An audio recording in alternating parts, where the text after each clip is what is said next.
So we got action this weekend. Oh yeah, we got a fight of the year potentially. This might actually be it. But I'll tell you what, it's getting a run for its money because we've had some fights this year that's already in the conversation. So if that's going to be fight of the year, what a fight it's going to be. And you wasn't know. I wanted to ask you real quick, right? Mm-hmm. What you think about the possibility of that Tank card if all those fights come to fruition? I'm talking about like Jamel and Jamel, Jamal. yeah, Jamel versus Jesus Ramos, love it.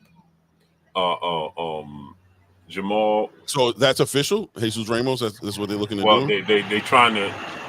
Those are the fights they're trying to iron out. Jamel versus Jesus Ramos or J Rock. Obviously, Jesus Ramos is the fight. It's the fight. It's the fight. Yeah, about to say Jesus Ramos. J Rock would be a I don't want to knock him because Julian is a good fighter, but you know. Yeah. Didn't Jamel already stop him? Oh, Jesus Ramos? No, Jamel already stopped Julian. No, Jamal did. Julian was at 160 in that fight. He was at 54 for the that was the last fight. Oh, so we're going the other way with it. We're saying Jamal is going to fight Julian now, not Jamel. No, Jamal. That was Jamal's last fight at 154. J Rock. Oh, when he stopped J Rock. It was a unification. Really? No, because I remember Julian had got the title from when he fought what did he fight? Was it Banana? Was it what's his boy? No, he beat Hurd. And right. Then he lost to Banana. Right. But when did Jamal stop him? That was Jamal. So he only fought Jamal. So he fought Jamal. Remember, Jamal was leaving to go to 160, and everybody started saying he was ducking J Rock because J Rock was mandatory. He was going to duck J Rock to go to 154 to fight. I mean, the 160, and he was his mandatory. Right. And so he fought. He was like, "I'll stay here one more fight. I'll stay here one more fight for J Rock, and then this division is my brother's." And he left. So he knocked out J Rock, and then he left. Right. And then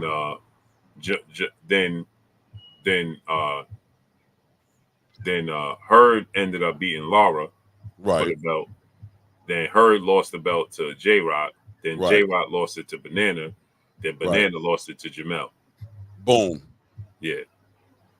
That's it. And then Jamal moved up to 160 and been stagnant ever since. Something like that. Yeah. You know what I'm saying? So,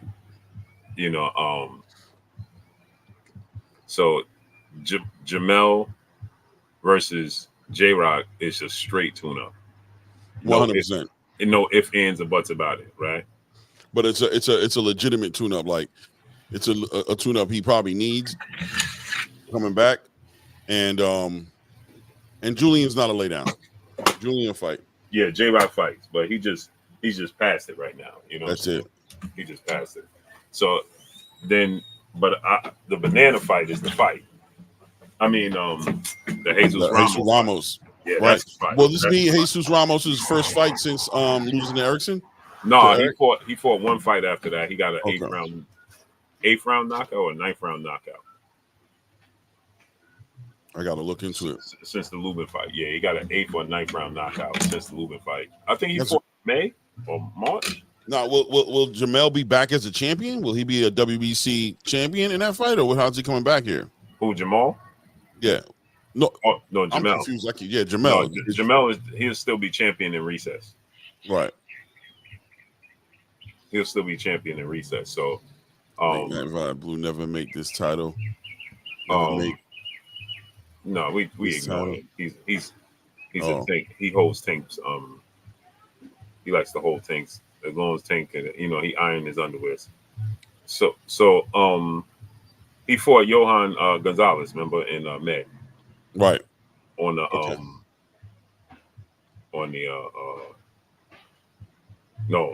April. Was it April? I think it was April. Might have been April. Wow.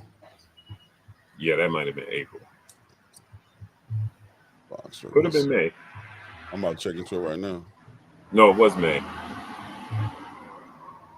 It was a Friday because Canelo fought on the 5th, right? Let's see. Jesus Ramos. Oh man, let me tell you something, bro. Everybody naming each other the same damn names is ridiculous. Yeah, Jesus. Yeah, no, that was May. Yeah, that was May. Yeah, May 4th. Yep. May 4th. Yeah. Yeah, 9th round knockout. So, he got the 9th round knockout, and that's his only loss is the Lubin fight, and it was debatable. It was debatable, right? He probably could have won that fight if he would just kept his foot on the gas. He would have probably won that fight. Mm-hmm. His corner lied to him and said, "You good? You good?" Yeah, and it was a close fight. Yep. Yo, salute, Mana Mansa Musa. Oh, we stacking up in here now. All right. Yeah, they sending out the link finally. Oh, probably not. We only got like 119, so. Oh yeah, they refuse to send out notifications. Shit is nasty work, bro. Yo, YouTube, man, the business of YouTube. It's crazy, bro. So. King Ali, brother, in the super chat. King Ali in the building. 818 in the building. Joe Johnson in the building. King Ali in the building. Said that already. Late night vibe. He can't help himself. He gonna be in the building. Twiggy Twone in the building. Tiana Scott, the queen. She's in the building. Sean Silas in the building. Monty Norman in the building. Don Rose in the building. The GOAT 95, he in the building. Ryan Frazier, he's in the building. Antonio MMA in the building. Number 3 in the building. Sonny Augustine in the building. Francois Jones in the building. Monda Mansa Musa LLC, he in the building. Joe Johnson, what's up, nephew? He in the building. Keon Smalls is in the building. I Am Payne Gary is in the building. Unknown is in the building. Southwest Dice in the building. Blade Brown in the building. AJ Moore in the building. Sean Parks in the building. Buck 88 Key K-Town in the building. Dez Deuce in the building. D-Boy Dev in the building. Ron is in the building. Memphis 10 Will in the building. Cut Creator 1 in the building. Michael Parsons in the building. Who else? Jay Blizzy in the building. Kevin Carey in the building. C Money Best Star is Brooklyn in the house without a doubt. Wow, Frazier. Yes, sir. Montre in the building. And more importantly, J.E. Holler in the building. Selected Styles in the building. AJ Moore in the building. Great Gambino in the building. And salute to my brother, Melvin Jackson in the building. Big Herm in the building. Miles Ahead Podcast in the building. And we got my brother, Claymore Rain. He's in the building.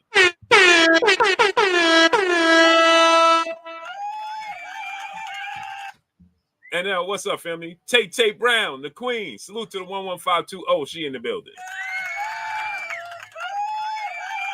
Yeah, so we got a lot to discuss today in this boxing streets. Kawhi Elliott, what's up, family? In these boxing streets, we got Terrence Crawford situation with Teofimo Lopez. We got Forrest Winston, what's up, family? Great Gambino, we don't know yet, till that storm hit. Ooh, that's the only time we're gonna find out, man. So, your son is out there? Yeah, remember he just moved there a couple of weeks ago. Where'd he move to? He's in Central. He's right outside of. He's maybe like 20 minutes from Tampa. Compton Twan, what's up, family? Randall 700, PKTK. Yeah, so we've been trying to convince get up out of there. We tried to convince him, but now he can't even leave because the city's locked in. Locked in. Yeah, and on top of that, then they ain't got gas until damn near South Carolina. No gas stations got gas until they saying the end of Georgia coming north, the end of Georgia going to South Carolina. Right. And then, Yo, bro. Yeah. Listen, man. They got to shut the gas down when there's stuff like that coming around. They can't let that. Yeah. They got to shut it down. But he don't got nobody he know anywhere else in Florida? Yeah, my wife's father's there. My father-in-law is there. And where he's at, or like? No, they like 20 minutes from him. But again, it's the same. You don't want to go. Difference. Yeah, but it's the same difference. Like they're in the same predicament. Right. But I mean, family at least. Be with, you know what I mean? Be with people. So I've been. Why wouldn't he leave, Blue? I mean, he say he good. You know how that goes, man. And I told the thing is he drive trucks too. He drive the East Coast, and so I'm like, it ain't like you go to work, you can't do nothing. Yeah, bro. Like you can't. But you know. Yeah, man. He a man, and he like, yeah, I got this pop. I'm gonna be in the house and XYZ, and it's like, all right, man. All right, bro. All right, man. It's unnecessary, but it's stressing us out. You know what I'm saying? I know it's gotta be, bro. It's just because it's like unnecessary. Like I've been, bro. Just leave. Like my thing is this. Angel Hernandez, what's up? Race Pacer, what's up? Dogfight, what's up? My thing is this, right, Clay? You can always leave and go back if it's over exaggerated, right? But if it's under exaggerated and it's horrible, you can't leave. That don't make sense to me. Yeah, there's no reason to play that game. Mark Wonderlick, Judah 773. What's up? You leave, and if it's not as bad as they say, you go back. You're not because you're not. To me, you're not missing anything. You can't go to work. You can't hang out. You're not missing. You're missing absolutely nothing. Nothing. You can't do anything anyway. Mac Majestic, what's up? What's he in love down there or something? Yeah, he got his things down there. Just being E, Mr. Big Play Brave, what's up? But again, they from New York as well. So it's not like you're supposed to get up and go, man. When you get that heads up, you know how Florida is. And when they say anything over a category, anything over a 3, that's it. I'm out. Right. Steven Stevenson, what's up, man? So my thing is like, it's not like you can, Blade Brown, what's up? You can't do anything. You understand what I'm saying? Like, I could see if like, bro, if you was a medical worker and you got to go to work, understandable. Right. But in this case, you drive trucks, you know what I'm saying? And his company is on lockdown because he's driving in the South since he moved down there. Mm-hmm. And, North Carolina, South Carolina, Georgia, they all got hit. So ain't nothing moving anyway. You feel me? Right, because they're healing from Helen, whatever her name was. Right. So it ain't like you can move around. You understand what I'm saying? Like, I mean, but yeah, like you said, that's what it come down to. Kids will be kids, man. Salute to Selected Styles in the super chat, dropping that cinco on us in the super chat. Ben is going to be a super Esther in the USA, a superstar in the USA. He just a superstar in it. Who? He's separated. See Urban Wicks. I think he's talking about Whitaker. Oh, Ben Whitaker. Oh, Ben Whitaker for sure. Yeah. Look, that card, man, on Saturday is not a bad card at all, man. That's a decent card. Very. That's a very good card, man. Very, very, very. So they got some fights on there that could steal the show if Bivol and Beterviev. They got some fights on there. That Wardley fight. Mm-hmm. Telling y'all. Yeah, they got some good fights. Yeah, for sure. So, where you want to start, man? Look, I mean, we can just. I mean, I know what has to be last because as soon as we bring it up, that's going to be what it is. You know what I mean? We get stuck, man. We get stuck in mud. It ain't going to never move. So, well, me personally, I went a little live earlier today. I did a little live on my YouTube through my phone. It was my first time doing it. I think it went pretty bad, but the live was good, but I had some technical difficulties. But the 126-pound weight class division, I don't know. I don't want to bore people in here. I don't know. If you guys really like boxing, maybe you might want to hang back and talk about it. But 126 is getting a facelift. 126 is looking right now. When you see the performance that Nick Ball did this weekend, and Nick Ball just put Ronnie Rios through the ropes. He got him out of there, right? And just let it be known. 126 is having a facelift. Even Stephen Fulton hanging back right now. I'm going to fight Brandon Figueroa for a WBC title now. Now that I found out Ray Vargas is actually in recess as a champion down there. And they talking about Ray Vargas fighting Brandon Figueroa on 10 card. Right. No, not Ray Vargas. It's Stephen Fulton. Ray Vargas is in recess. He's not. No. They now Ray Vargas in negotiations to fight Brandon. Yeah, I thought, but they said Stephen Fulton was in negotiations to fight Brandon Figueroa. They must have changed it because just yesterday or the day before, they was in. It was Ray Vargas and Brandon Figueroa. Yeah.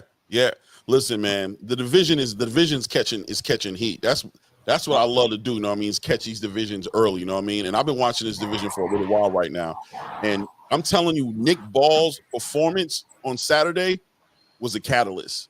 It got the wheels going now because now you got action down there and you got Turkey in that division now, right? Because Turkey supports Nick Ball. That's one of his favorite little fighters. That's his little guy. You know what I'm saying? So now there's money in the division now. And if there's money in the division now, it can attract the bees. The honey attract the bees. And who's the biggest bee that we want to attract to 126?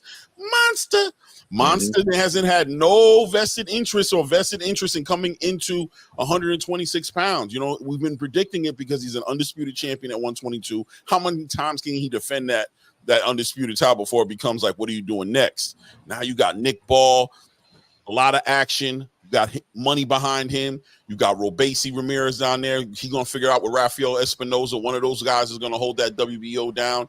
You got Brandon Figueroa trying to figure it out with Ray Vargas. You got Stephen Fulton, who's supposedly hanging back, which I agree with him on. I don't think he should go to 130. You got fighters down there. And, of course, you got the hometown hero who didn't show up in his last fight the way he's supposed to, but he's still in the building. We got Shoo. We got Bruce down there who's ready to do some work. I think 126 is the spot to catch fire. I think he's going to move. And I know here in America, we don't do the 122 is and the winning. We don't do those guys like that. But I think we got enough talent in that division right now to where I'm interested in seeing where this goes. Yeah.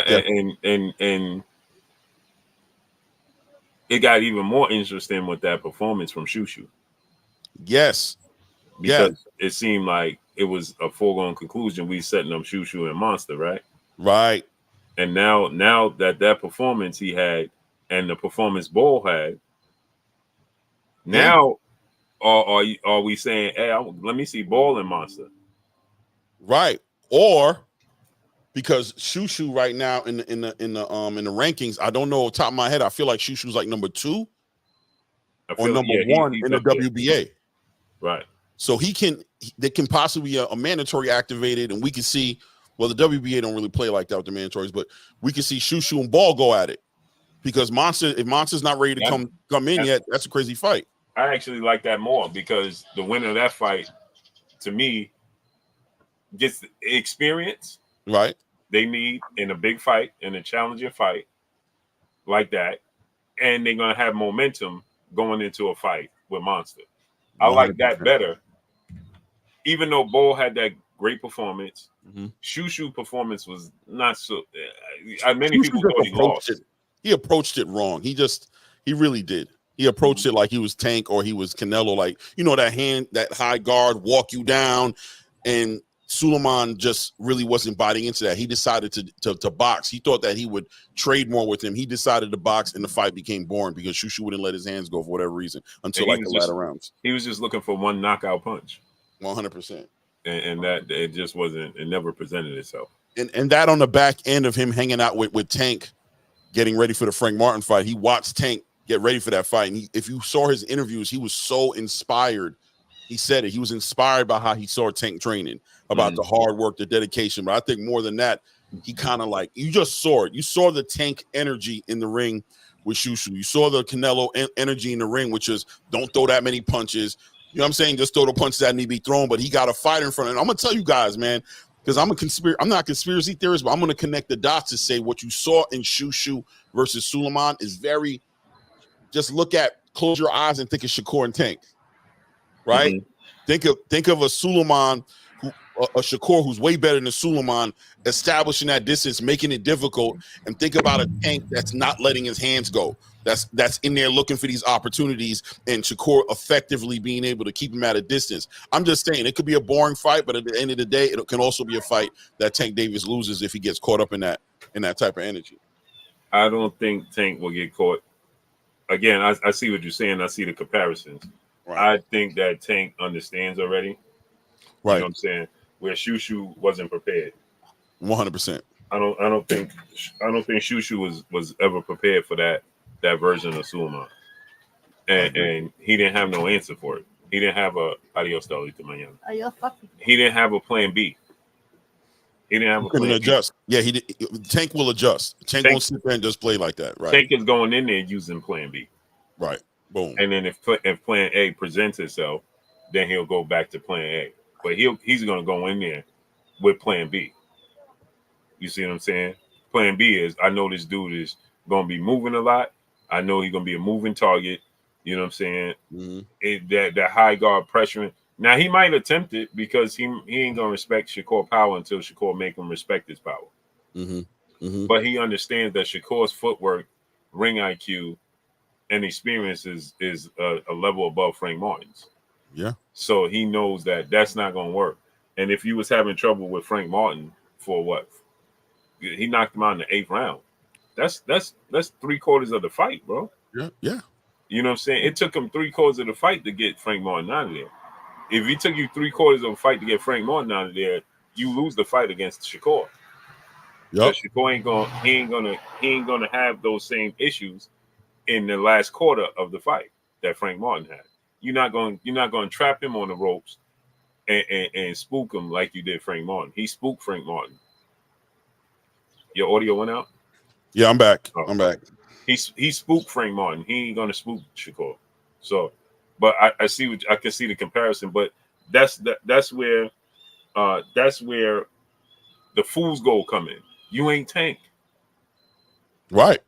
You ain't Tank. Right. I never understood for the life of me, right? Why do fighters that don't have, and no disrespect to anybody, but if you don't have that special talent, yeah, it's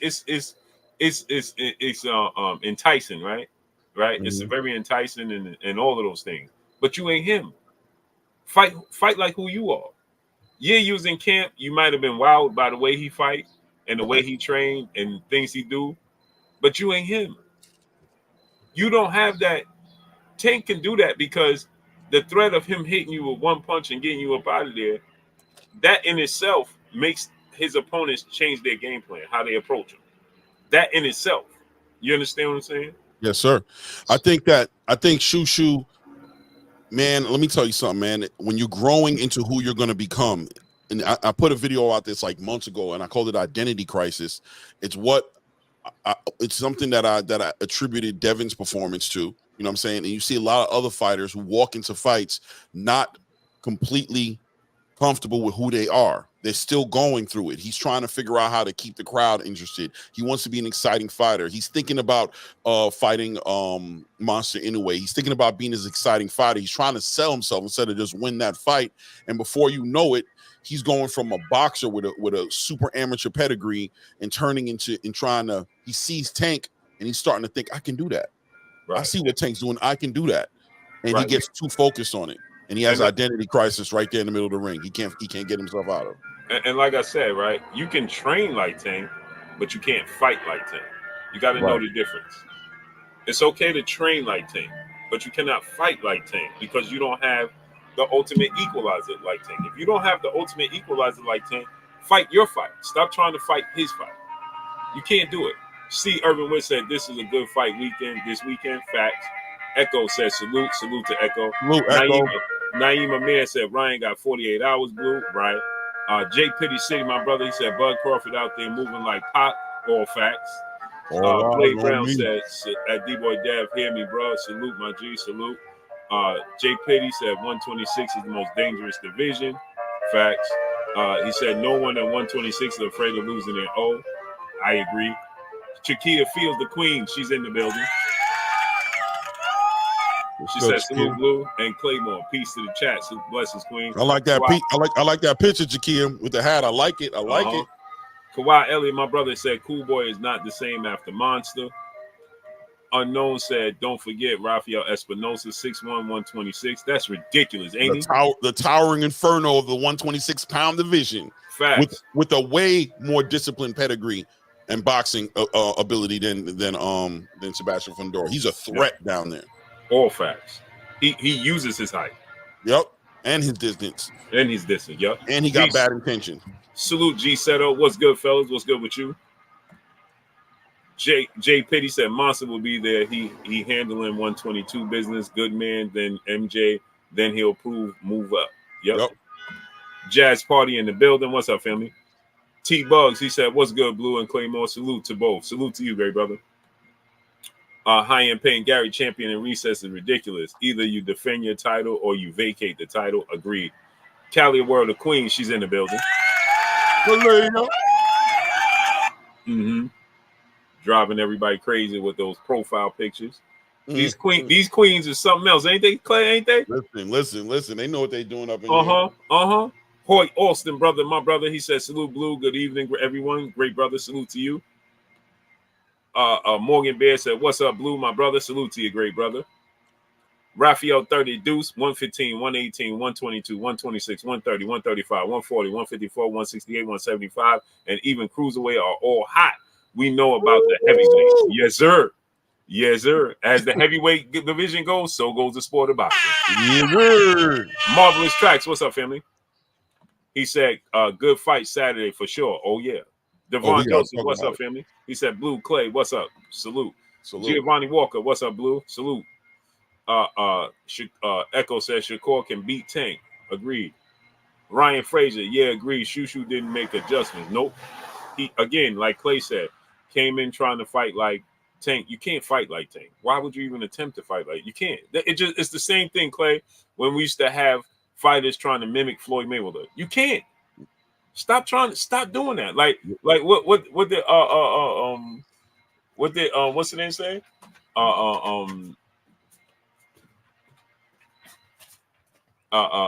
Dang, Derrick James. Remember he told Ryan, stop doing that Floyd Mayweather. Yeah, you ain't Floyd Mayweather. You ain't Floyd Mayweather. Facts. Because then it just starts to look like your booty in there, bro. It just don't look right. Raphael 32 said Roach versus Davis should not be happening, and I will not be paying for that with the best for Roach. Forster versus Roach is what I want to see. I agree with that.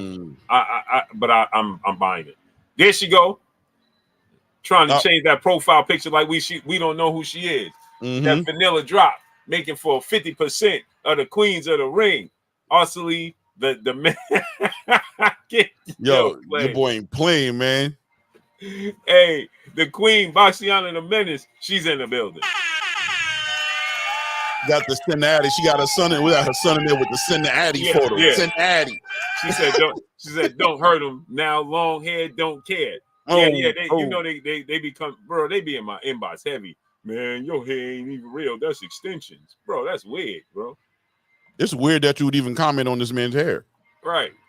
That ain't your hair. That's extensions. Dog fight, my brother in the super chat.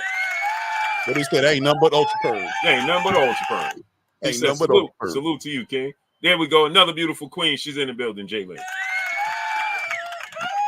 Jalen got the whole Kerry Hilson energy going on right now. Know what I'm saying? Crunch Town Sports. What's up, family? So Antonio MMA. What's up, family?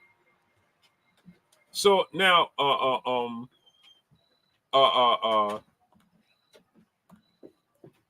so like I said, yeah, that division is hot. That division is hot for sure. You know, yeah, but you know, we just want to see the best fighting the best, and all too often, too many people are confused with not seeing the best fight the best, and they confuse that with hate or you know, I'm not a pom shaker. I'm a fan of boxing. You are a fan of a fighter. There's two different things, but it's two different things. I'm a fan of boxing. 100%. You know, Shushu is my guy. Him and his dad. You know what I'm saying? And I'm like, bro, you didn't fight a good fight.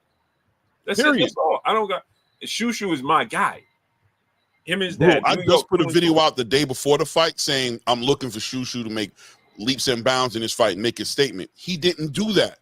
He didn't do that, bro. Right. So I'm a fan of Shushu, and I'm looking forward to the adjustments being made, and I'm looking forward to the next fight, what needs to happen. But in that fight, the argument wasn't made to fight against Monster, bro. It wasn't made. That argument that you were trying to make wasn't made, bro. So we're gonna see what you do on the next one. We got to keep it 100, though. We got to call this boxing. Right. And thank you, Araceli. Yeah. Hey, you know what I want to do? Hey, Queen, I want to do a show with me, you, Nick, and Clay. The four of us. I want to call a fight. The four of us. Ooh, spicy. I want to call a fight. The four of us with red cups. With the red cups, Blue. With You don't red even cups. want. You don't I want the four of us to call a fight. He want to go in. I think that would be exciting. I'm gonna be demonetized like a mother. Yeah, we just go ahead and put that to the side. Forget about that part. Don't even, if you let that go in your head, we ain't never gonna get it done. You gotta completely leave that alone. Monetization? What is you talking about right now? Fact. You already starting off on the wrong foot. Like a mother. Don't even bring it up, bro. Fact. Don't bring it. We gotta let the chat know that night. The channel needs your support that night, crazy. Because Queen, tell me what fight y'all want to do. Tell me what fight y'all want to do, and we set that up. I'm being in office for this Saturday. I'll be in my new office, people. So shout out to that. And my new setup. Y'all gonna see the setup, new office, all that good stuff. We gonna be rocking. You know what I'm saying? So, I know it's gonna be Keyshawn. They're gonna want to do the Keyshawn. I know that. I know they're gonna want to do the Keyshawn card. And I was gonna go there, but it's sold out. I wanted to go to Virginia and watch the fight. They sold it out. That's gonna be a crazy weekend. We could do a Keyshawn. We could do a Keyshawn. I'm going. Yeah, and that weekend is actually gonna be crazy, Blue, because you got Keyshawn that Saturday night. I mean that Friday night, and then the next night we got Boots fighting doing that card. You know what I'm saying? So yeah. Oh, she said. Hey, say less, Queen. Don't threaten me with a good time. She ain't playing no games. Let me know. Let me know if y'all available to do it this weekend. Let me know. Or they going to Keyshawn? Are you going there? You got tickets and boots? Oh, so y'all doing a tour de France? Y'all gonna go from Virginia and then y'all gonna go run up in Philly? Damn, that's how y'all supposed to do it, man. Y'all doing it right. Y'all doing it right. Man, we should go to Philly. We could do that. We could do Philly. Yeah. Virginia sold out. We out of pocket with that one. They done. This beat been packed, harassing me, bro. Got it. Oh, damn. I heard that. Man, he been harassing me, bro, this whole time. Tour the DMV for real, Devin Joseph. For real.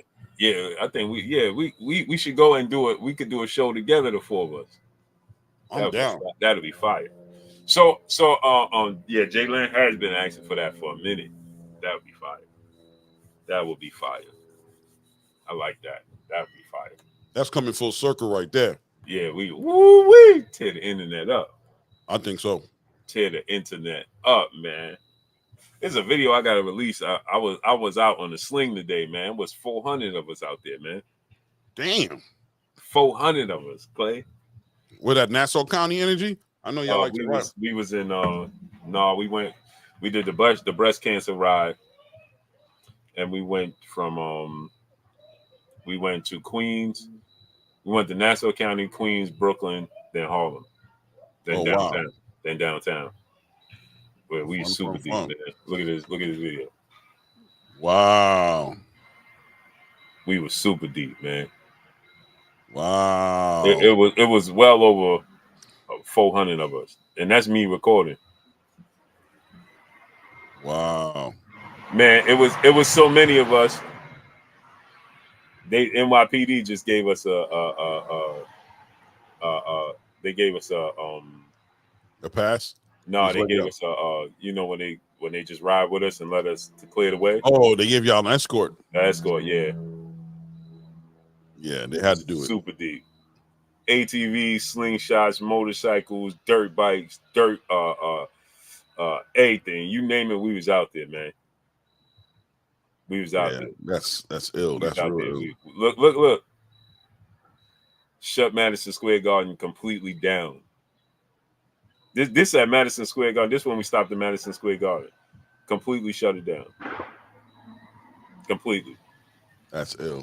Yeah. So so anyway, man, Terrence Crawford. Right. Calling Teofimo Lopez's bluff. And Teofimo, and see, this is, and I don't like to say this about fighters, right, Clay? Mm-hmm. Because they are fighters. Right?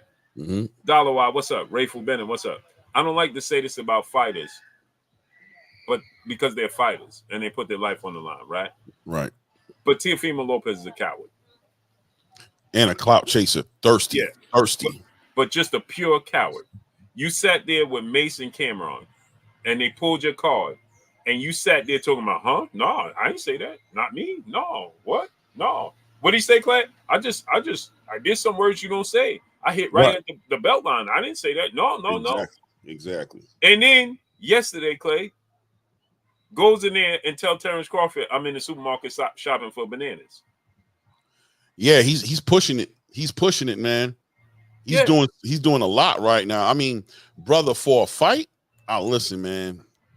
You got to stand for something out here, bro. I mean, right. I don't know what you're doing. For something, you'll fall for anything. But the thing I don't respect is when you got your card pulled by Cameron and Mace, and you sat there talking about, nah, I didn't say that. When did I say that? Nah, not me. That's coward behavior. When Terrence Crawford was in front of you, putting his fingers in your father's face, putting his fingers in your face, you talking about, man, you want to fight outside the ring? Yeah, that's why I want to fight. I want to fight outside the ring. Exactly. And I think that there's a miscommunication going on between Teofimo and the rest of the space, right? Teofimo's like, yeah, man, so what's up? We gonna lace the gloves up? And Terrence is like, lace the gloves up?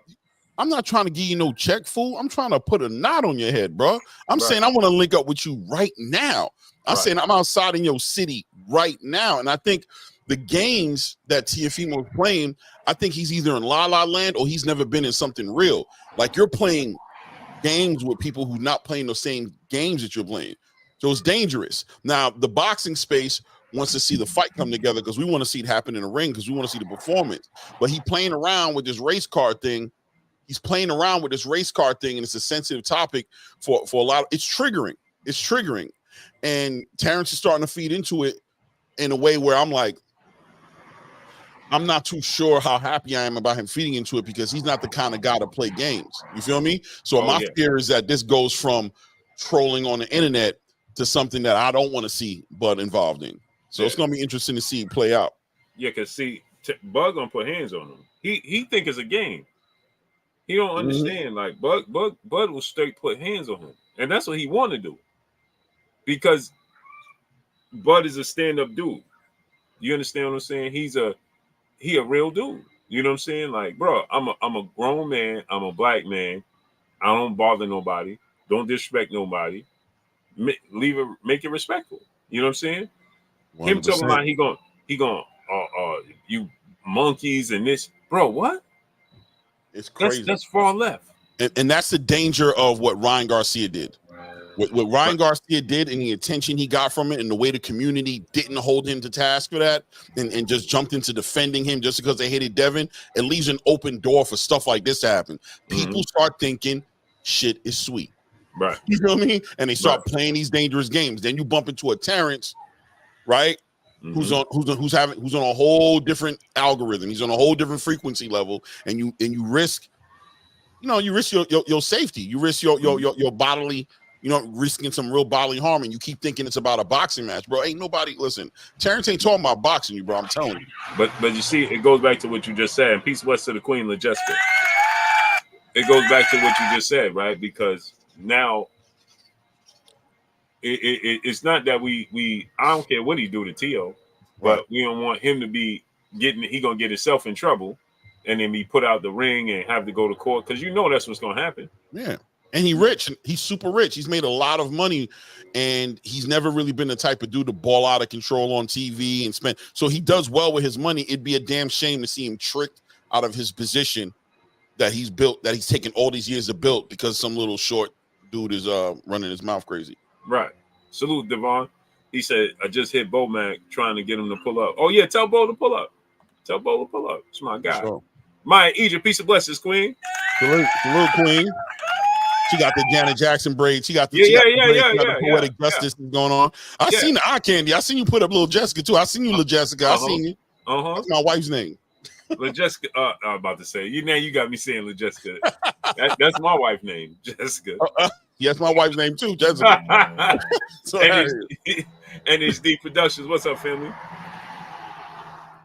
Yeah. So, Pattaya excited news girls. What's up? They think black people is gully wild dogs to play with. Yeah, facts. Rick Tim III, what's up? Mr. Big Play Bray, what's up? Omi, what's up? Yeah, it's just yeah, you know what it is?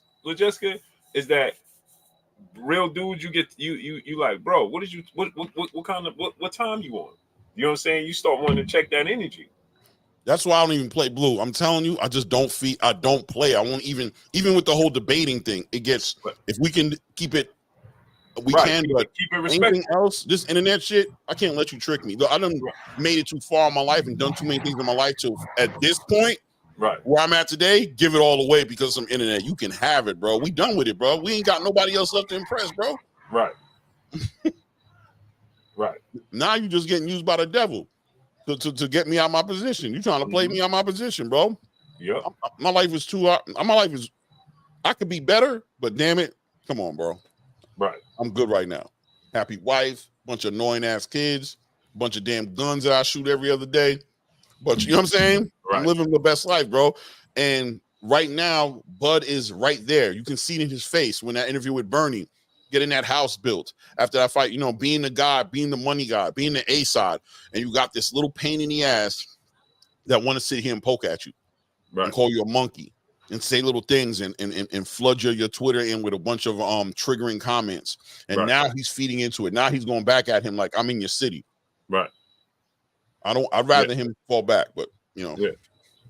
Todd Morris Sr., what's up, family? Yeah, that'd be the problem, bro. That's definitely be the problem. And so now he gave T.O. ultimatum, right? And he immediately, first of all, let me ask you this, Clay. I want to ask you this. Crazy Rick. Because this is getting ridiculous to me. Siobhan Tutrell, what's up? That T.O. has a better resume than Errol Spence and Terrence Crawford sounds ridiculous to me. Does it even come close? Your opinion?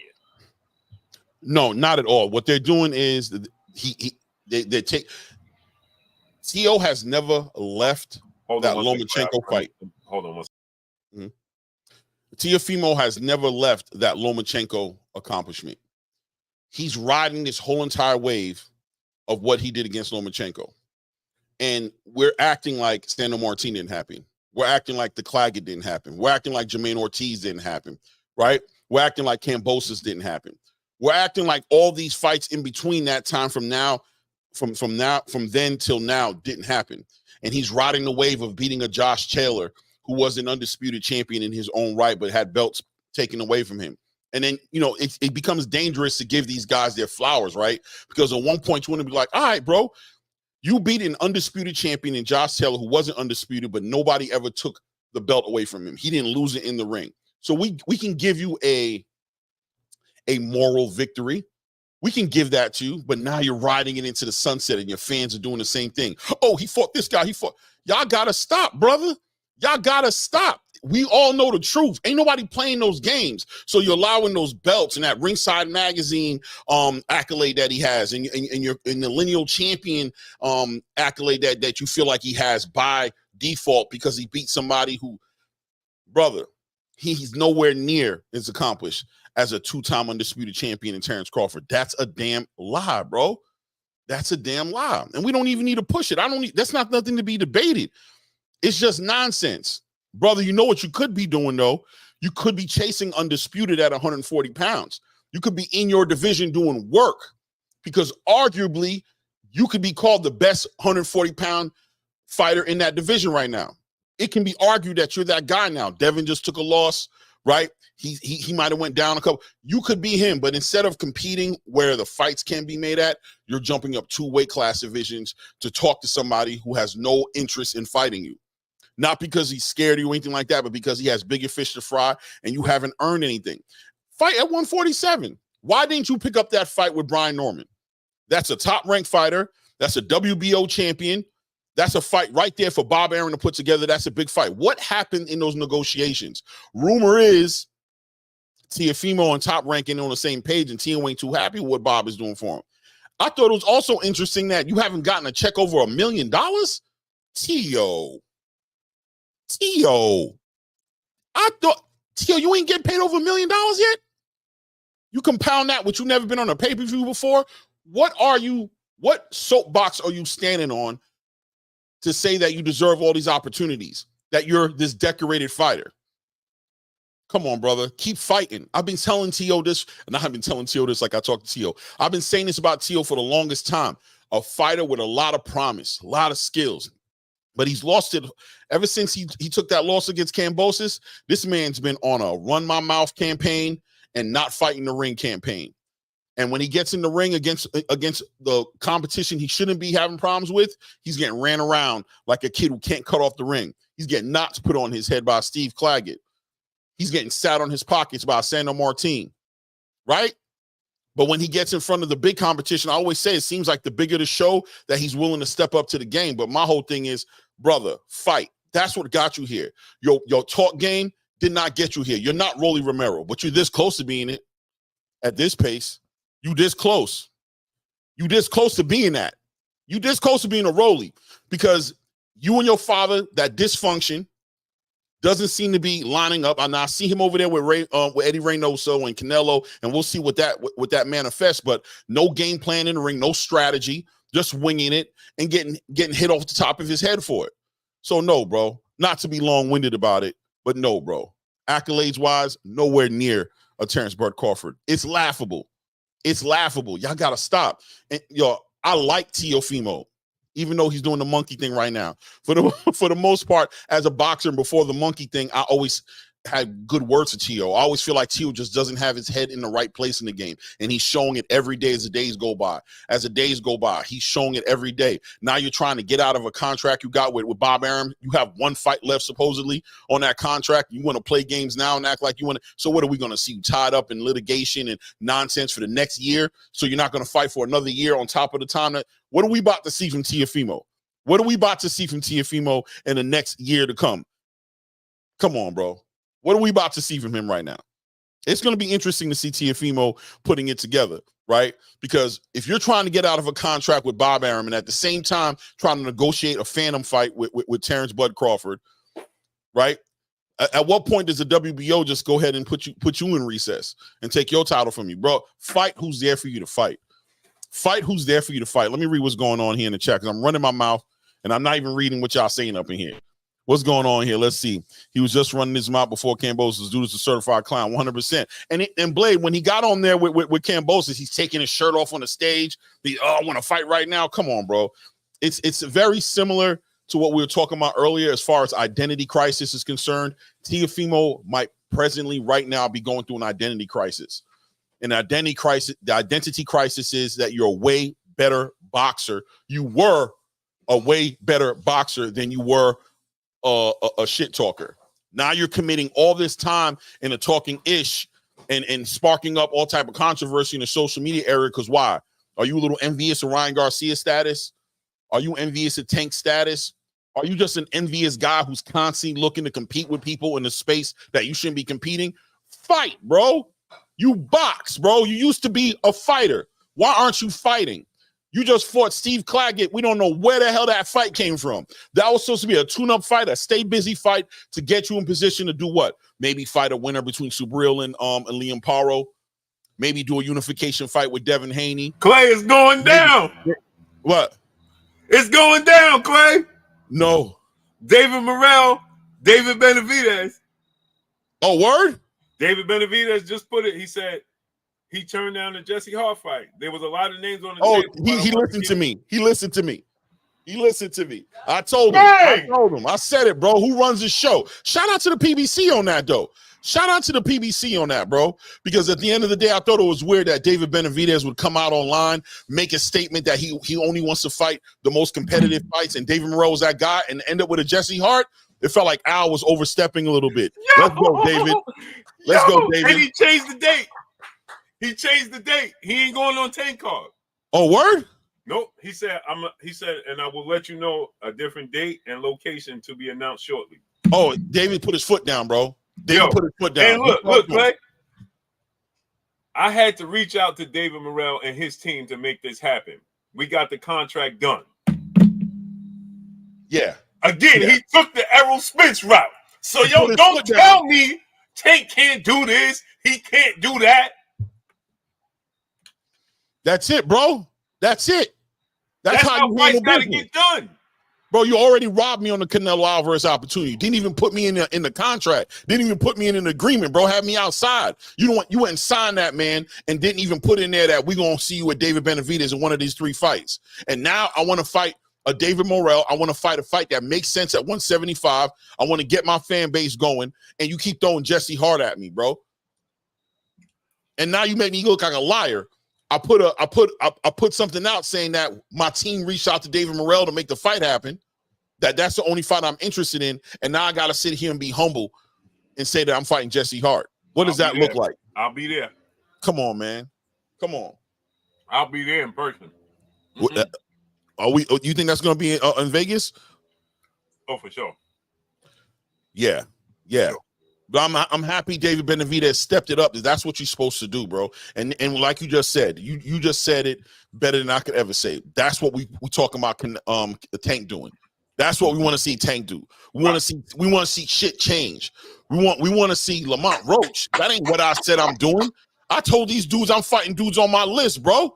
Man, call up De Los Santos or call up Floyd Schofield or call up, you know what I'm saying, Andy Cruz or let's move this thing around, bro. Before I get to tweeting on Twitter like I did when y'all gave us the horrible promotion you did on the last fight, and I had to skip the Grand and Rivals and put y'all on blast about how y'all playing with the promotion here. Let me talk to you guys, bro. Let me talk to you guys. That's what I'm talking about. David. Yeah, David. That's how you make fights happen. Yeah. Yeah. That's the way it's supposed to go. That's how you make fights happen.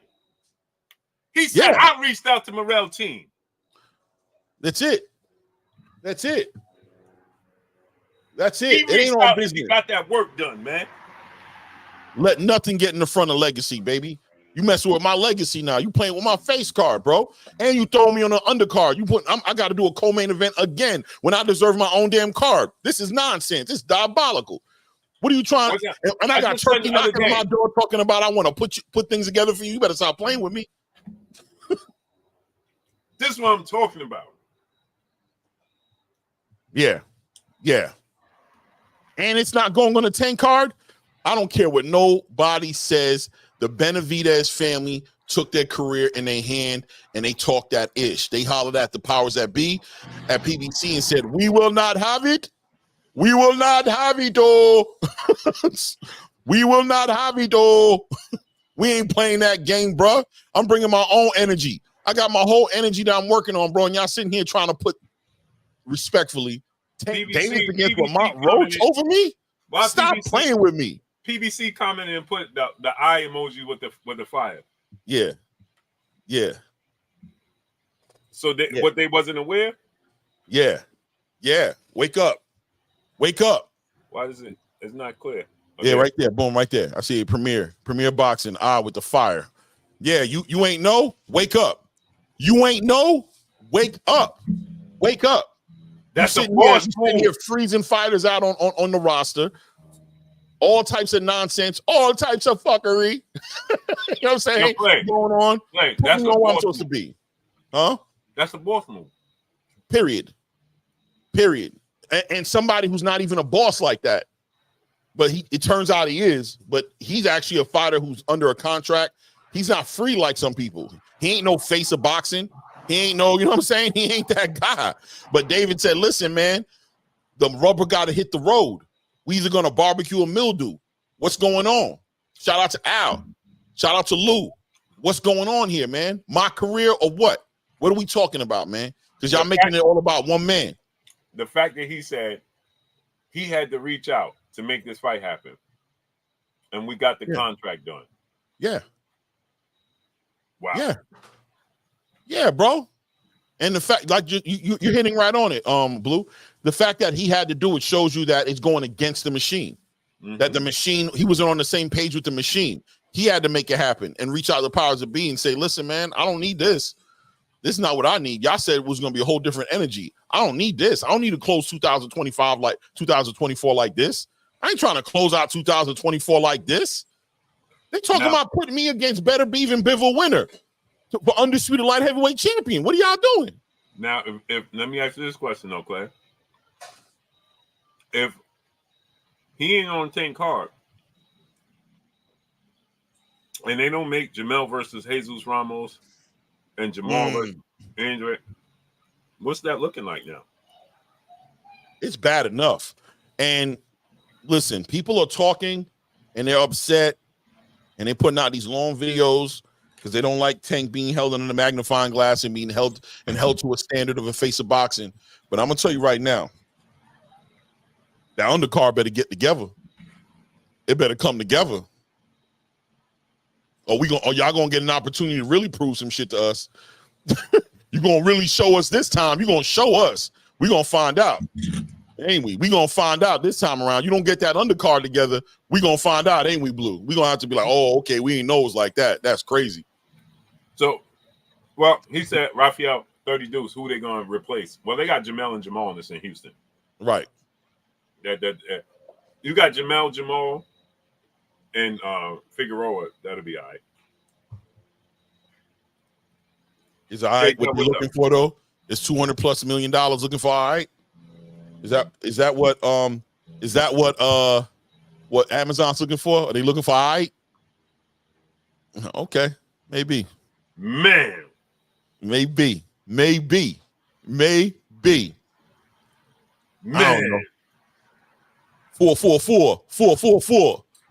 Yeah, Rick. Yeah, Man, Rick. Clay. Man, I'm about to hit up Jose.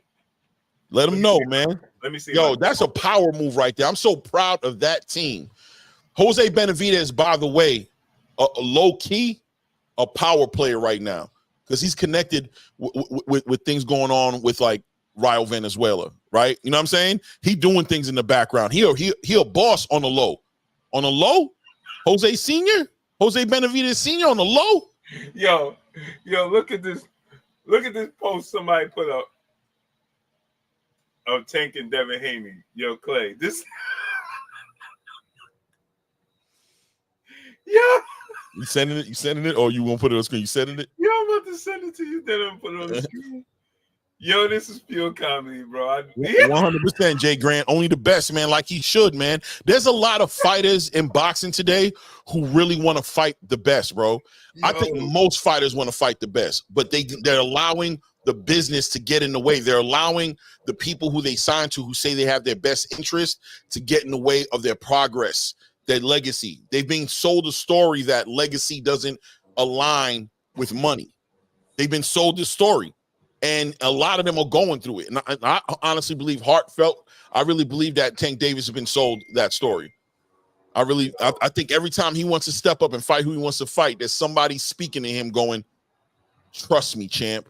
Listen to me, champ. I'm telling you, the way to get to this is this way. And he's going for it. And David didn't. Yo, this is hilarious, bro. Oh, what a cute baby. That's classic. That ain't right, bro. Even I know Dev even got to laugh at that, bro. With the full head of hair. With the full head of hair. That's classic, bro. With the full head of hair, too. Your Photoshop is undefeated, bro. The internet is undefeated. The internet is undefeated, bro. There's everything's a go. Everything's a go. There's nothing that can't be done. If that picture don't look real as hell, I don't know what else to tell you. Yo, that is comedy, pure comedy, bro. Man, damn, Dev. They doing you nasty work on Devin Haney right now. Nasty work on Devin Haney right now, bro. Yo, I know Dev gotta laugh at that, bro. That's pure. Who's it worse on? Is it worse on Javante for kissing on Dev like that, or is it worse for Devin to be sitting there being held and be kissed on by Javante? Yeah. Which one is worse, bro? Who should really be upset at this picture? Who should really be upset right now? Like, who really should be feeling some kind of way? Should it be Devin for getting kissed on as a baby? Or should it be Tank for kissing on Devin like that? Yo, son, I'm in tears, bro. That's wild. Tears, bro. At least it said, why you entertaining the hate in boxing? It's hilarious. It's funny, man. That's crazy. Nasty work, bro. Nasty work, baby. Nasty work. Yo, who did that? I know Devin's sitting somewhere in his mansion right now with his jaw, with his grill all the way up to the right, like, yo, the internet is undefeated, bro. Like, these niggas is The latter, Rain, no doubt. No doubt. No doubt. The internet is undefeated. Yo, it's undefeated. You can't play with the internet, bro. It's undefeated, bro. That's the real face of everything. The internet's the face of everything. You ever want to know who the face of boxing? The internet. That's absolutely hilarious, man. Orm Jones said Dev has to be after seeing that. 100%, bro. Dev might cut the weight, bro. He might cut the weight and get down to 135 and make it happen. That right there could push it over there. That's hilarious, bro. That's hilarious, bro. Yo, that's hilarious. Wow. That's messed up. That's probably Tank's baby. That's probably Tank's baby. They done took Tank's picture of him kissing his baby and then threw Devin's face on it, violating the man. You know what I mean? Bro. The internet is savage, bro. The internet is undefeated. It's lawless, bro. It's lawless. It's undefeated. It's undefeated. You can't play around with that. You can't play around with that. But yeah, man. Hold on, let me see what's going on here. Yo. Yeah, bro. But David Benavidez just, show love to him because he showed what can be done when a boxer decides when the boxer decides, period. That's the word. When a boxer decides, he shows what happens. Yo. Tank, have you decided yet? But this goes to show. Now, back to regular schedule program. Yeah. But this goes to show what I always say, right, Clay? Mm-hmm. When I tell y'all about fights that's going to happen, these fights are the fights that they're trying to make happen. Right. David Benavidez said no. And now I could say more, right? Uh-huh. I was just with Jesse Hart's trainer. Just to let y'all know, I know what I'm talking about. And this wasn't no fluke or nothing, right? I was just with Jesse Hart's trainer 2 Saturdays ago. And he said they already started training and preparing and looking for sparring partners for David Benavidez. That lets you know how far advanced they was for that fight. 100%, Blue. And David Benavidez said, nah. Yeah. The fans is not feeling me fighting Jesse Hart. The people ain't feeling me fighting Jesse Hart. He went against the machine and he said, let me call David Morrell myself. Let me call David Morrell myself. He ain't considered the face of boxing. He ain't considered a cash cow. He ain't none of that. He said, let me call Morrell myself. Period. When asked about Canelo, he said he talked to Turkey and told Turkey, I'll take less. It don't matter. Period. It don't matter what you. Of course, you want to get paid. Right, but we can get to the bag. We'll get to the bag. We about to do great things. We doing great things right now. Right now. Give me the fight too, Blue. Not give me a fight. Give me the fight for once. But you Clay, played me out of Canelo. You played me out of Canelo. But Clay, check this out. Check this out. Then on top of that, Clay, he the mandatory for Saturday's fight. Exactly. That's what I'm saying. So he ain't even allowing himself to be talked out of his Clay. He said, I can't get Canelo. Give me the next best thing. This what y'all want? David Morrell, the next best thing? Give me Morrell. While I wait, I'm going to fight Govdick. I'm waiting for Canelo. I'll fight Morrell and be the mandatory for Bivol and Bivol? Come on, man. Don't tell us what can and can't be done in boxing, bro. Don't tell us about crossing the street, about promoters, about business of boxing. Stay in your lane and be fans. We fans, bro. The fans can demand it. The boxers can demand it. It can be done. It can be done. Jesse Hart right now, maybe he's getting ready to fight. Who knows? Maybe he still gets to be on that card. Maybe he's gonna be on the co-main event. You know what I mean? Maybe Jamal's about to step up to 168 and fight Jesse Hart. We don't know. You know what I'm saying? We don't know. By the way, I might have just put a fight into the algorithm. I might have just threw a fight up into the algorithm. You know what I'm saying? But yeah, Jamal Charlo, Jesse Hart. You heard it here. Maybe we'll see what happens. You know what I'm saying? But as far as David Morrell is concerned and David Benavidez is concerned, the only reason that fight didn't happen at 168 was because of Canelo Alvarez, bro. He wasn't going to let it slide. How's he gonna let that man float around 168 with a WBA regular title around his waist? He's sitting on an interim WBC title, knowing damn well that either one of them could be a mandatory to fight the winner between Dimitri Bivol and Artur Beterbiev and not fight David Morrell and get him out the way. Get him out the way. Get each other out the way. We're going to see what happens, and I think Benavidez is going to take that. But what a fight. What a fight. What a significant fight. A fight with significance, something that can go on both of these fighters' resume as legacy fights. And like you said, the winner of that fight gets a challenge to become an undisputed light heavyweight champion. Jalen the Queen, she said, you think Morrell ready? He better be. He did all that chirping. He better be, Queen, after that last fight. But again, styles make fights, right? So Teo looked terrible against Nakatilia, knocked out Richard Coleman, and then beat Lomachenko. Then looked terrible against Sandor Martin, Jermaine Ortiz, and then beat Josh Taylor. Yeah, clearly. So David Morrell looked terrible in his last fight. Hot Rod made him look human, made him look regular. Based off of his expectations, go ahead. 100%. And also David Morrell, in my opinion, in that fight, being a victim, and I'll use that word, victim of good matchmaking. Right. He comes from a great pedigree, his amateur pedigree. He comes from that Cuban style of fighting. He comes from that pedigree. But when you're winning fights, just doing whatever you feel like doing it, are you evolving? Are you developing? He got in a fight with a ring with somebody who wasn't going to go away based off the threat of getting hit by a right hand, bro. It just wasn't going to be enough. We're going to fight tonight. And he got frustrated in that fight as well. If y'all pay attention, he was also getting frustrated, screaming at Hot Rod to stay in the center of the ring. Fight me. No, I ain't going to fight you. Come get me. We boxing. We got a whole ring. I'm going to use every inch of this real estate, bro. We're going to fight, but we're going to fight. We're going to fight. Yeah. AK Crowder, what's up, family? Rafael 30 Dudes, Dave has caused his own misfortune, cocaine weight issue. Yeah, but another thing about that is he don't have the protection. Right? He ain't the chosen one. That's the thing. Remember, let me refresh your memory. He was never the chosen one. He forced himself to be in this position, people.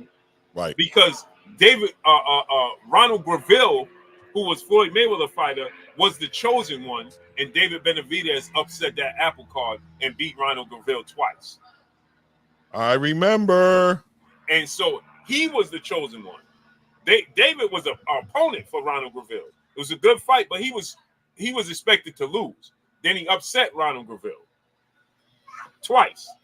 Yeah. Right? And he was a kid. Now, guess what? Here's the thing, right? Salute to Drew the 773. He said Benavidez didn't look good either. But look at the level of opponent. He fought Oleksandr Gopnik. He only got one loss to Artur Beterbiev. And was beating Artur Beterbiev arguably until he got stopped. Yeah, he was winning the fight against Artur Beterbiev. You guys gotta, everything counts, man. You gotta count all the intangibles. They both did look bad, without a doubt. But David had a way better opponent in front. And I know nobody wants to hear this, but David went in there with injuries. We know he did. He went in there with an eye that got cut open during training. He went in there with issues with his hands, issues with his wrist. And it's not an excuse, but it's a great fight. But on top of that, what's that chicken? Okay. But on top of that, though, Clay, David did not look good. He just was in a competitive fight with Oleksandr Gopnik. To me, he was winning the rounds. It just wasn't as dominant as we used to. And he was letting his hands go. Yeah. He was letting his hands go and won that fight based off of that. But when you think about what the quote unquote adversity he went through, because they're saying he had injuries to his hand, you couldn't tell by him fighting because he was letting them hands go like it was nothing wrong with his hands. Right. Salute to my brother Chris Lag. He said everybody say people had a bad showing if they didn't get a KO. It's getting ridiculous. This is a fact. G tatted up nephew. He said I sent the super chat, but it didn't even go through, nephew. Yeah. Nephew, go and retract it because they'll charge you, but I ain't get it. Top Money 87, what's up? G tatted up. Go retract that. Go stop it. Don't stop the payment, bro. Stop the payment. Oh, now it just came through. Don't stop the payment. Yeah. it just came through. G-Tat, hold up. That's the games they play. That's the games they play. G-Tatted up nephew in the super chat. Salute, King. He said, salute, and Clay, the champs of this ish. Salute to you, nephew. Oh, wow, man. Thank you, man. Salute. Look how long it took for his super. they wasn't gonna send it until you just put that in the chat. And now they're like, damn it, just send it. He about to pull it back and take out 30%. Yeah, that's ridiculous, bro. Ridiculous, man. It's ridiculous. So, but this is the boss move that we talk about. This is what we want from the fighters. Stand up. Stand up. I'll have my prediction for you Saturday. B. McGee, what's up? Stand up. Hover 575, what's up? You understand? Once again, this is not a coincidence of it. This is not a coincidence, right? That he had to, Errol Spence had to contact Terrence Crawford. They had to make the fight. Now David Benavidez had to make the fight with David Morrell. Why? Why? You know why, bro? I'm gonna tell you why, bro. The reason why, Blue, is because, and you know, we don't need to hide our hands and throw rocks and sit in the glass house. We're gonna talk about Tank for this half a second right now, because that's what this is about, right? At the end of the day, the reason it's about Tank is because you see the difference between somebody who's not drinking the Kool-Aid, who's decided that legacy is important enough to them to put their own hand in their career. You're talking about somebody who didn't sit on his hands and say, that's what's in front of me. What do you want me to do? No, he got on the phone. He put his team on alert and let them know the work needs to be done.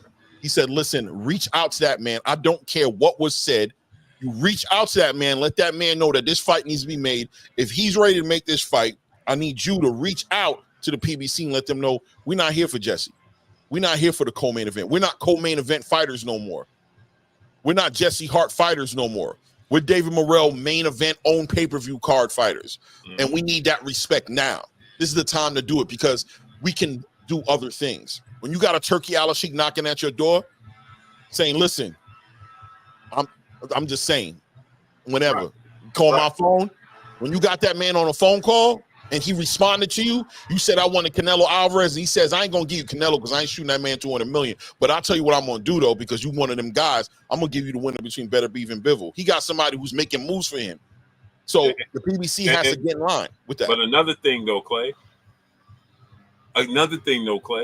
What you've been saying this whole time. Stop blaming the B side. David Morrell, the B side. David Benavidez said, let me call you and make this fight and get this done. As the A side. 100%. As the A side. Ain't nobody talking about Morrell should have reached out. Morrell should have called him. Morrell should have did this. 100%.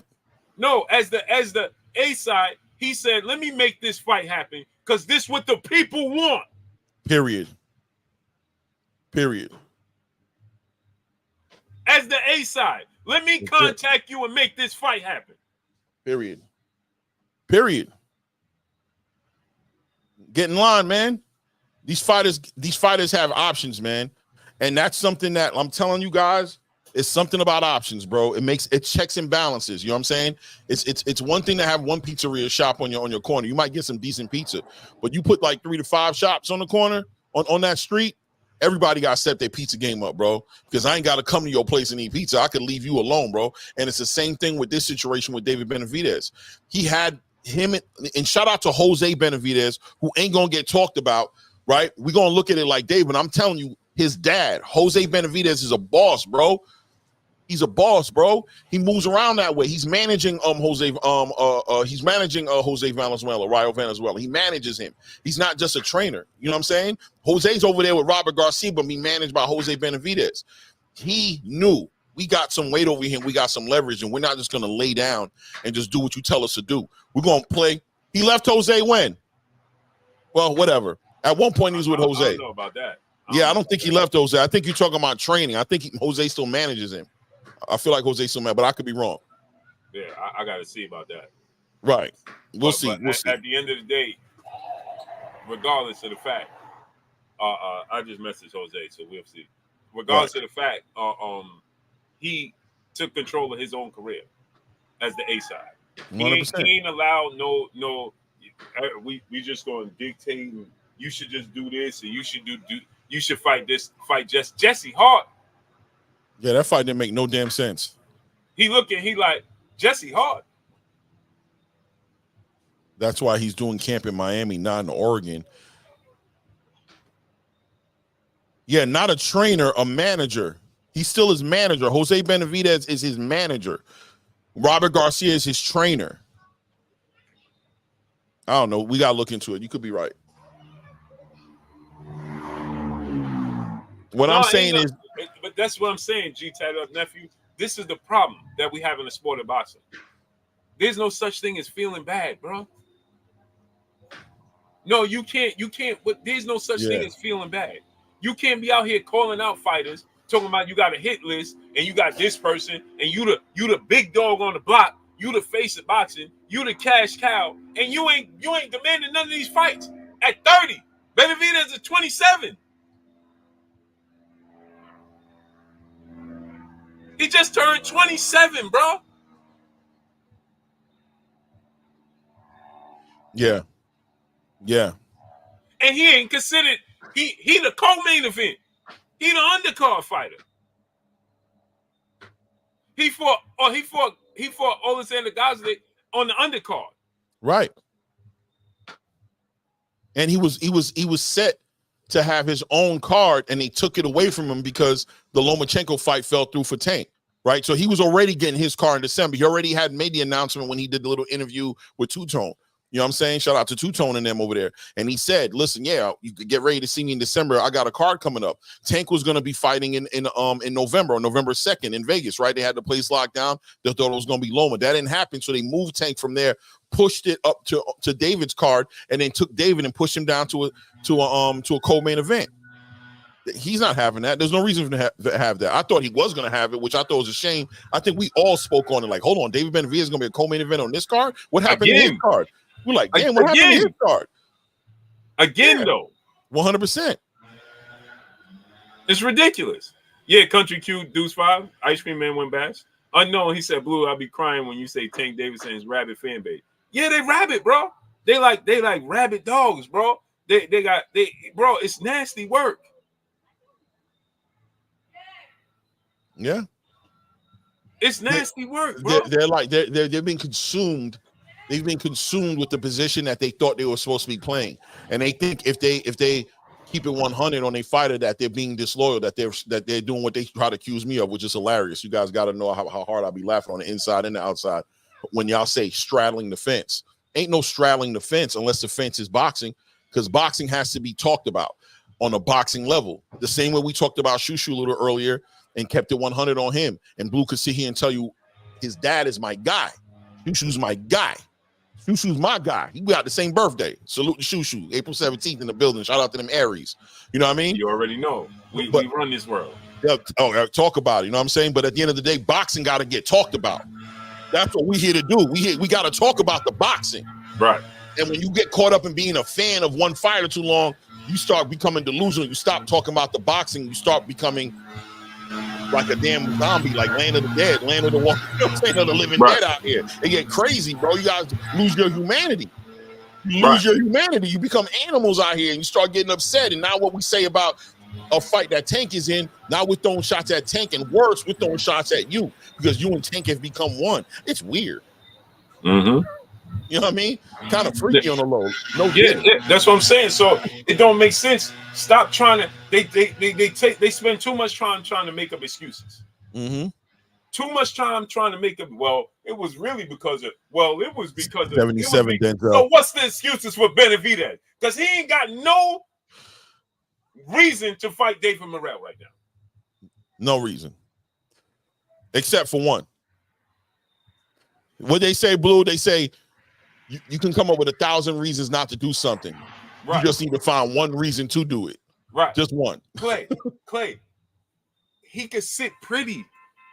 Just take a tune-up and wait for Saturday's fight to be over. He gets the winner. Mm-hmm. He getting ready to risk it against a guy like David Morrell. This is risky. It's risky, but it speaks to his character. It speaks to who he is, bro.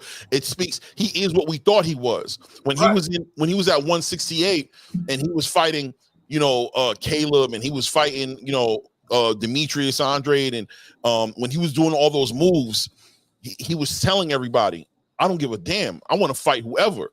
And people didn't believe him because they were like, well, David Morrell is right there. Why you ain't fight David yet? And he's trying to explain to them like, well, I'm trying to get this Canelo fight. You know what I'm saying? And Canelo playing with him, making him look crazy, and everybody looking at him questioning about his character because he's not fighting David Morrell. He wasn't going to let that slide at 175. Right.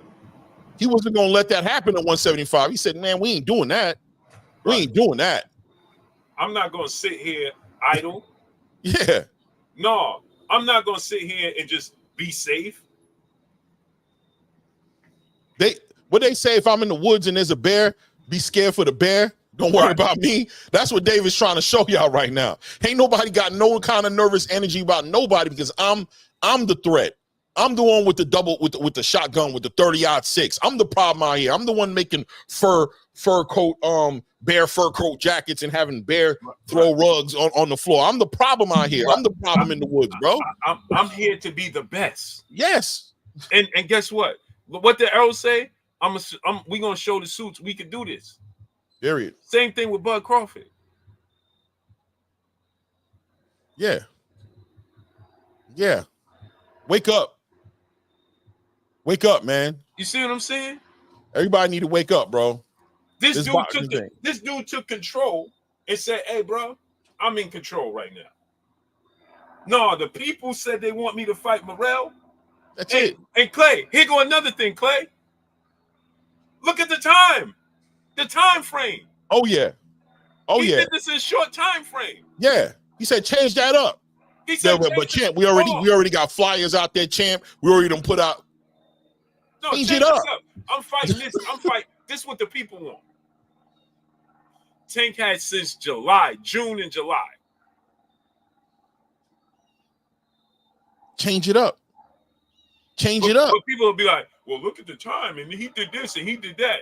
Let's stop. Not only did he change it up, he got off the card and got his own main card. Yeah. Yeah, G tatted up. They playing games. We already know. Don't even worry about it. Yeah. Tough glove boxing. What's up, family? Big money. What's up? He didn't just change up the fight. He changed up the whole card. He said, and give me my main card spot back. And give me my main card back. King. He just said, Luke King, David Benavidez said, I had to reach out to him and make this fight happen. Will Smith, what's up, family? He said, I had to reach out to David Morrell and I had to make the fight happen. We got the contract signed because this is what the people wanted me to do. Period. L Dub Boxing, the boxing plug in the building. Mike Demps, what's up? L Dub, what's good, family? Because he said this is what the people wanted. I'm going to give them. No, I know y'all trying to force me to fight this dude, Jesse Hart. No problem. And this is no slight or disrespect to Jesse Hart. Yeah, once again, much respect to Jesse, much respect to Lamont. Yeah. But you see there's a difference. There's a difference, Clay. Yes. When you, again, what do I always say, Clay? When a fighter really want to fight, you ain't hearing all these excuses, bro. Nah. That's why I put the title and people came in talking about, man, you title it. You know why I said that? Because everything Devin does and says, Tank got a response.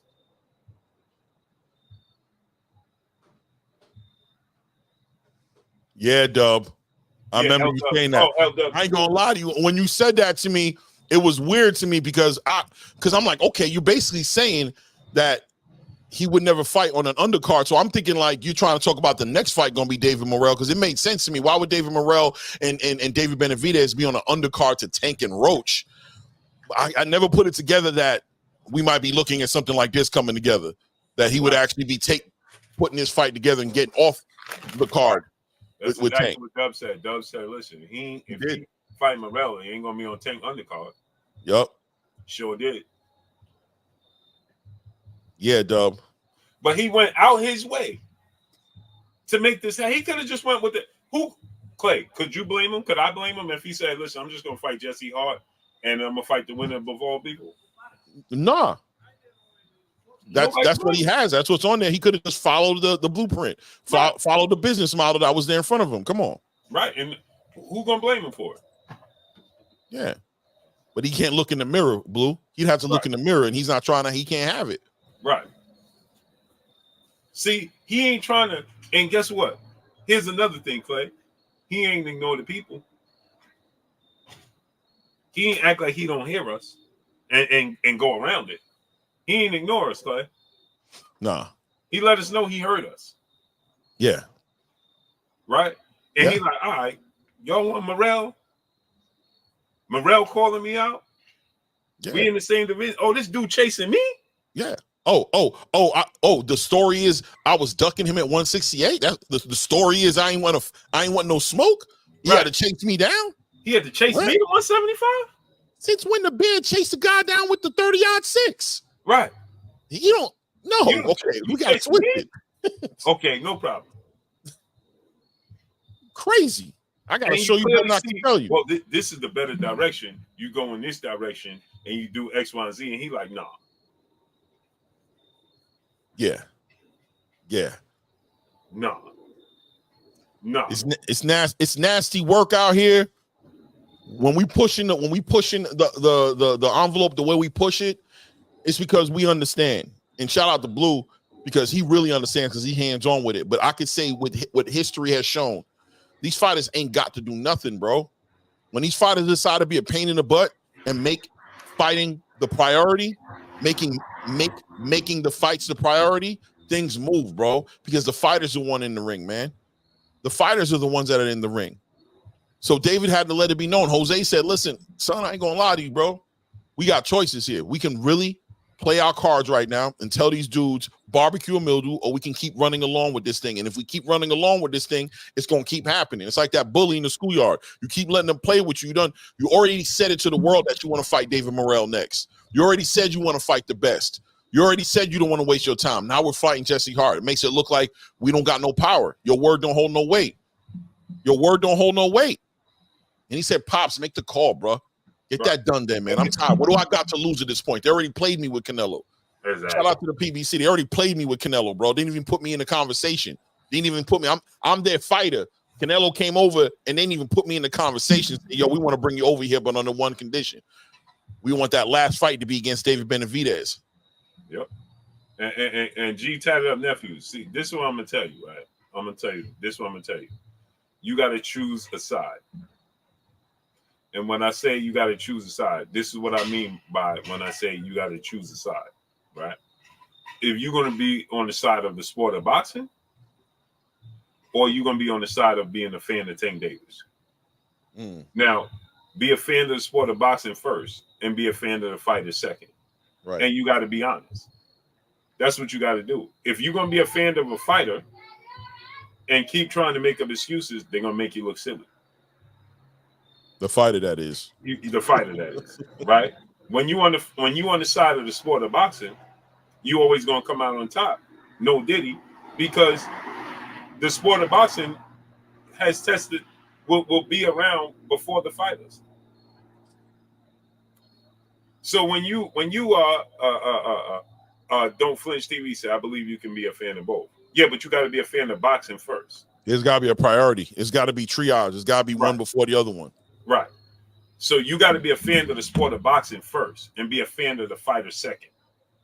You solely harping on being a fan of one specific fighter, they always gonna make you look silly. They're gonna put you in a position. They're always gonna put you in a position where you're gonna have to keep it real. And that's when it's gonna get hurt. Always, Clay. Right? There's always gonna be a time that comes where you're gonna have to keep it real. Right. And you're gonna have to call a spade. And that's when your loyalty is gonna get questioned. And then this is what happens. They're gonna put you in a position like Clay said, and you gonna choose your fanism of a specific fighter over the sport. And what I mean, it's easy to do that. Yeah. It's easy to do that. It's easy to choose a specific fighter over the sport. That's a fact. Right? I always say this. It's like this. You'll never lose a woman chasing money, but you'll lose money chasing a woman. Mm-hmm. You'll never go wrong chasing the sport of boxing, but you'll go wrong chasing a fighter. 100%. Let me say it again. You will never go wrong when you chase the sport of boxing because it's the ultimate truth teller. You're going to tell the truth about it. But if you just a specific, but if you solely a fan of this of a fighter, they're always going to make you look silly. 100%, bro. And we got a What's lot gonna of make people you who are looking upset? like that right now. And the same thing with being fans of promotional companies. The same exact thing. Right.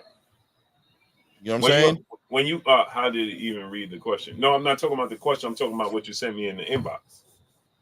Leading back to the question, you said that you feel bad for Tank because he being loyal. What are you talking about? You making up excuses. Loyalty has nothing to do with it. That's nonsense. That's nonsense. That's Okay, what's getting in his way right now. right. Because he got to fight Lamont Roach on December 14th, not the BBC. Right. He got to fight him. He got to deal with everybody questioning him and saying why he ain't in the fight he's supposed to be in. He got to deal with that. So off the loyalty, of the strength of being loyal to them over the sport, now he got to sit here and be getting into it with people on the Twitter and fans that are questioning him and cussing people out and telling them to shut up and sit down. And that's what he got to deal with. And here's the thing about it, right? You have to take this into consideration. Like I said, right? You said you feel bad for Tank for trying to be loyal. What are you talking about? If that's the case, then he should have never left Floyd. Oh,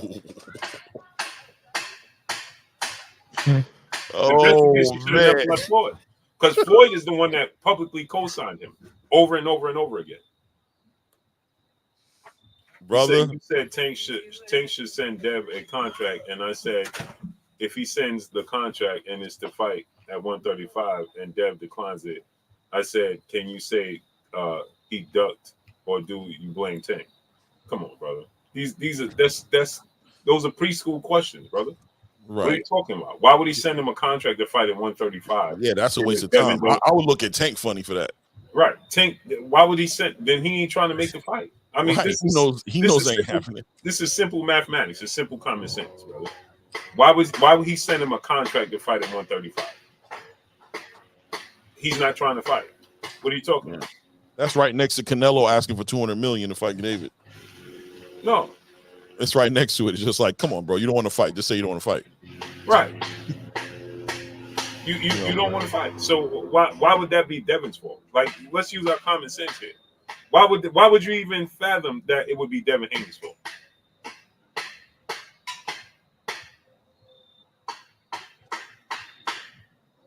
I see what you're saying, Tad, but I mean, no, G-Tad, I just want to be 100 with you. And you know what? What you just said right there is why I feel like content creators hold a lot of responsibility when it comes to this boxing space and the way it is right now. Now, he just said, but most people are fans of specific fighters because there's no written rule on how to be a fan of a sport or a fighter. Just like any other sport, people are fans of certain teams, right? That's content creator. That's content creator jargon right there. That's what they're trying to tell you guys, right? That being a fan of a boxer is okay. Everybody's a fan of a boxer. They try to make it sound like, oh, you're not a fan of a boxer. No, there's a priority. And you're right. Most people don't know how to be fan of what I'll put it in simple terms. People don't know how to be fans of a sport, right? Who they came in with, Tank caught their eye. Young Bull knocking people out, made you want to watch boxing, and now you're loyal. You come to see Tank fight. You ain't come to see boxing. And you didn't know that boxing's on this huge playing field where there's so many weight classes, so many different boxers, so many boxers that your favorite boxer could fight against, so many opportunities for you to see the best fight the best, but you get caught up in just getting caught up on the euphoria of watching boxers get knocked out.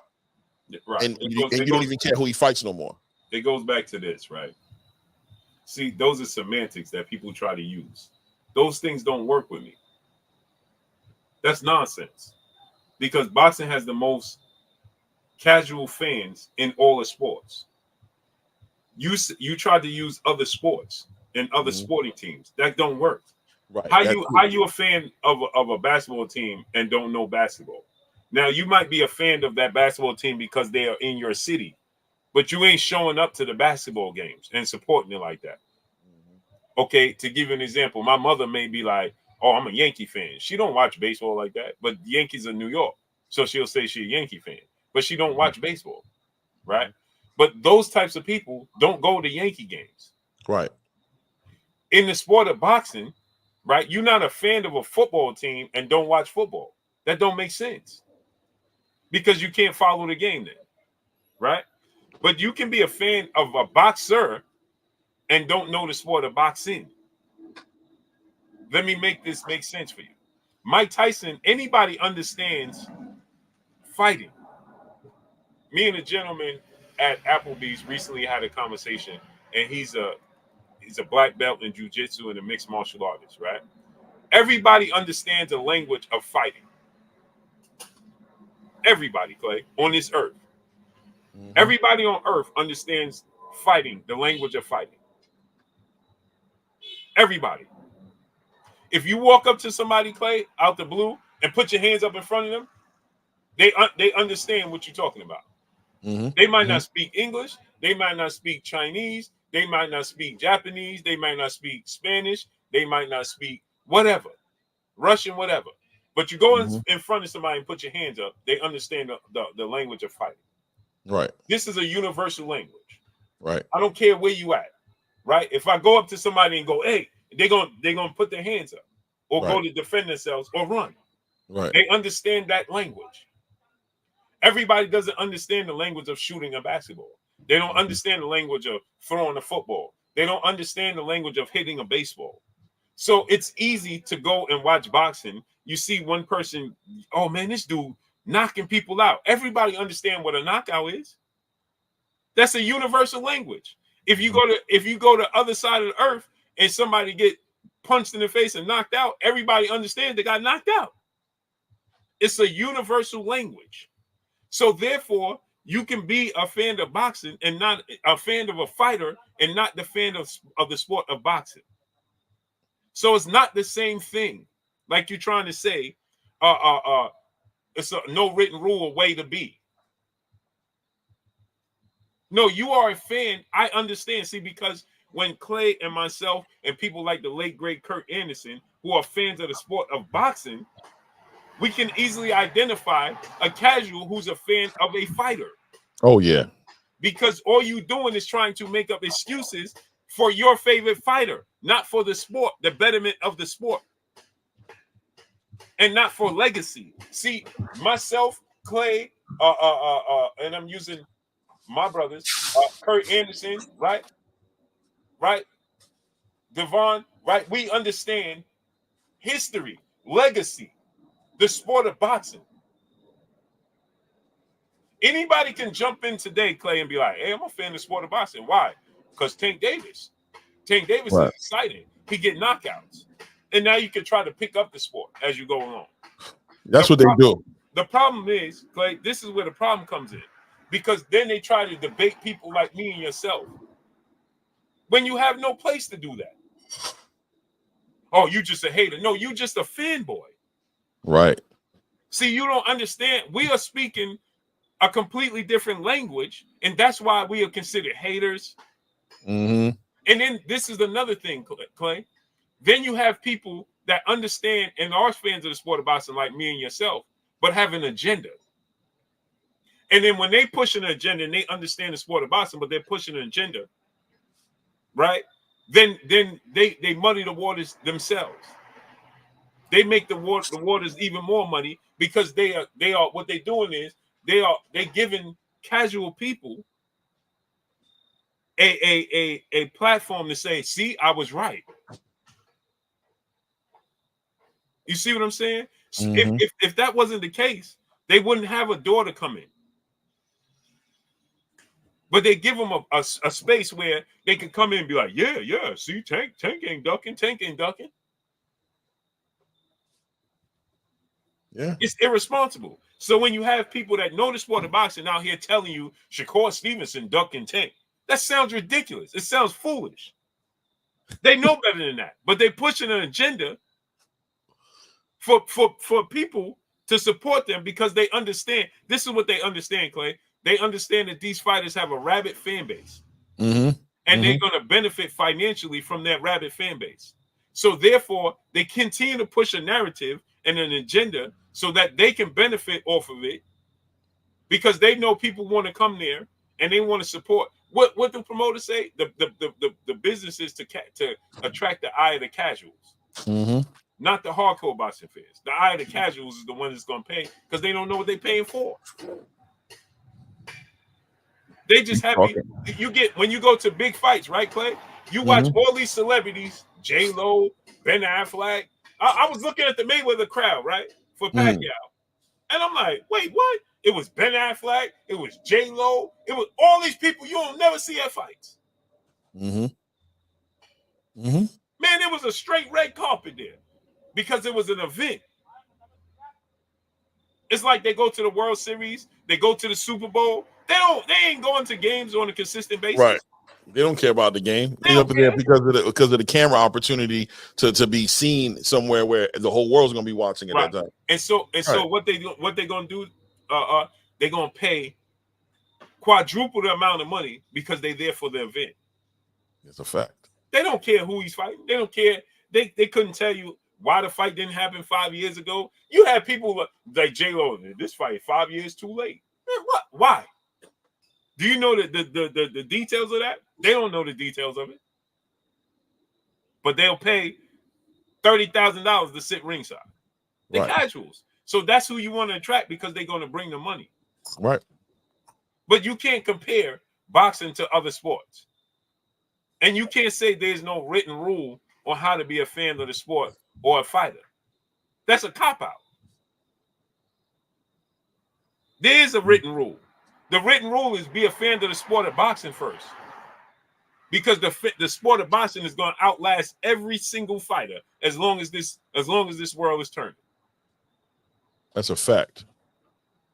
This sport has been in since the 1700s? Yeah, Queensberry, right? Right. So look how many fighters it has outlasted. And it's going to continue to do that. And it's going to continue to do that. But what you going to do when your fighter moves on to his next chapter? Right. Well, they setting him up. I think the new guy is going to be Abdullah Mason. That's who the new guy is going to be. They all focus on him now. You see what he says? He says some people just respect all fighters and all fights, no matter who he's fighting. So let me ask you a question, G, tatted up. Because this is the silly comments that people make when they don't want to, they choose not to learn. Learn the sport of boxing. Stop trying to make excuses. What you're still trying to do is justify and make excuses. So let me ask you a question, G, tatted up, since you said that. All fast food restaurants are fast food restaurants, right? So when you go in a fast food restaurant, G, tatted up, do you just lay your $100 on the table and say, give me whatever you want? And just respect that this is a fast food restaurant when all their food is good? Now answer that question. G, tatted up. Do you walk in a fast food restaurant? Let's use say McDonald's. Do you walk in McDonald's and just lay $100 on the counter and tell them give you whatever they want, and you just be happy with it because you're just happy with the fast food chain and you respect the hard workers behind the counter, working a 9 to 5, flipping fries?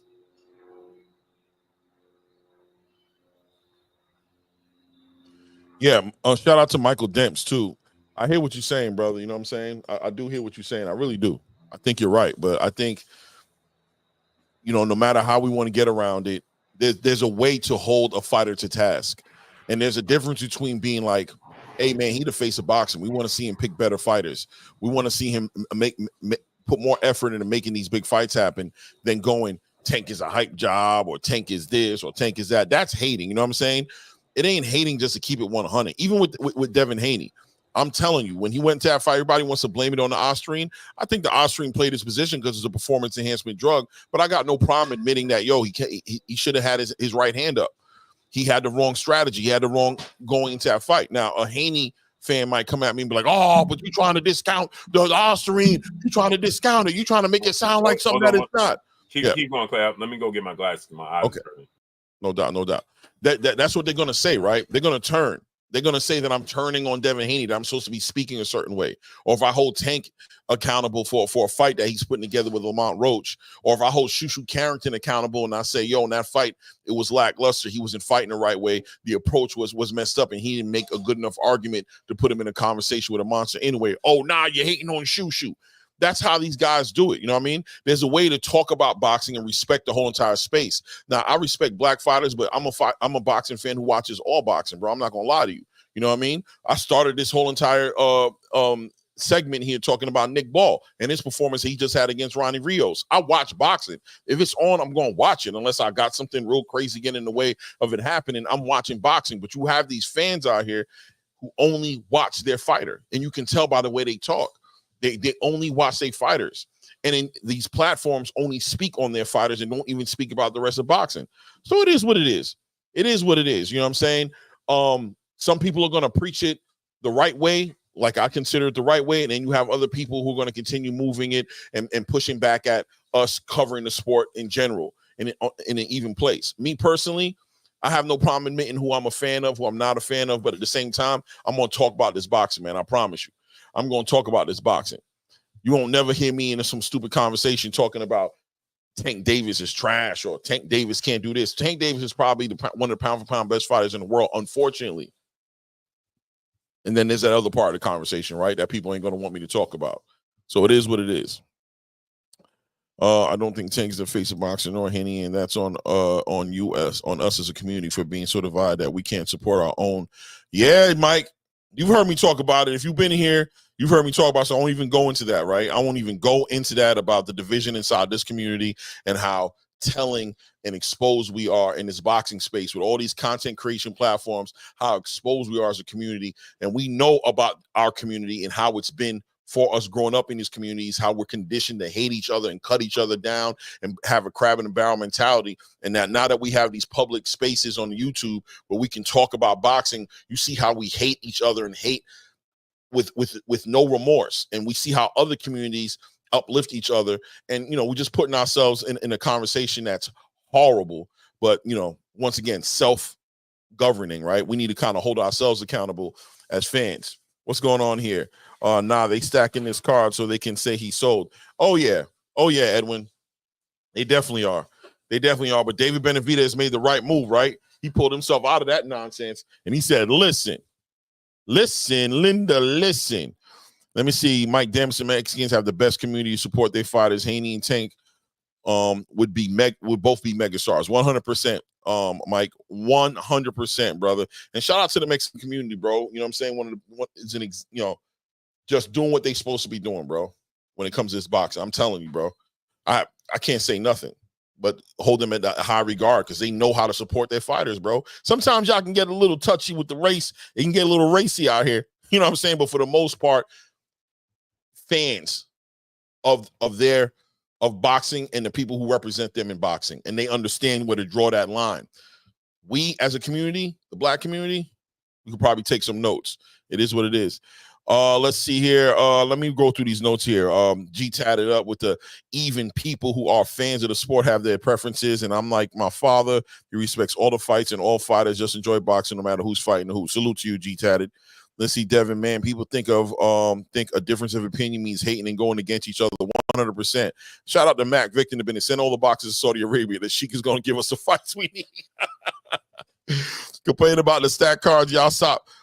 Complaining about stacked cards, y'all top tier hating. Okay.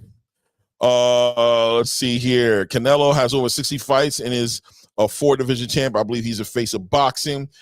He's the only active fighter who fought Floyd. I got Tank at number 2. Okay. Let me see. G tatted. No, I didn't. I don't. But when it comes to boxing and fights, I respect all fighters, respect all professional fighters. That's just me. I'm not a yes man or hop on the bandwagon kind of dude. Complaining about more fights. It is what it is, guys. It is what it is. But happy and excited to hear about David Benavidez making the power move. Happy and excited that we get that. I guess PBC is going to give us another card this year. Hopefully it's this year. Hopefully it's not going into next year. We'll see how that turns out. Very interested in seeing how the undercard with David Benavidez coming off of that undercard. Very interested in seeing what they're going to put on that card to sell it. David Benavidez is a huge part of that card. I don't care what nobody says. Him not being on that card, combine that with Tank fighting Lamont Roach, that undercard has to show out.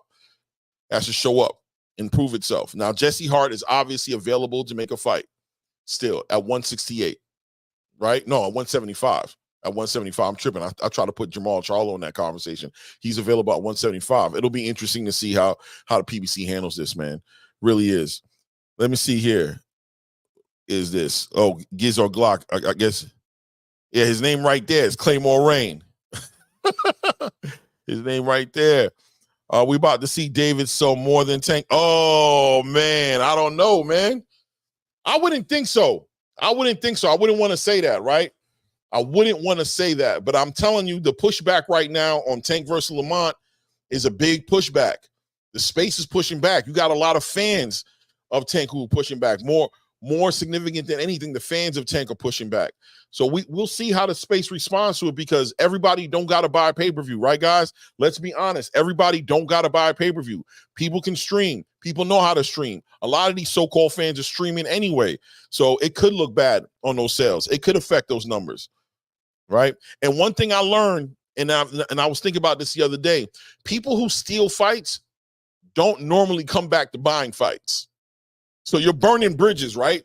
Because people who buy fights, who want to support boxing, buy fights. But if you force them to steal fights, it's hard for them to leave those websites and those streaming services and come back to buying fights. So slowly but surely what's happening is boxing fans are getting more and more desensitized.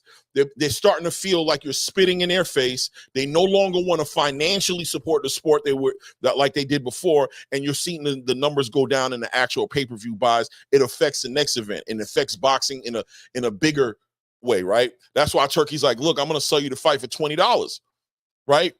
That also affects certain aspects of it. Why? Because now if I'm going to spend $80 with you, I'm comparing it to a $20 card that I just watched. Now what am I supporting and what am I doing? You're not giving me what I want, so why should I give you my hard-earned money? The economy is moving in a certain way. The world is going in a certain direction. Inflation, blah, blah, blah, blah. If y'all get my gist, it starts to become, right? It starts to become the right thing to do, to spend my money more wisely. Why pay $80 for a fight while I already know a fight that all I really need to see is the highlights? I can catch the highlights on YouTube the next day, or I can watch it for free on a streaming service. It's not doing boxing a service. If I sit here right now and I go, Tank Davis versus Lamont Roach as a pay-per-view fight is bad for boxing, how many Tank fans in here are going to attack me right now and say I'm hating on Tank? How many of y'all going to say that and say that I'm hating on Tank right now? If I say that Tank Davis versus Lamont Roach as a pay-per-view fight for $80 is bad for boxing, how many of y'all going to throw shots at me right now and say that I'm somebody hating on Tank, instead of taking into consideration what I'm saying? That when you devalue, when you sell, when you bring your product down, I don't want to take it to street talk right now, right? I don't want to talk about, you know what I mean, the street right now, and I want to keep that off Blue's channel, right? But I want to say, if you take the product and you beat on it, you keep cutting it, you're cutting it. Before you know it, you got people coming back talking about, this ain't even do nothing for me. This ain't even do nothing for me, man. I need my money back. What they gonna do? Are they gonna sit there, keep on? You think that people are doing drugs just to be doing drugs, or are they actually trying to get high? What are they actually out here trying to do? Right? Now you got somebody else putting on fights for $20 a fight. Not only is he putting on the fights for $20 a fight, but he's giving you more events. Yeah, it's not a good fight for boxing, and it's not a good fight for American boxing if that's what the whole argument's about. It's not a good fight for black boxing if that's what the conversation's about. Whatever you want to go with it, it's not good for boxing. It's not good for boxing. You know what I'm saying? Let's see what we got going on here. Thank you, Saint Holder. Thank you, Anthony Johnson. Facts. Thank you, Max. Tank is like your favorite rapper who never switches up their flow. Another Tank fight at 130, 135 isn't enticing me to buy. I'll stream it though on one of them sites. Look, man, and like I said, these guys who are, Devin Joseph said you're a hater. Let me see. These guys, I know you was playing, Joseph, Devin, by the way. I know you was playing. But these guys don't understand the impact of this, right? That's why the sport has to be the priority, because the sport gets hurt. Tank is going to make his money. He's going to impress you guys with the knockout that you're looking him to do. But boxing fans, are you interested in boxing growing? Are you interested in boxing become a bigger sport? If you are interested in it, then this type of fight shouldn't be a pay-per-view fight, because it hurts it. Because people who are novice to the game, who are just coming in entertaining the game, who thinking that the best should be fighting the best, they're not getting that. So they're starting to go other ways to get the fight. I know OGs in the game. OGs in the game. And I don't want to say no names, but I know people who you guys know who don't buy fights. And they don't do it because of this point of the conversation right here. They say, I'm going to stream it. I'm not paying for that. They'll tell you in 2 seconds. Or old head will tell you in a second. I ain't paying for that, young blood. You got me messed up out here, bro. I'm going to catch that fight over here. So now you got the new generation of casual fans that are buying it, but eventually they're going to catch on too. They're going to catch on as well. They're going to say, I don't need to be watching this. I don't need to be paying this. Not watching it, because if you like boxing, you like boxing. They're going to say, I don't need to be paying for this. It is what it is. Devin said, even the tickets for this fight should be free. Let's see. G Tatted said, and y'all act like this is just a guaranteed blowout. This fight will be more competitive than Frank Martin fight and the underdogs. Okay, G Tatted. I don't know even what to say to that, bro. I ain't gonna lie. Reading that makes me feel like you don't get it. No, but here's the thing. Like I told him, he don't get it because he don't want to get it. Because when you try, again, like I said, just say that I'm a Tank fan. That's it. And you don't care what he does. Because trying to justify this is ridiculous. And you make yourself look silly when you do that. Yeah. So, Mike Demps, I just want to be clear with what you're saying right now. And maybe I'm hearing it wrong because you know how it is with this texting. So I just want to read this out and I want to tell you what I'm looking at, what you're writing down, and then maybe you can correct me. So you're saying y'all are the exact reason. When you say y'all, is it me in blue? Is it the people in the chat? You let me know. Y'all are the exact reason the sport is where it's at. Streaming fights led to these coming raping fighters and fighters taking less risk because the reward isn't guaranteed. Bums streaming fights. So me bringing light to what the issue is a part of the problem, right? So me being honest with you and saying that people are streaming fights, and they're streaming fights because A, they don't want to spend the money. It's a lot of money. The cost of pay-per-views have gone up. And B, the fights aren't competitive no more. It's not the fights that they're asking for. They're not getting the fights they're asking for. Pay-per-view used to be reserved for big fights, right? It used to be championship fights, big fights. That's what it used to be reserved for. Now pay-per-view is just to see any kind of fight. Why would somebody pay for that? What he's saying is that the people streaming the fights is the problem. Okay, it's not us because he said y'all. Okay. Yeah, no, he's referring. He said referring to the chat. G Ted up said, I never denied being a Tay fan. I'm just not a yes man. Okay, Mike. Salute, Mike. People Salute, again, like I told you, brother. People will say anything when they Tank fans. Yeah, they'll say anything. What does being a yes man have to do with telling the truth? Nothing. Thank you. Yes man has absolutely nothing to do with telling the truth. G, tat it up. Let me ask you a question. Now watch this. I can predict your answer. Do you have a problem with Lomachenko? So here's my thing. You said you enjoy the sport of boxing. Now see this again, like I told you, when you try to play these games, right? This is easy to do with people that don't understand or not historians in the sport of boxing. That's easy to play that game. Okay? So now here's the thing. G tatted up. You said you solely a fan of the sport of boxing, not a yes man. Right? Okay, cool.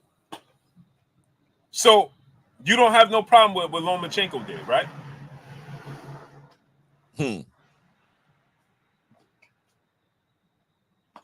Now I'm asking you, do you have a problem with what Lomachenko did?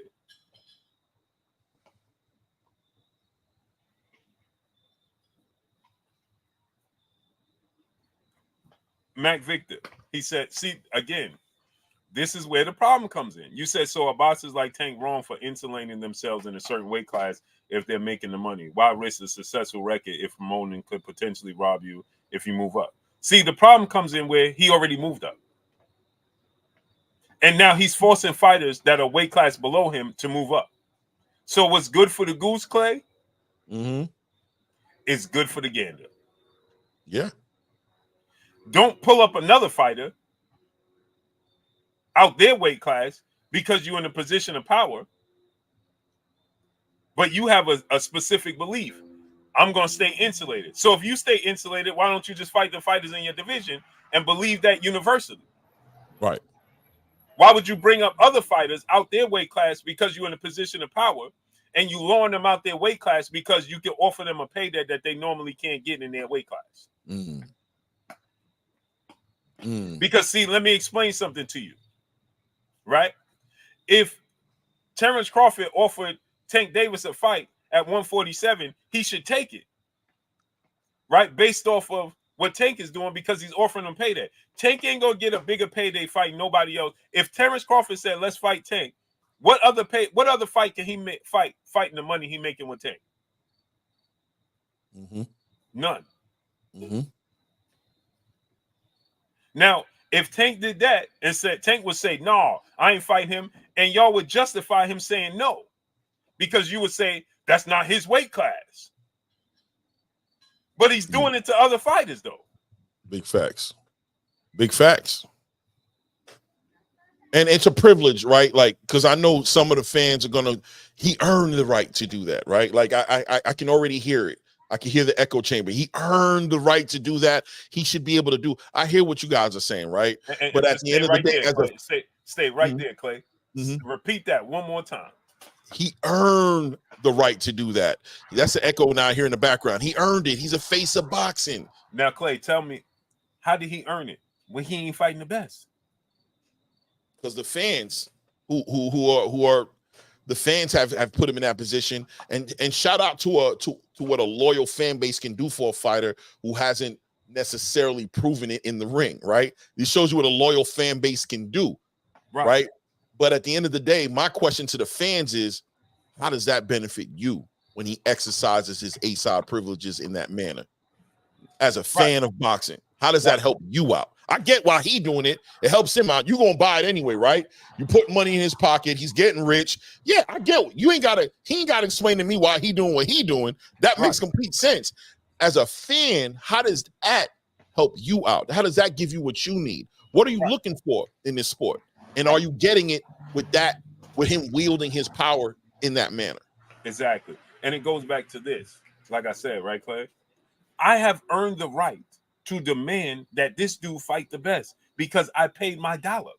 How you going to tell me when I walk into McDonald's what I should order? Right.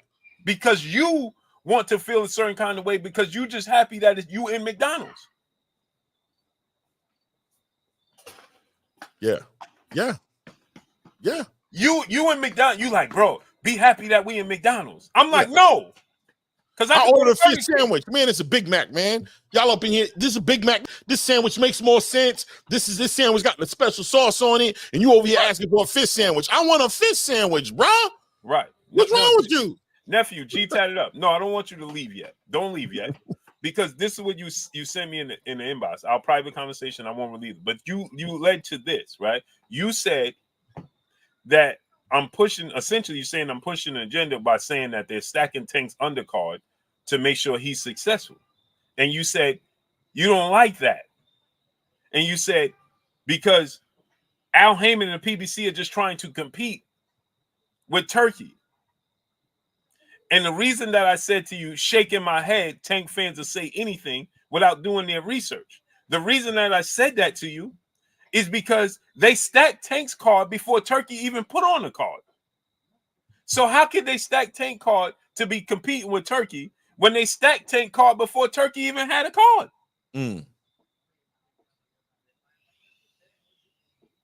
This is why I said you got to do your research before you say these things as a fan. This ain't the first time they stacked Tank Davis card.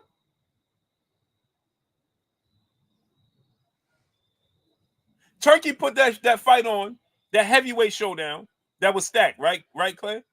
When Turkey fought what? That was after they stacked Tank card last January with Boots, Demetrius Andrade, all these fighters on the undercard. Right. In DC. Right. That's before Turkey got into business. Yeah. Or really announced itself. He didn't have no cards yet. So how could he possibly be Al Heyman be stacking Tank's card to compete with Turkey? Again, it's an excuse to defend Tank Davis. And like I said, the fighters will make you look silly, especially when you don't do your research. It's a fact. He can't be stacking Tank's cards to compete with Turkey when he started stacking the cards. If anything, Turkey is stacking the cards to compete with him because he came afterwards. Make it make sense. Yeah. It don't make sense, man. The pull-out bandit said Tank next card not stacked though. Twin not fighting Boo Boo and Benavidez not fighting either. Well, that's because the fighters are taking the control of their own career. Right. That's not the plan. The plan is to stack the card. Benavidez said no. Jamal Charlo said no to Boo Boo Andre. He said you could stack it. He said you could stack it. You could stack my card. You know what I'm saying? Hey, why y'all hating on Tank? Right. You know what I'm saying? Salute. This is what I'm trying to explain to people, man. Michael Demps. This is what I'm trying to explain to people, that it's better to be a fan of the sport of boxing. He said, yeah, the last one they stacked was Frank Martin one. No. See, this is why I said do your research, nephew. This is why I told you to do your research.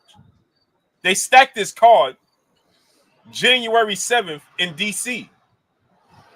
of 2023. That was a year ago.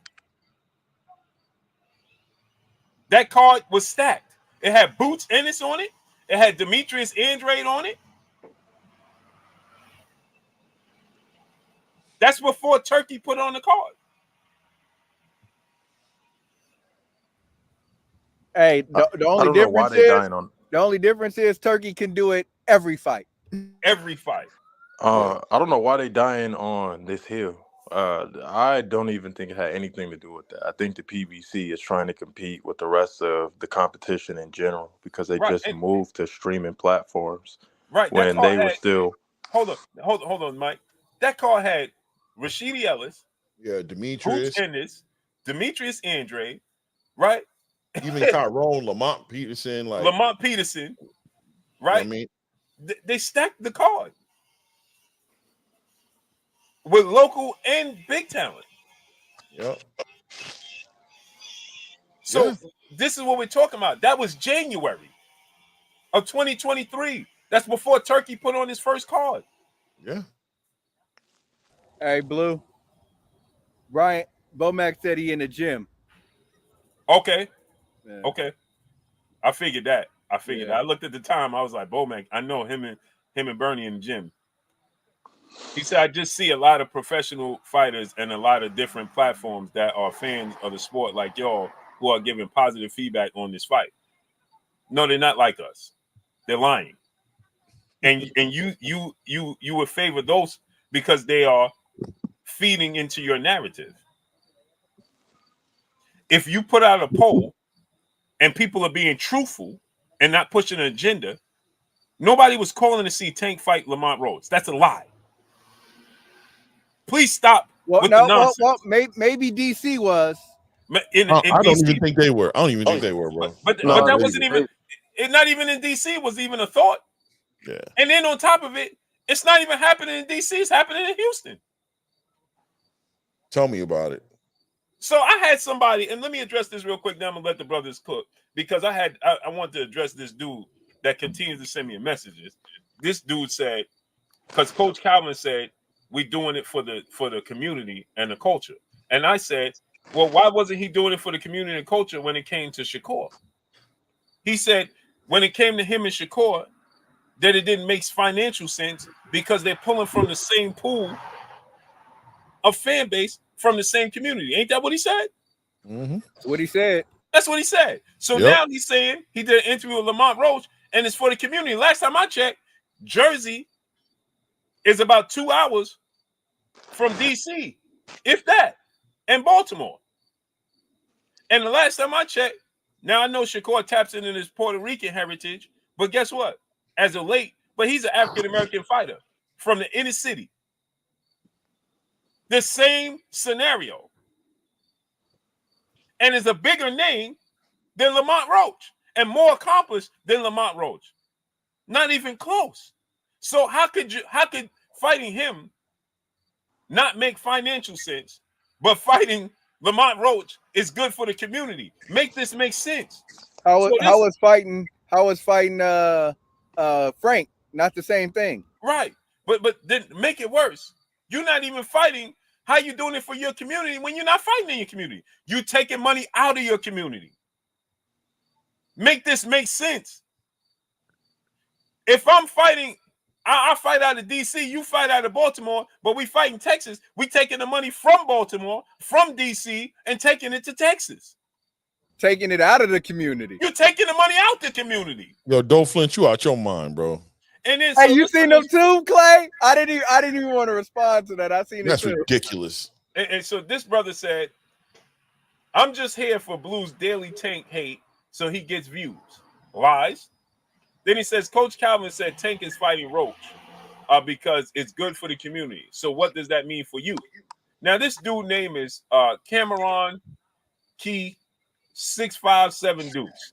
He said it means for everybody eats. He says Roach is DMV guy. Tank is giving him an opportunity. Why not give Shakur an opportunity? Baltimore is not the DMV. Why he don't want to fight Keyshawn Davis? Right.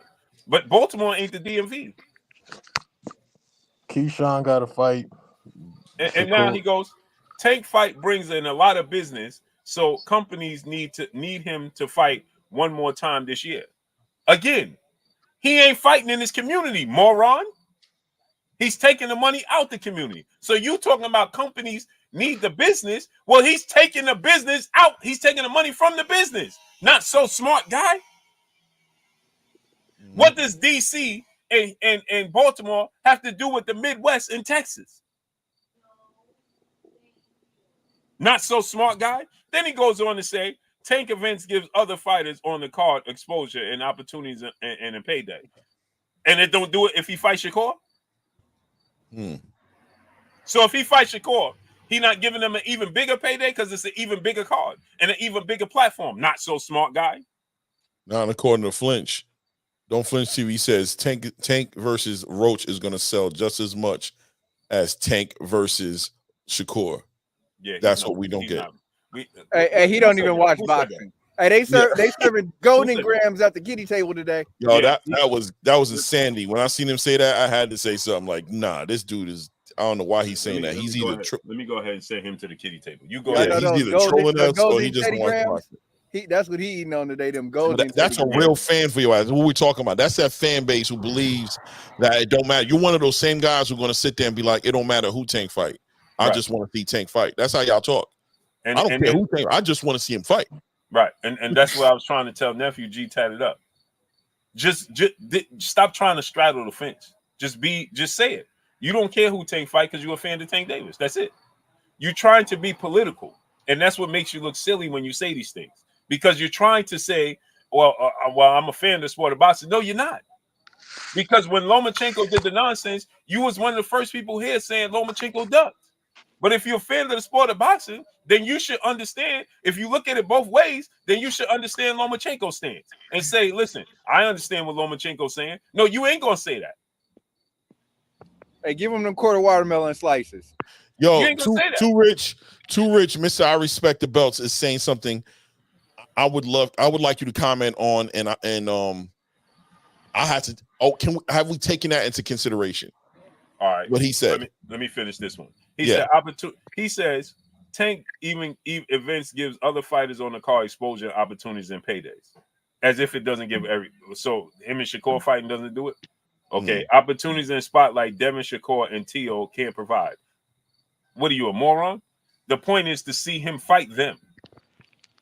And Tank and Devin, Shakur, and Teo do provide opportunities because they also have undercards. What are you talking about? Do you know how much money these fighters are getting on the undercard? What you think, they're getting a drastic difference? And if it's about the exposure he's giving for the fighters, then why don't you fight the absolute best to get them, put them in the best light, like Floyd did with him? Floyd put him as the co-main event to the second biggest fight in boxing history. Not so smart guy.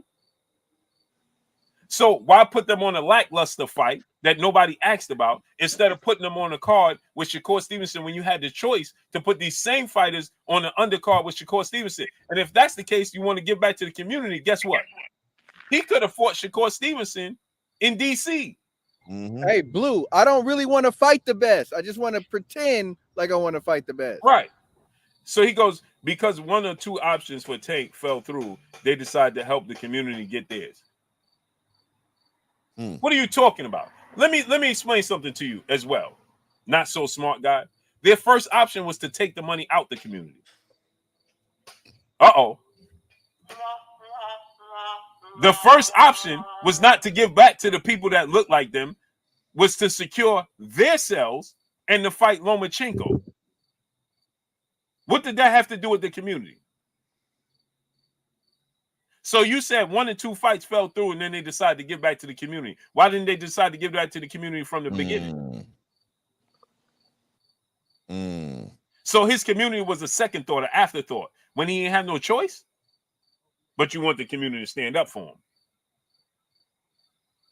But we're supposed to respect everything. But I'm an afterthought. Make this make sense. You dudes be saying anything just because you can. That's where the problem lies. That's a fact. Again, like I said, you're not gonna play this game with me because I'm a fan of the sport of boxing.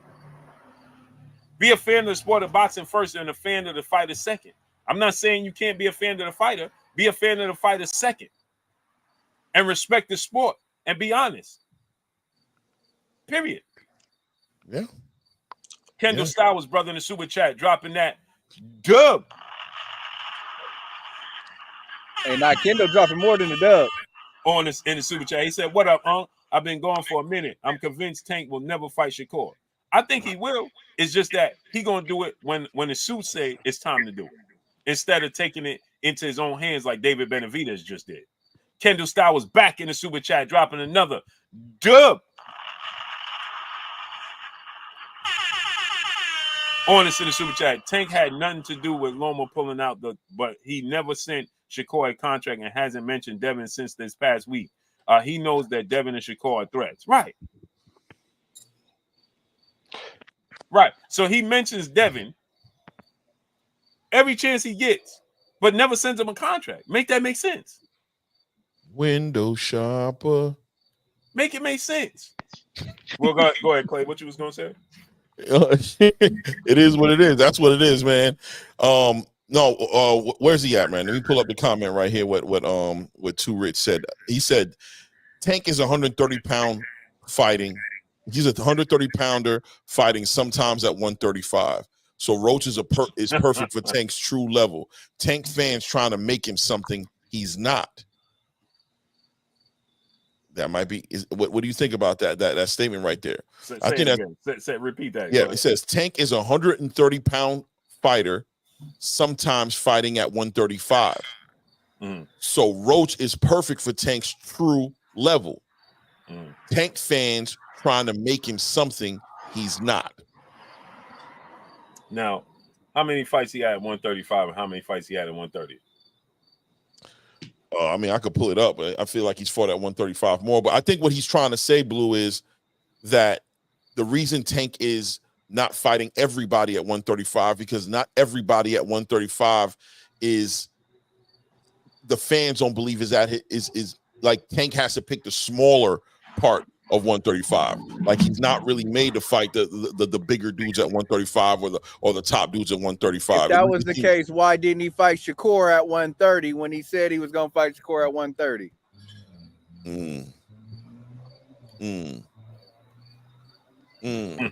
Right. And Dev, hold on. Who said they was going to 130? Be quiet. Don't you? Yeah. Hey, don't you remember that, Blue? Yeah. Don't you remember that? Hey, I'm gonna fight you. I'm gonna fight Shakur at 130 next. Right. Yeah. And then turned around and said, "I can't make the weight." 130. They turned around and said, "I can't make the weight." You got to start making this make sense. It's a fact. Here we go again.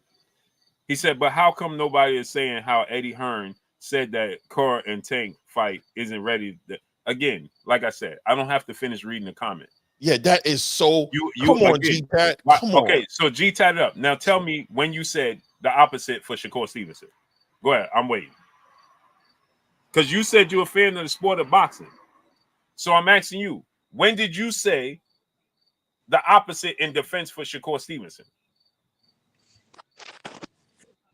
I also got to ask you a act question, like while you waiting on that Leonard Ellerbe wasn't standing right next to that man, and Leonard Ellerbe didn't begin the conversation letting you know that timing was what it was going to be, that Eddie Hearn wasn't literally responding to what Leonard Ellerbe said. He wasn't responding like, yeah, I know. And that's why we want to help build up his. So he's letting you know that he knows why they're not making the fight. They're not making the fight because they're telling him and Shakur that Shakur's not ready yet. His status ain't ready. And Eddie said that's why, in response to what you guys are saying, we are doing what we're doing to help build his status up in order to entice you to be interested in making a fight you are not making because of these reasons. While nobody else got to build up their brand to get a fight.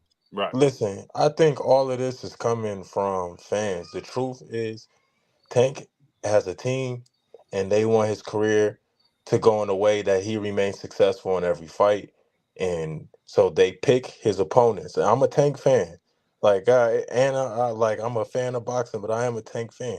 But his opponents are picked out. People may not like it. People may not want to watch it. I don't have a problem with that. You don't gotta like that his opponents is picked so that he wins and that he's successful and that they build him into a megastar. But only thing I don't like is that people talking about streaming fights. I'm a fighter myself, so streaming fights is taking money not out of just Tank's pocket, but everybody else that's on the card. So you can dislike Tank. You can not want to see him fight who he's fighting. That's cool, because I don't want to see. I didn't ask for this Lamar Roach fight either. I'm not going to defend this fight. Right. I'm going to support it, and I'm going to watch it. Trying to justify him choosing Lamar Roach is nasty work. But also, but Mike, I'm not to cut you off, but Mike, but I agree with everything you said, by the way, 100%. Like I can't push back on nothing you said. The only thing I would add to, because I'm not going to push back, I want to add to what you just say, to say that blame goes across the board. In order to ask a fan to be loyal to a sport and financially support the sport and be loyal to the sport, you have to be willing to give the fans what they want as well. And every single time these kind of fights are made, and real boxing fans who want to support the sport are seeing that you're purposely moving in a certain way, it becomes a spit in the face of somebody who's being asked to spend $80. It becomes a try. It becomes something. $80 is ridiculous. I didn't know the price of it. I haven't really been keeping up because I'm not. It's going to be somewhere between $70 to $90, right? That's what it's going to be. And what's going to happen is it discourages. It discourages the fans. It's discouraging the fans to participate in the process and play their position on what it takes to make boxing a bigger sport. So everybody has accountability. There's checks and balances across the board. The streamers are out of pockets for streaming, but the matchmakers are out of pocket for continuously force feeding boxing fans fights they're not asking for. But also 100%. In their defense, though, too. Like when we got apps like DAZN, where you got to be charged a monthly subscription to be able to catch basic fights from time to time as well. Like that's also playing into people becoming jaded and saying, oh, I'm going to find ways around it because, I put it in the chat earlier, I remember the days of TNT. You know, I remember the days of Fox where you could just turn on the TV. USA boxing. You catch on any given Friday, Saturday, Sunday, even sometimes you catch a boxing match. Tuesday. And now you got to go on these streaming apps like a DAZN or like a ESPN to catch a regular and think about it. ESPN charges now too. You gotta be subscribed to ESPN, or yes, you can watch it on TV, or ESPN2 if they move it to ESPN2 and you don't have that on your streaming apps. Like everything costs to stream now. Even basic television and getting the basic apps, everything is a cost to streaming now. Everything is subscription based, and that's what this generation is used to. But also the reason you see more and more people finding these sites is because during our time growing up, and I know you guys know this, like we had HBO, we had Showtime, where you went and you bought that for $60, $59.99. That Yep. was where we went to spend the money, but we didn't have to buy and subscribe to all these different apps to catch a basic fight. Mm-hmm. Yeah. Now, What I'll say to that is this. I agree. And I do think that's why I say these. When my comment earlier was supposed to say these companies not coming. It's just I'm typing fast, but these companies are wording these fighters out of their money already, and most of these fighters' contracts are terrible because they don't got good representation or good management. And I'm telling you this from being a fighter and from working with a promotional company. Most of these fighters are making scraps. Unless you make it to one of these big cards, like one of these tank cards, like a Devon card, like any of the top fighters, you make it to one of these cards, and you're gonna get paid decent. But the thing is, these people are still streaming. They're still watching it. So obviously they are interested in seeing the fight. So why not support the fighters that are on the card is my beef with that. And that might just be coming from me as a fighter, but that's my only beef. My beef is not with people not liking this fight because it's real. Nobody asked for it. Nobody can defend that because not a single soul was asking for this fight that I know. right. And I'm a huge Tank fan.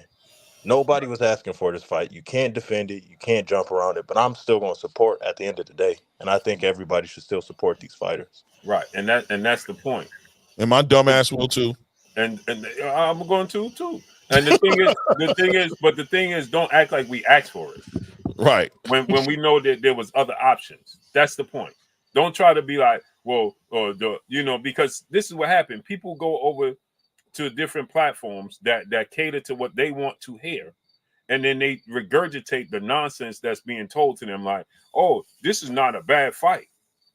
This ain't nobody asked for Lamont Roach fight. Please stop. Oh, Lamont Roach getting the opportunity, and anybody he fight is getting the opportunity if that's the case. Who's not going to be getting the opportunity based off of that? He's just trying to get through these 6-fight contracts. But that we never even seen true details to see if that was real. I hope that is real for his sake to get that bread, but we ain't never seen no details to back that up. So my question to you guys is: this problem exclusive to Tank, or are we seeing this across boxing as a whole? Boxing ongoing. It's across boxing. This is boxing ongoing. It's across boxing, but I don't hide my hand when I say that the faces of boxing get more scrutiny than the rest of boxing, because the rest of boxing, like watching David Benavidez do what he just did right now, was amazing. It was like, but we all, like Bluff said earlier, we would never have held it against him to be fighting Jesse Hart because of the position that he's in, right? But he still showed that he can still go above and beyond to make something happen that he wants to happen in his career. But when you talk about Canelo Alvarez or Gervonta Tank Davis, or these big faces, these A-side packing the arena type fighters, we put more scrutiny on them because we know they hold more power. They're able to wield their privilege in a way that these other fighters in the space don't necessarily have the privilege of doing. So when we can tell they're freely choosing not to wield their privilege in that direction, they're going to get more energy. That's why when people always say, how come you ain't say that when Shakur did this, and you ain't say that when Devin did this, and you ain't say that when this dude did this? And I go, them dudes ain't face of boxing. Those dudes ain't the face of boxing. They don't hold the same like power. that. My only pushback to using like Benavidez, Canelo, or any of those guys as an example is just they have the community support behind them. We haven't had a fighter that us as a community has all held in high regards and agreed on since Floyd. Like every fight, we're all rooting for Floyd Mayweather. Even the people that didn't necessarily like Floyd still rooted for him against everyone that he fought.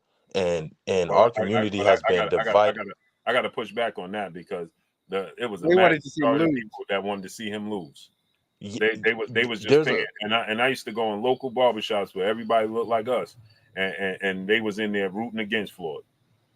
You're always going to have people rooting against you, even within the community. But by large, the world agreed most of the people were rooting for Floyd. There wasn't another Floyd Mayweather at the time, like how we have a Devin Haney in the tank, how we have a Shakur, how we have this dynamic that we have today. We didn't have that with Floyd Mayweather. There was nobody on that level. Yeah, but you gotta remember, if and this is gonna take it a little bit away from boxing, but unfortunately, that's been sown within our culture. Unfortunately, and I'm not saying it's right. It's if you look at the discord sown between brothers in general, the Yeah, discord sown between this block and that block, my hood, your hood, this color, like Right. that's discord sown anyway, and that's the overall problem. you're 100% right. Floyd is proof that we still can agree on a fighter, though. My point is that here's what because I don't want to take it away from boxing. The only point I'm making is that I feel like the age of social media and this new age YouTube community has assisted in causing that divide to be greater than it was when we were in the time of Floyd fighting in his prime. And I feel like I got to push back on that because our community, I used to have this argument all the time, and I used to say this all the time. You ain't never seen Filipinos saying that they was rooting for Floyd Mayweather to beat Manny Pacquiao, but you had a whole community of us saying that we was rooting to see Pacquiao beat Floyd Mayweather. Oh my God, that's so true. Right? So that it's because we can't get out of our own way. We can't get out of our own way. I'm Right? not disagreeing. I'm saying you don't think that the divide is greater today because of social media social media and makes because it of the more. platforms? You gave haters a platform. Of course, it's worse. Oh man, they get together and they having babies like rabbits. And but the thing is, it's that social media just reveals and gives and just makes you see clearer. That's all. Yeah, just like the cameras, just like cops beating on certain people. Right. We already what's knew going on today? That's always happened. Just everybody didn't used to have a camera in their phone. Right. Exactly. Now you can just see it. Right. Right. It always existed. Now you're just getting you able to see it in plain sight now. That's the difference. And plus, you got the channels that, I'm not going to talk ill about any, but you got channels that they only talk about their favorites. They talk about their opinion and they state their opinion as fact and law, and it is what it is. And they're creating these fan-based armies, and that's what they support rather than the sport of boxing as a whole. Exactly. And shout out to those platforms because they're able to turn this into like these big echo chambers, right? That just run across all these different that come here even and spread that nonsense, and they get confronted with straight with a different kind of energy, and it's like it's engagement, right? Christian, Then they get lost. It's like great. He just said, G tatted up nephew just said, how come nobody repeated what Eddie Hearn said? Eddie Hearn said that the fight wasn't ready to happen. Eddie Hearn said that's a talking point from another platform. Right, that Eddie Hearn said that this fight, Shakur needed a couple more fights to let the fight build. No, Eddie Hearn. Now let me ask you a question, G tatted up nephew. Right, because this is why I tell you, just stand where you stand on your square. Because Eddie Hearn also started off by saying he wanted to make Boots and Crawford, and after Boots beat what was his name? David Avenesian. He said when asked about him and Crawford, he said that fight need to build up. We looking to collect the belts. Him and Crawford gonna build up. So do you think that that Boots needs to fight the Eddie Hearn said that? It's the fighter's actions that show you everything. Never mind what the promoter said. Right? If the fighter's actions align with what the promoter say, that tells you what you need to know. Okay? So Jerron Ennis is saying, I want to fight Crawford. Crawford said, if you knock on my door the right way, we gonna fight. Boots and Crawford energy is different. Errol Spence energy is different. David Benavidez just showed us his energy is different. Tank Davis' energy is aligning with the promoters. Big facts. Shakur energy is different. Shakur said, let's make the fight happen right now. When they picked up the phone, did Shakur say I need to let the fight build and marinate? As a matter of fact, since you said that, this doesn't even make sense because Shakur already told you. If that's Eddie Hearn train of thought, that's part of the reason why Shakur said he don't want him involved. Well, I'll give this is why I'll give credit to Shakur, because one, we can't just sit here and defend one person. I'll give credit to Shakur because when he signed to DAZN, he knew Tank did not want to deal with Eddie Hearn, so he made sure to put in the contract that if he were to have any dealings with Tank, there would be no involvement with Eddie Hearn. Exactly. Right. Exactly. And that's and so they did. Yeah. And that's my point, Mike. That makes no sense to then try to push a narrative that Eddie Hearn said Shakur fight needs a couple more fights to build up. You're trying to use these talking points to try to defend Tank Davis. So you saying, well, how come nobody's mentioning Eddie Hearn saying that Shakur Stevenson need more time? What the hell does that have to do with anything? It doesn't even matter because he's null and void anyway when it comes to Shakur and Tank. So it doesn't even matter what he says. Hey, Blue, it really don't matter because Shakur can't send himself a contract to fight Tank. He can't send himself a contract, but on top of it, like Mike just said, Shakur already told the world, and Eddie told the world, he don't have no legal involvement. He got excluded from making it happen. So why? Why did Eddie Hearn get excluded? Because he said that Shakur said, listen, you might ruin the opportunity for me to get the fight. So it's null and void with what he says. Yeah, but on the flip side, on the flip side with Tank, his team is saying something, and his body language is aligned with what they're saying. And shout out to Mike, by the way, Mike. I want to shout out to you because I think you're the first person I've ever seen come on this platform and genuinely put some real perspective on what Eddie Hearn was communicating when he said that he was instructed not to pursue the fight with Tank Davis, because you leave it to any other fanatic or any other person who wants to bring that up, and they're going to say one thing: Shakur didn't want the fight. He even told Eddie Hearn not to make the fight. They use that as a literal weapon against Shakur to say that the fight wasn't made because Shakur proactively made sure Eddie Hearn didn't make the fight. You're the first person who actually transparently was like, nah, that was a strategy by Shakur to protect the fight, to make sure the fight didn't go away because of something like Eddie Hearn and Tank not getting along, blowing this fight up in Shakur's face. Listen, I'm a big fan of boxing. Fan of boxing. I do not believe that Tank is ducking. I don't believe Shakur is ducking. I don't think these fighters are ducking. I do believe they have a team and they have good management behind them and they trust those teams. And a lot of times what those teams want do not align with what the fans want. And that brings us here having these debates. But then you have crazy fanatics on both sides who create narratives that we have to debunk. So it makes it seem like people are hating or leaning one way or another. But at the end of the day, these fighters aren't coming out with these crazy things. A majority of the stuff we're debunking is coming from people who have no idea how the business of boxing works. And let me say this to that, right? The reason that I said, and I'll say this again, I was the one that said that Tank was ducking.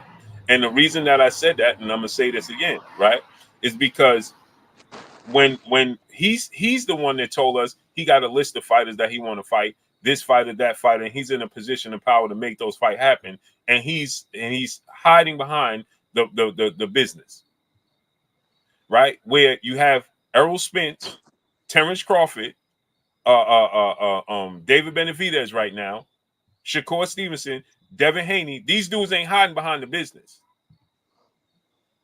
They out front and center. Even Ryan Garcia. Right? Ryan Garcia, what Eddie Hearn, excuse me. What Oscar said, no, we ain't trying to make Ryan Garcia like, yes, you are. Yep. Oscar and Bernard, what they say? We tried to tell Ryan, don't concede to this, don't concede to that. He did it anyway. Yep. That's why they didn't show up to the post conference. To the press conference, they were so upset. Yeah. Right. So they was upset, right? Even his trainer didn't show up to the post conference.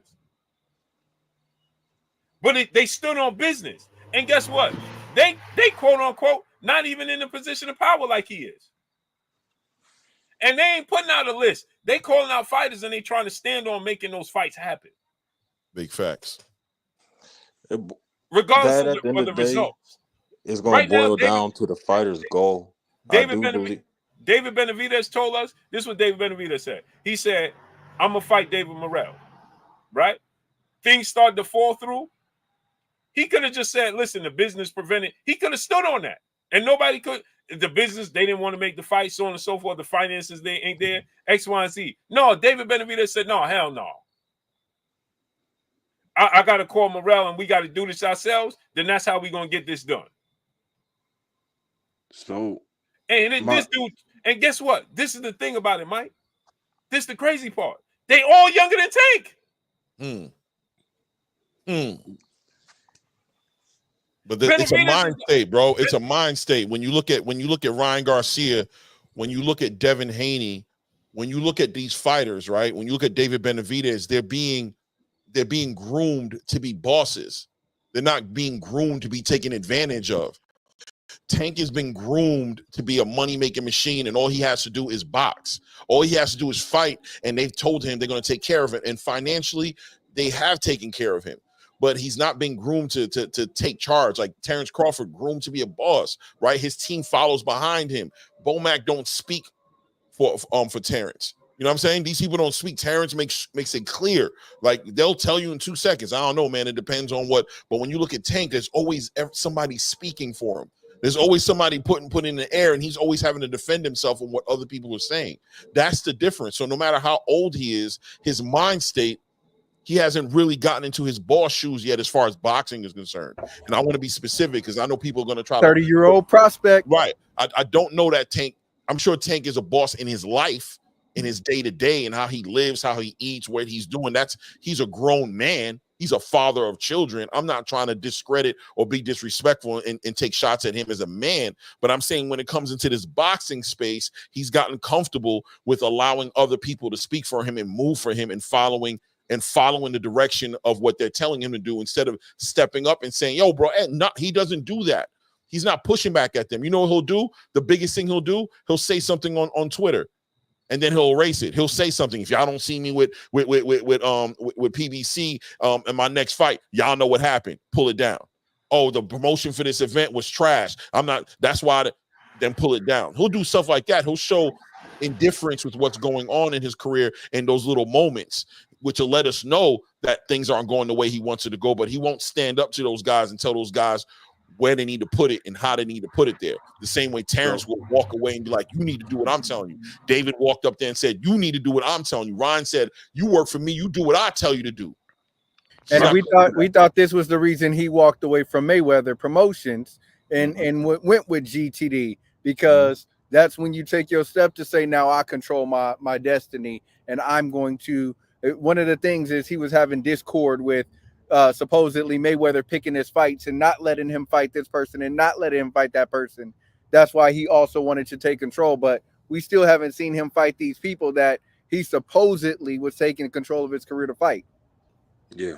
So here's the thing. I want to remove it from like a defending Tank thing. I'm gonna give perspective. This is how I look at it. You got your fighters and you got what their goals are and not what the fans want, but what the fighters' goals are, and that's going to show you who that fighter is. So everything you guys just said is correct. And then this is why you have management teams, because I'll give you 2 examples where these fighters should have listened to their team. Ryan Garcia and Errol Spence. Those 2 fighters shouldn't have tucked those fights. Errol Spence wasn't physically in condition, allegedly, to take that fight with Terrence Crawford. And in the fight, it showed. That's not saying Terrence Crawford wouldn't have whooped the floor with him, regardless, any of that, but Errol wasn't himself, right? Let's not discredit Bud. He's a all-time great. Ryan Garcia, injured rib, and he knew that he had a leak in his camp. He shouldn't have tucked that fight, struggling to make weight, dehydration clause, injured, and he went in there, and he couldn't even show if he could really compete with Tank because he wasn't 100%. Shouldn't have tucked the fight. So Tank listens to his team, whether or not it's what the fans want or not. And that's what we have going on here. All these fighters have managers and they have people giving the same advice. That's not an excuse for Tank. What you do as a fighter, you open yourself to open ridicule, to the public ridicule. Everything that these fighters do, they're opening themselves up to public ridicule. You can't get away from it. So you're gonna have to take that on the chin as a fighter. But in the reality of the situation, that's what it is. It's these teams and these management making decisions for them, and the fighter at the end of the day has the ultimate say whether you're going to follow it or not. Benavidez did what he wanted to. Ryan did what he wanted to. Did not work in his favor. Spence did not work in his favor, but it did. So I agree with you 100% on what you're saying, and I've even said that before, that one thing you gotta be honest about is Tank's career has been very successful because of his ability to follow direction and to believe in and to buy into. That's why I call it to where he's bought into the process, right? They sat him down, they told him how it was going to look, what he's going to get from it, and they promised him success, and they've delivered on that. And that just compounds it and makes it more difficult for Tank to go against the grain, right? Because he can always come back to the fact that, look, man, they've got me this far, bro. I'm not finna change what's been working for me at this point. I respect it. I really, truly do respect it. But I also believe that at some point in time, if you're bold enough to sit at a press conference and say that you have a list of fighters that you plan on fighting, you've reached this point in your career to where you're getting over $200 million of guaranteed money from an Amazon or PBC, whoever coordinate that for you, and you've gotten into this position. At this point in your career, there does come a point into your career where you should be able to stand by what you say. And I would think that it's a well thought out statement, that you understand that, what the payout was going to look at, what the risk is going to be, and what needs to be done. And you put that on your team and you let them know, this is my time. I'm a boss right now. Everybody has a point in their career to where they need to follow the direction. Ryan Garcia, to me, is a little different because it was early in his career. Oscar's whole thing was, let me build you up. Let me get you where you need to be able to do what you're asking to do. He jumped the gun and made it happen. But I think the point that somebody like Blue or anybody would say, as far as using them as an example, is to say that there's no excuse as far as not being able to make something happen. We've seen fighters with less pull these moves. So how could somebody on Tank's level face a boxer who's earned it, who's 30 years old, who's a well-tenured, he's a super all-around fighter? There's no more developing of Tank Davis needed. It's more about legacy fights. It's about making these fights happen on this tour that he's telling us is going to be his last tour, because he's trying to get out of boxing. At what point is it time for the fighter to step up and push back at the management, let them know that I appreciate everything you've done, but right now we need to be on the same page as me. It's not about making all the money for you or whatever it is that's making you move in that direction, because you don't need to protect me no more, because I'm a hell of a fighter. I'm probably going to beat all these dudes. So it ain't about protecting me like Oscar was trying to do for Ryan, or like maybe the PBC was trying to do for Errol. When Errol was in that position, like you said, he was hurt and he shouldn't have fought in that fight, and the weight cut was bad and all these different things. They're not protecting Tank now. I mean, maybe they think they are, but does Tank need that protection now? But are they protecting? Are they protecting his quote unquote the legacy that he did build, been undefeated, the knockout artist, and they want to see him go out with a fat check, maxed out his let me be bag? clear. I'm not saying his team is protecting him at all. I'm saying he has a team that are making business decisions for him. I'm not. And then I just want to address. Hold on. Example. Hold on. Let me get these super chats because my computer keep cutting off, man. Okay. Before it cut off. Salute to Ray Davis, my brother in the super chat. He said, Blue, my last comment says it all. Direct from team. Yeah. And salute to Kendall Stowers, brother, back in the super chat, dropping that dub. I can't put it on the screen because my computer cut off. I lost it. But he said, this will be the first fight I'll illegally stream. Salute to Kendall Stowers. He said, this will be the first fight I'll be illegally streaming. Yeah, a lot of people going to feel that way. You know what I'm saying? A lot of people going to feel that way because, again, Tank fans can try to do all they want to try to justify him fighting Lamont Rose. They can do that all they want. But the mass majority of people ain't trying to hear that. They just simply ain't. They ain't trying to hear that. So you could do it all you want. Salute to Mac Victor in the super chat. Much love to Mac Victor, man.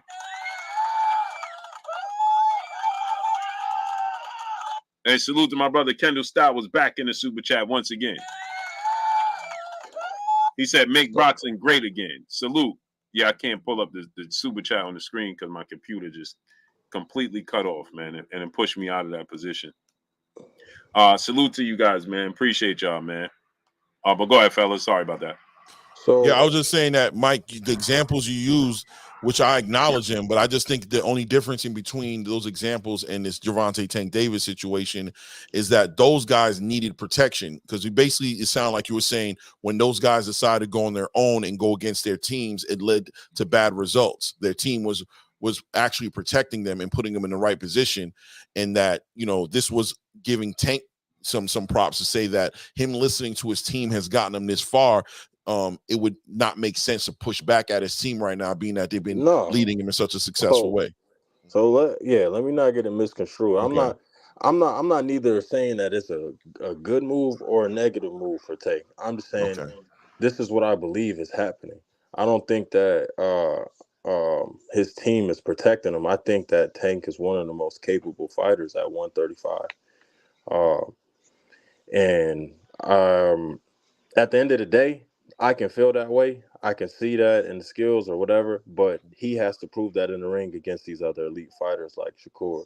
What I will say is that a lot of the talking points we have, why we might say a lot of truth, a lot of things are being portrayed in a way that people that have a narrative are going to make things look one way. Like, I'll give you an example. Tank didn't want to fight Shakur. That's a narrative that's being pushed out, even though they had a conversation. And around the time they had a conversation, Shakur took a fight and then had a hand injury, right? On Shakur's end, I believe Shakur wanted to make the fight. I don't think that Shakur's ducking on the fight. This is not a Shakur smear campaign or any of that. But I do think that people will take any piece of information and use that to support their narrative, when we should just spit the facts, and however you feel about the facts is how you feel about the fighter. If you think that somebody's ducking based on the facts, then that's fine. Then that's your opinion. But don't take the facts and kind of bend the truth a little bit to fit a narrative. That's what I don't like to see. And we're seeing a lot of that on YouTube, seeing a lot of that in the comments, and a lot of people speaking on things that isn't actually true. I really pay attention to boxing. I'm involved in the sport of boxing. And a lot of stuff people say is just blatantly not true. I agree 100%. That's a fact, what you're saying. And I would add to that and say, if I'm ever off, feel free to get me together. You feel me? I mean, don't cuss my mama out and tell me I ain't shit while you're doing it, because then it's going to be a whole different conversation, right? We ain't going to get to the part where you corrected me. But it's important to be accurate with the information and to separate opinion and perspective from facts and what's going on, because sometimes people don't do a good job of doing that, and they don't purposely let it be known that this is perspective and this is what they're reading from the outside looking in.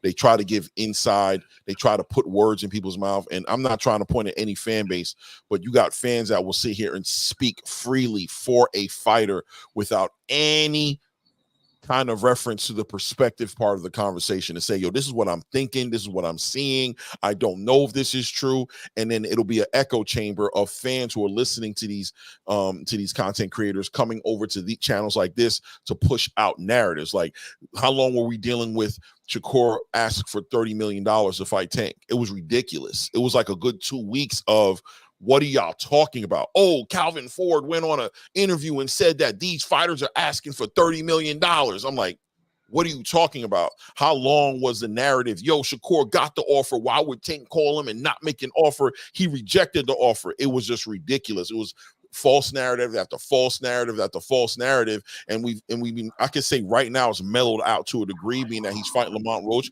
But trust me, don't give it long. Watch the chat. It won't be long before somebody says Shakur priced himself out of this fight. So it's important to push the truth. But my stance is this, right? I got to push back on that, because, like I said, with Tank Davis, if he really wanted to fight Shakur, he would have did it. So I got to say he don't want to fight. He's 30 years old. David Morrell, David Benavidez, they really want to fight. They fight. In what circumstance, Blue? Because he had a fight lined up and then he was injured. So who had a fight lined up? Who had a fight lined up? Shakur Stevenson. No, he didn't. No, he didn't. When Tank reached out to him in June, the end of June or July, he had no fight set up.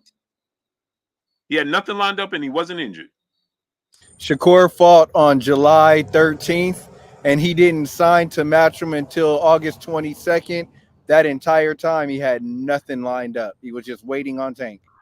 Was literally holding out too, by the way. Was literally having Eddie Hearn work for him.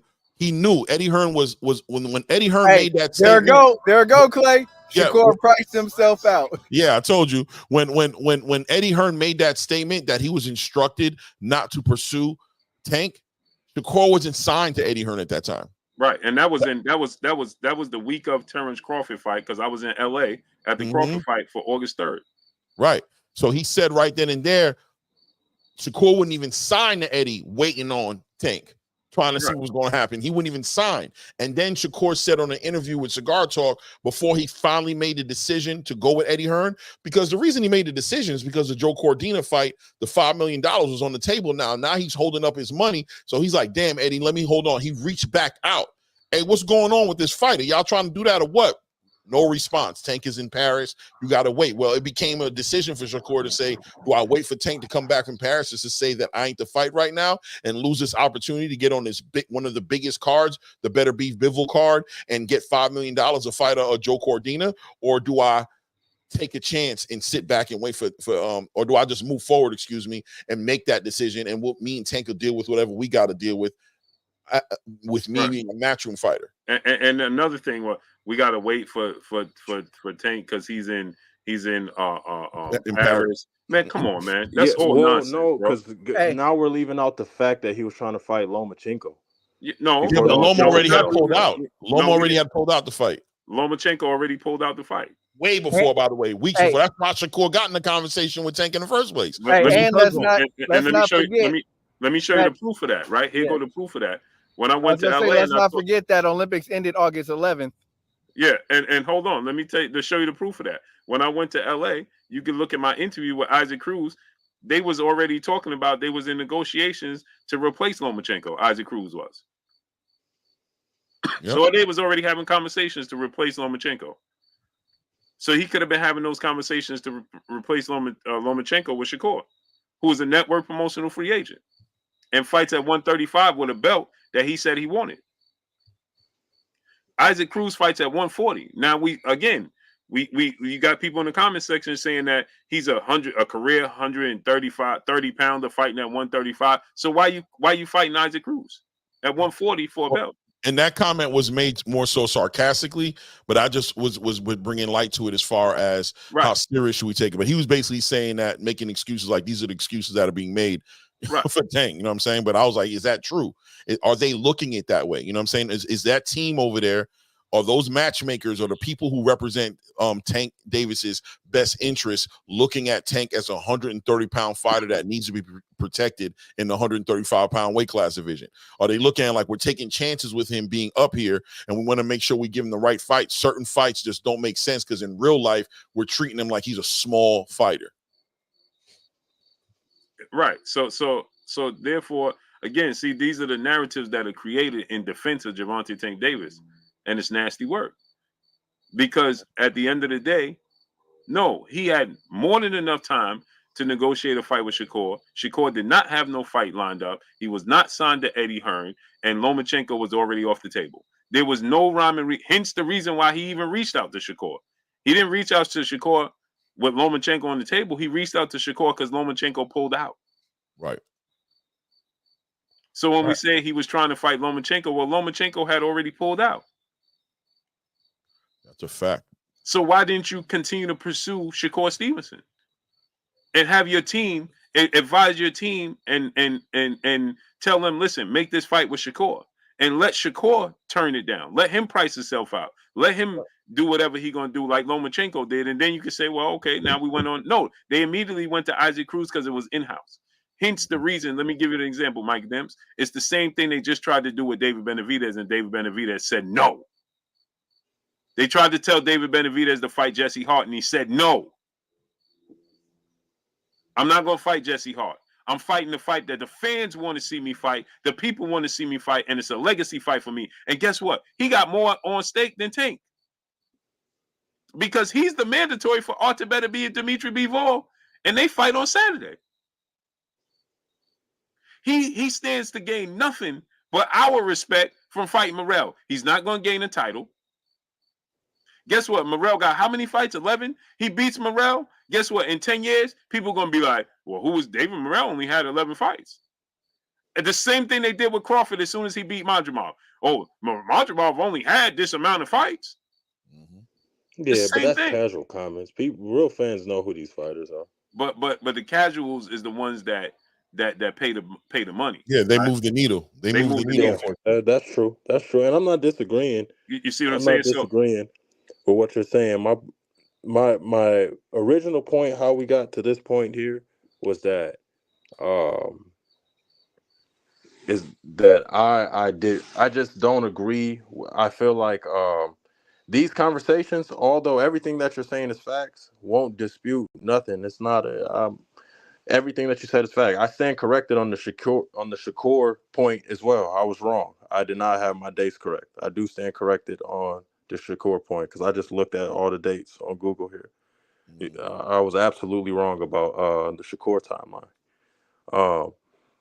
My point is there's a common trend that's going on YouTube right now that I think is disgusting, and it's Tank fans or a pro Tank channel on a Devin Haney smear campaign, or it's pro Haney channel on a Tank Davis smear campaign.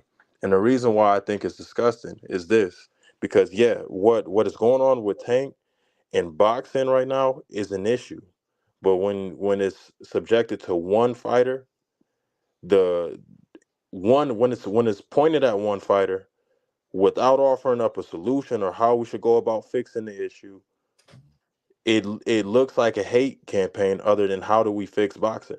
How do we get to the solution? We can talk about it all day for engagement and for our own personal benefit to a channel, but how is it bringing about an actual change to boxing if that's what we're doing?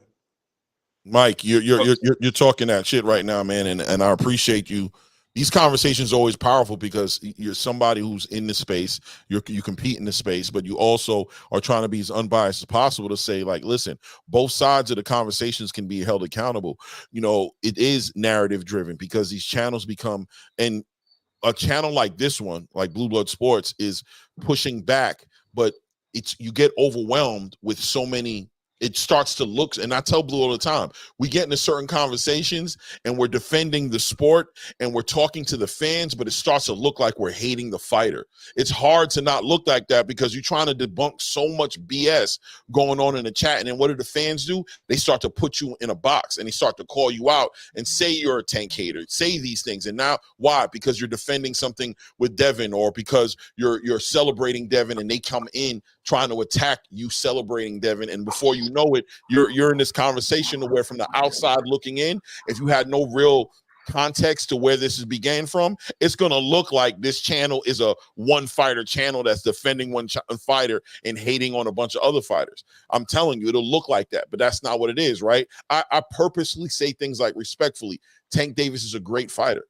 I think that his team is managing him in a certain way that's putting him in a situation that's compromising his integrity with the boxing space. The boxing space, who's expecting him to make certain fights, aren't getting the fights, and they're putting all the pressure on Tank, but it's his team. But at the same time, Tank has to carry some of the blame because he has the power to push back at his team, and he's not doing it. So trying to motivate him and convince him to have the mindset of a David Benavidez or a Terrence Crawford, or these fighters who put their foot down against a system that would put him in a position where he can't fight who he wants to fight. It's putting pressure on him, but it's not hating him. I say, and I always will say over and over again, the mere fact that we're speaking about him, the mere fact that we want him in these fights is giving him the accolades up front.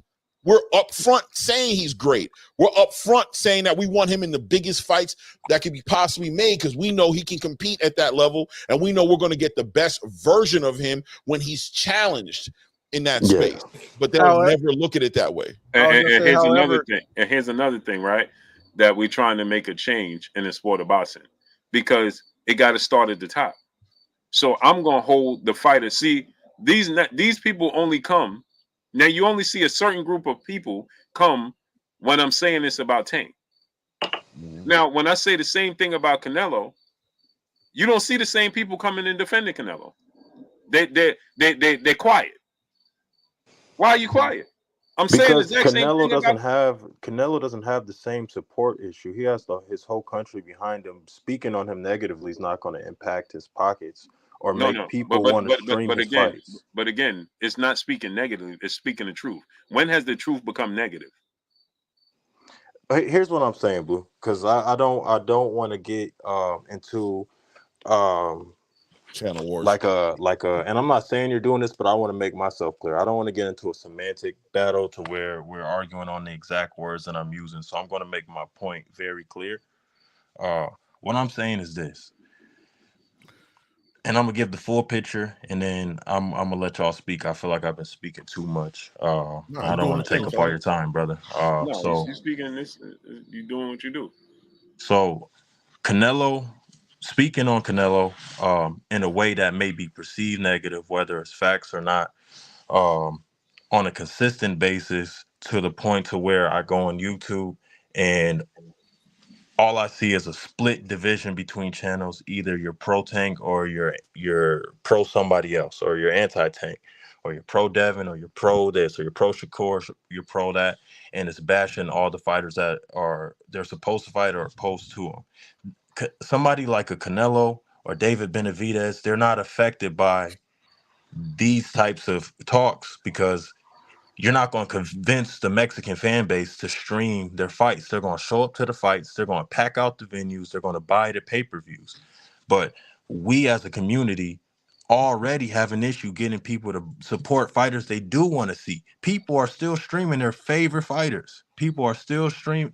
I'm talking about, I've seen real analytics of the numbers, and the amount of money that these fighters are losing on is insane. If you were to look at the analytics of how many people are streaming versus how many people are buying these pay-per-view fights and how much money they're losing and why pay-per-views are so low today, you will understand my sentiment as a fighter.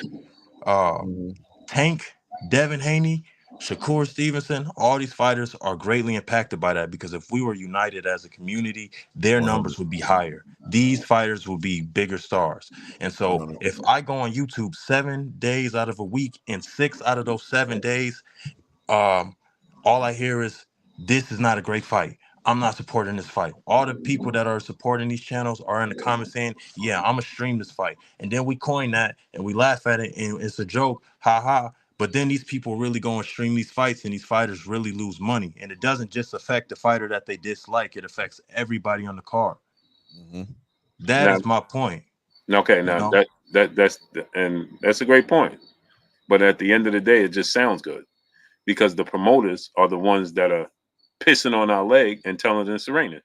No, it doesn't just sound good, though. This is the truth. No. These are analytics. These are real. real. What he's saying is putting it on. I'm sorry, but I'm just saying what he's saying is what you're saying sounds good. It's true, but it does sound like you're kind of putting it on the fans and basically saying that the best way the fans can support is to support the worst fights. Right, like you said, I'm not just putting it on the fans. I'm explaining my point. Like you said, no, you are, but it does sound like you're kind of like.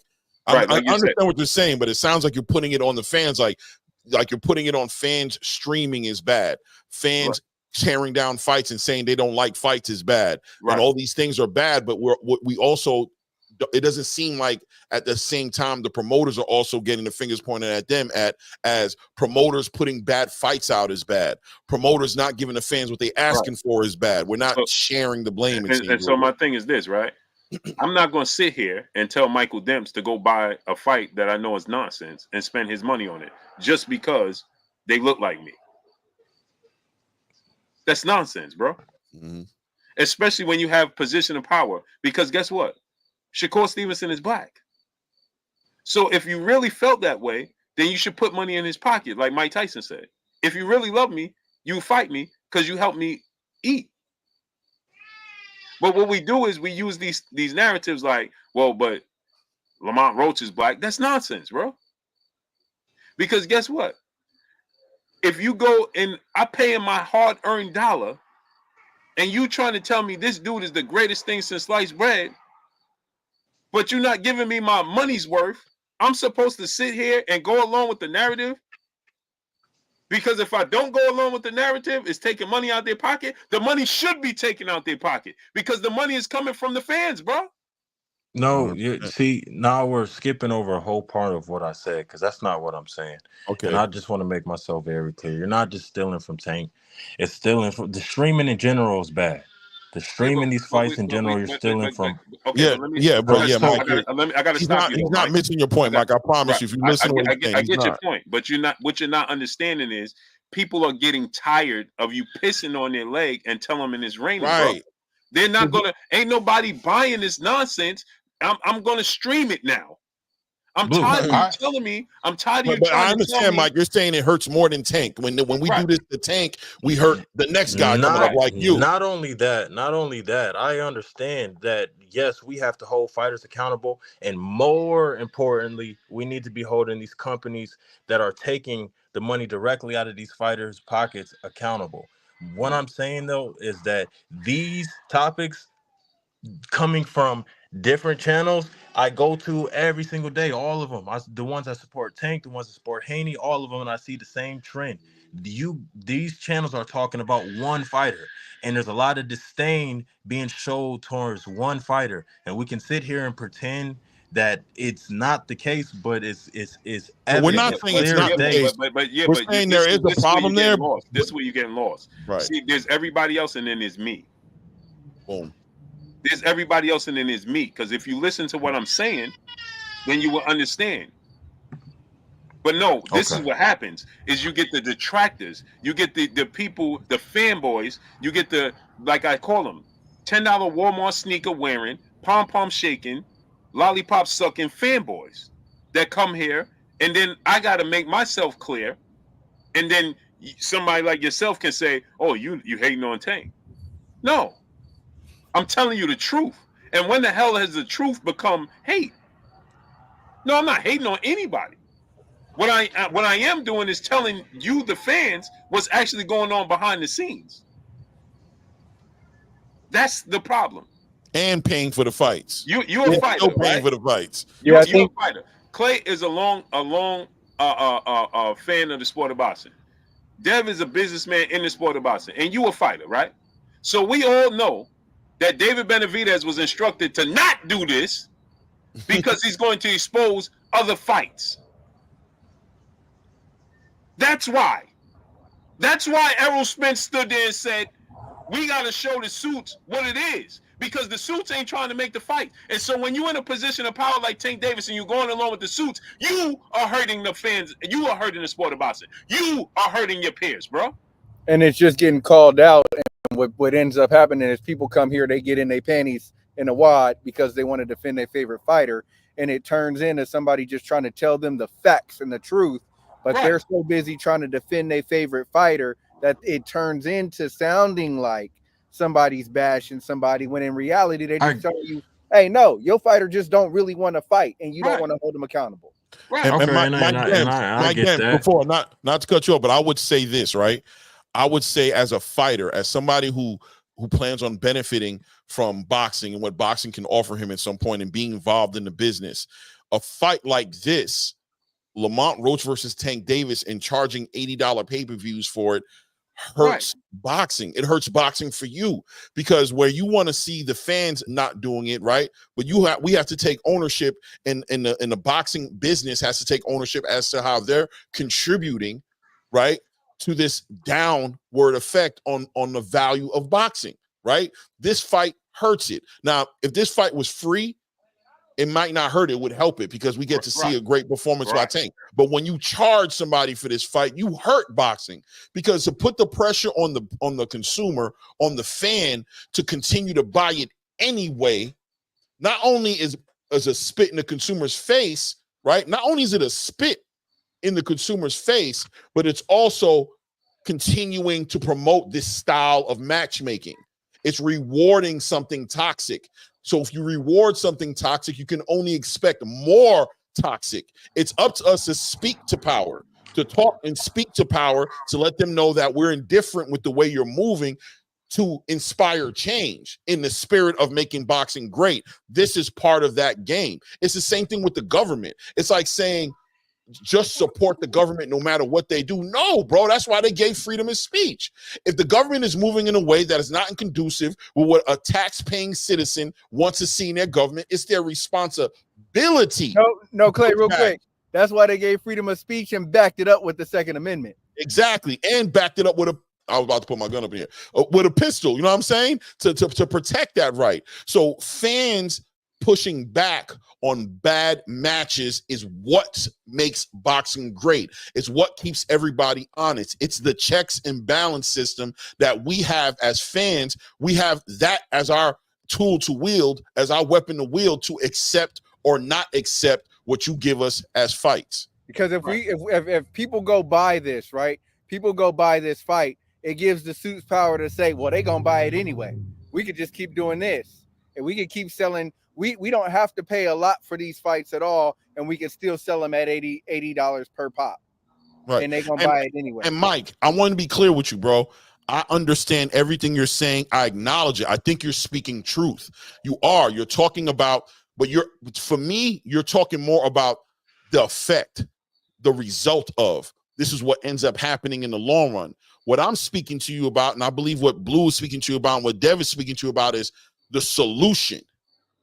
We're more focused on the solution, and the solution isn't to buy it anyway. Right, and you can't come in and say, well, I can't speak on Tank, but I can speak on Canelo because Canelo got a whole country. No, that don't make sense, bro. It's the sport of boxing we're talking about. That's not what I'm saying. I'm saying you can speak on whoever you would like. The impact on both of them is going to be completely different because of the support system they have. Right, but again, whose fault is that? The community behind the community. No, it's not the community. Let me show you the difference, right? If you got a community like the black community, right, who's here in the States and struggling in the States, you got the Mexican community who's in Mexico and in the States, right, that's supporting the sport of boxing, right? The Mexican fans, right, they have a code that they live by, right? They have honor. The Mexican fan base, they push back on Canelo Alvarez. You see all these great Mexican fighters that's pushing back on Canelo Alvarez because he ain't following their code. Mexican fighters, huh? The Mexican fighters, the fans, he sold out. I don't care what he sold. Tank also sold out, bro. Tank's going to sell out on this event. He's going to sell out in Houston. Hold on. Tank sold out too, right? Yeah, that's so not. What are we talking about?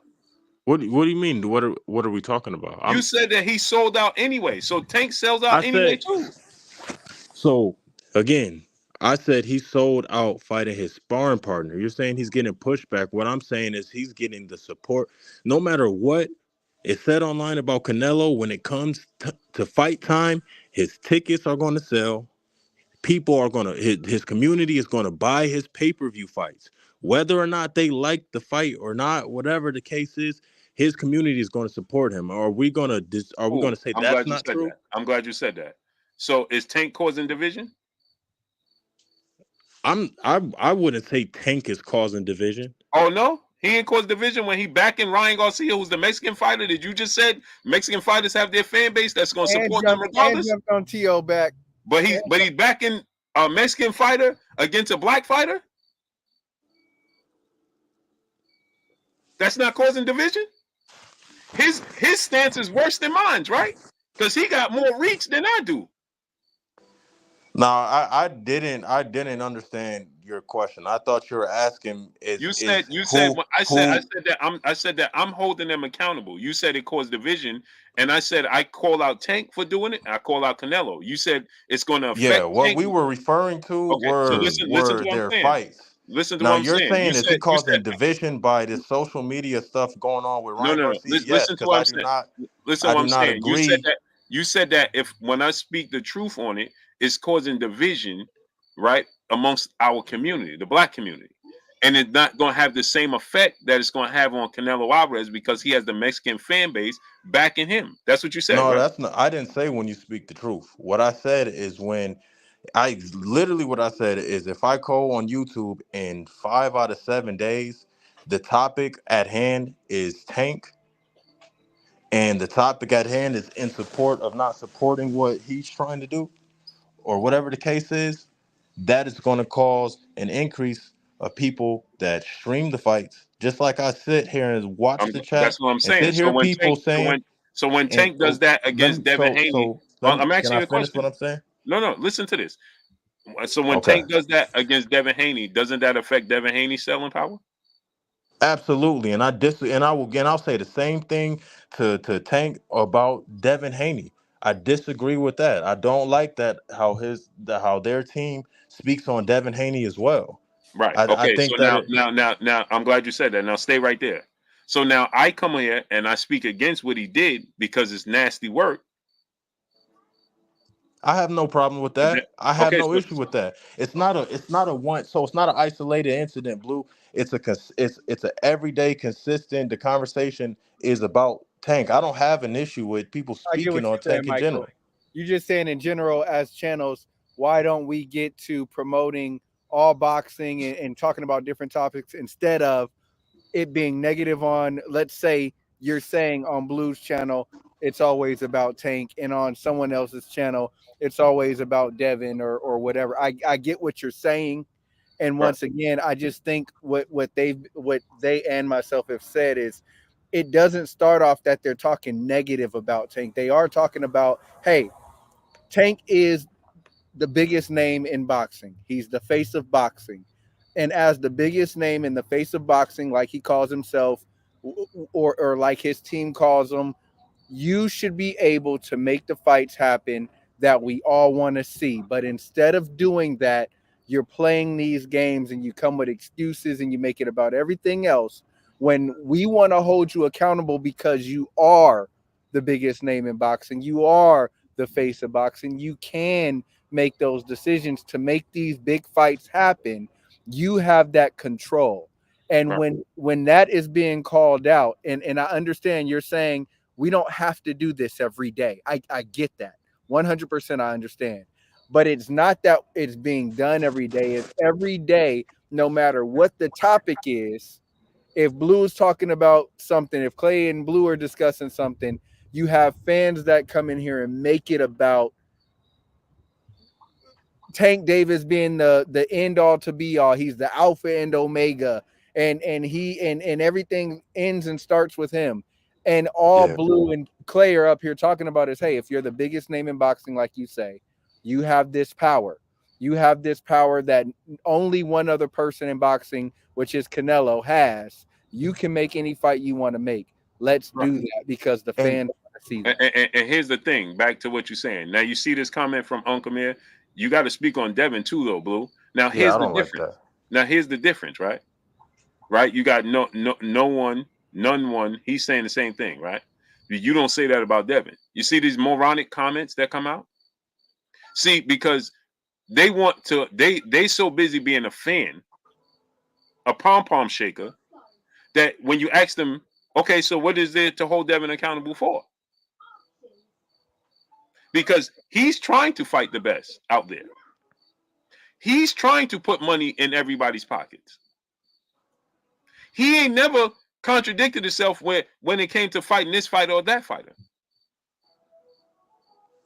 Yeah. No. So why would you? So now these people will come here and be quick to try to throw Devin Haney under the bus. But you don't speak on that because Devin Haney don't give me nothing to speak about. Because when Devin Haney called out Tank Davis to make a fight, Tank Davis said no. When Devin Haney called out this person and that person to fight, if they agreed to fight, he fought them. So that's what hurts the community, bro.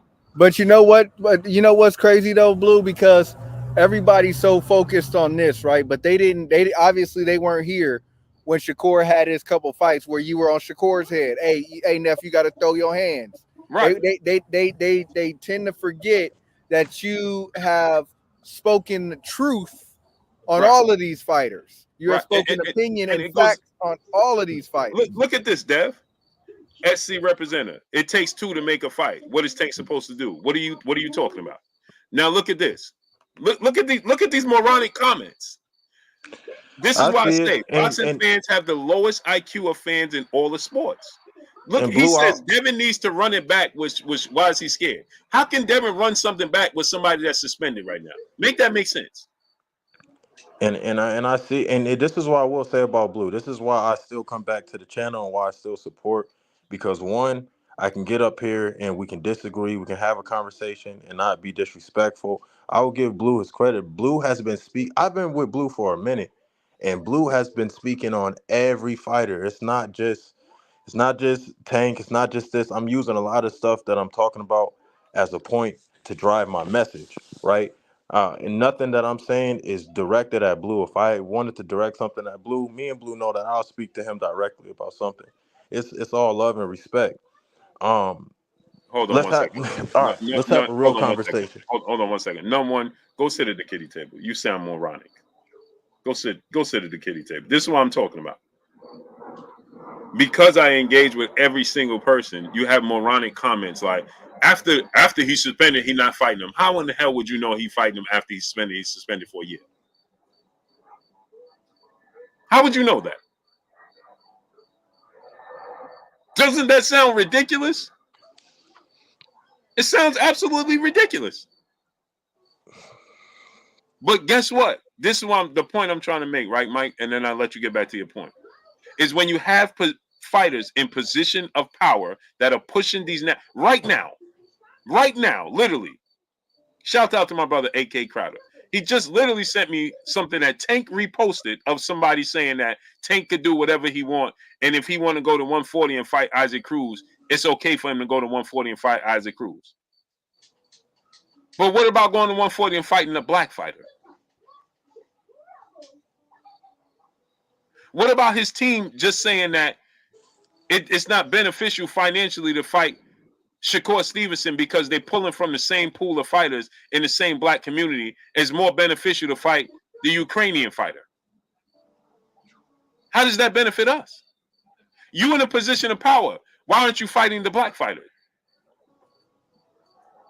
Why is your first choice to fight outside your community? And here, another thing, people will say, well, this is good for the community, him and Lamont Rose. Well, they ain't fighting in their community. They're taking the money from the DMV Baltimore area and going to Houston.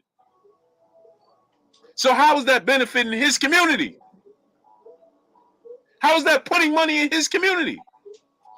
And he's in a position of power to demand, listen, I want to fight in this community. Let me just give you a little backstory about me. And my mom could tell you this, and my family could tell you this. This is all facts. I didn't care for Barack Obama. Reason being, when you take a position of power and you know you have the community counting on you, you out there, you got to take that risk. You chose to take that position. And it can very well turn you into a martyr. Like Malcolm X, Martin Luther King, so on and so forth. When you decide to step on that platform, nobody forced you. You know what comes along with. You know the responsibility that comes along with it. When you take Davis and you put that crown on, there's a responsibility that comes along with it. So why aren't you saying, oh, listen, I'm going to fight Shakur Stevenson in Newark, New Jersey then? In our community, and feed our community. Let me fight Devin. Why are you talking down on Shakur Stevenson or Devin Haney as in a position of power when you tank Davis? Hold on, Blue. These cats really said we gonna go to Texas and fight in Texas because there's no taxes in Texas. But do these idiots not know that you gotta pay taxes in the resident state that you live in, no matter where you make the money? Come on, man, make it make sense. Yeah, you understand what I'm trying to tell you? So when we say these things, we got to understand. My stance is this, right? For the betterment of the sport of boxing. And when you're in a position of power, I go at Canelo Alvarez, like you said. Well, Canelo Alvarez got a rabid fan base, right? Or Tank got a rabid fan base that support him. So when you got that fan base, use it correctly. Yeah. And again, I don't want to take away from the fact that, one, I feel like we should start with the fighters. The fighters make the decision of who they fight. then we should address the promotional companies, and then address the fans. I do think there's an order of business, and it starts with the person that's getting in the ring and deciding who they're fighting, and it's up to the fighters to make the fights that the fans want to see, so that the fans will want to pay for it. I'm not dismissing any of that. I think overall what I'm trying to say is this. Listen, YouTube has brought boxing to new heights. I think we all can agree that the LDBC, Blue, and a lot of other YouTubers has got the engagement within boxing, the conversation, to the heights that it's at today. Um, in this day and age of boxing, because at one point boxing was dying and it was drying out. Nobody was talking about boxing, and people were moving on to UFC, and YouTubers come along and they help create a community of engagement where we can all have these discourse and talk about boxing. So I always have respect for content creators that also puts a lot over you guys' heads when it comes to a couple things, and this is what I mean by that. I understand even your channel, everybody else's channel is still a business. You guys still have to make money. You still have to feed your family. So there is engagement fishing. There is wording titles a certain way to get engagement. There is having certain conversations to get engagement. I just do feel like that we should be cognitive of how we go about that, because it has a real impact, and the numbers show, the analytics. There's literally anybody can go do their research and see the numbers of how much streaming has impacted the pockets of fighters.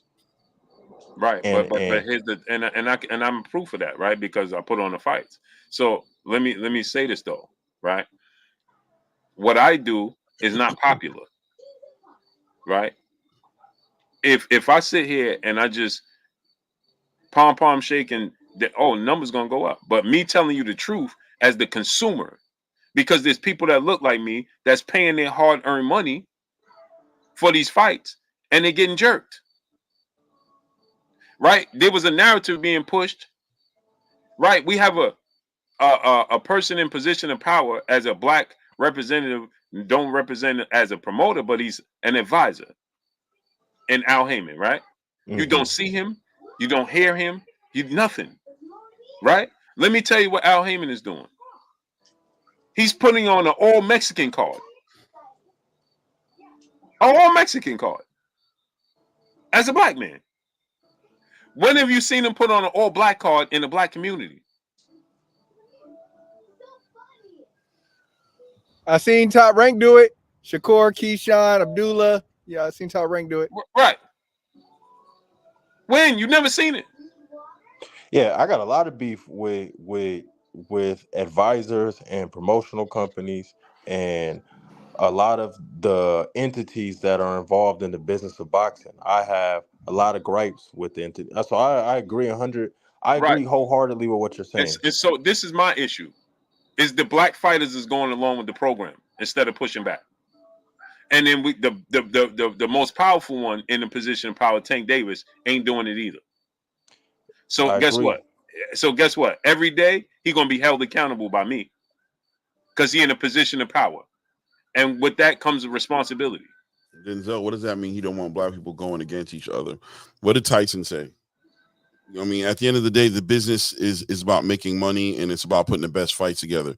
You're not doing nobody a favor by not fighting them in this business. You're doing the opposite. You're blackballing them. You're isolating them. You're icing them out of their opportunity.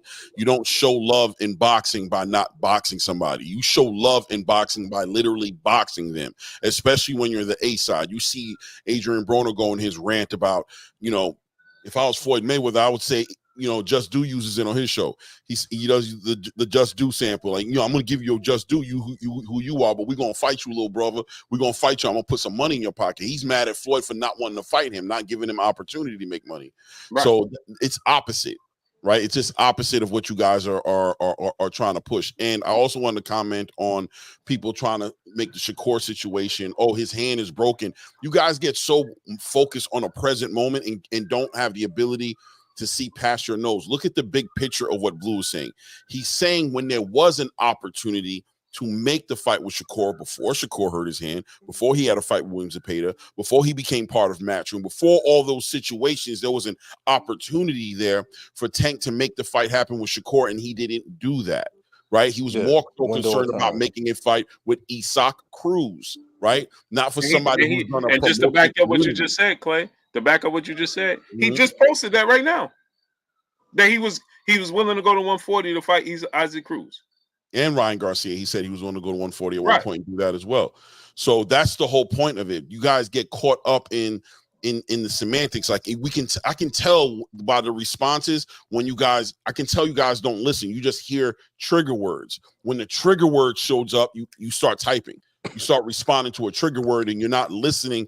You're not processing or using your critical thinking skills to process what Blue is saying. Instead, you look for something to pick at, and all of a sudden it's like, what is he talking about? Isn't Shakur's hand in the cast? He can't even fight right now. You guys are trying. That's not what he's saying, right? But you guys are missing that point because you're so focused on dissecting and attacking something and looking for something that's going to help push a narrative.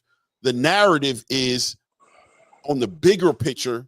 In the biggest scale of things, fights can be made by fighters who want to make the fights.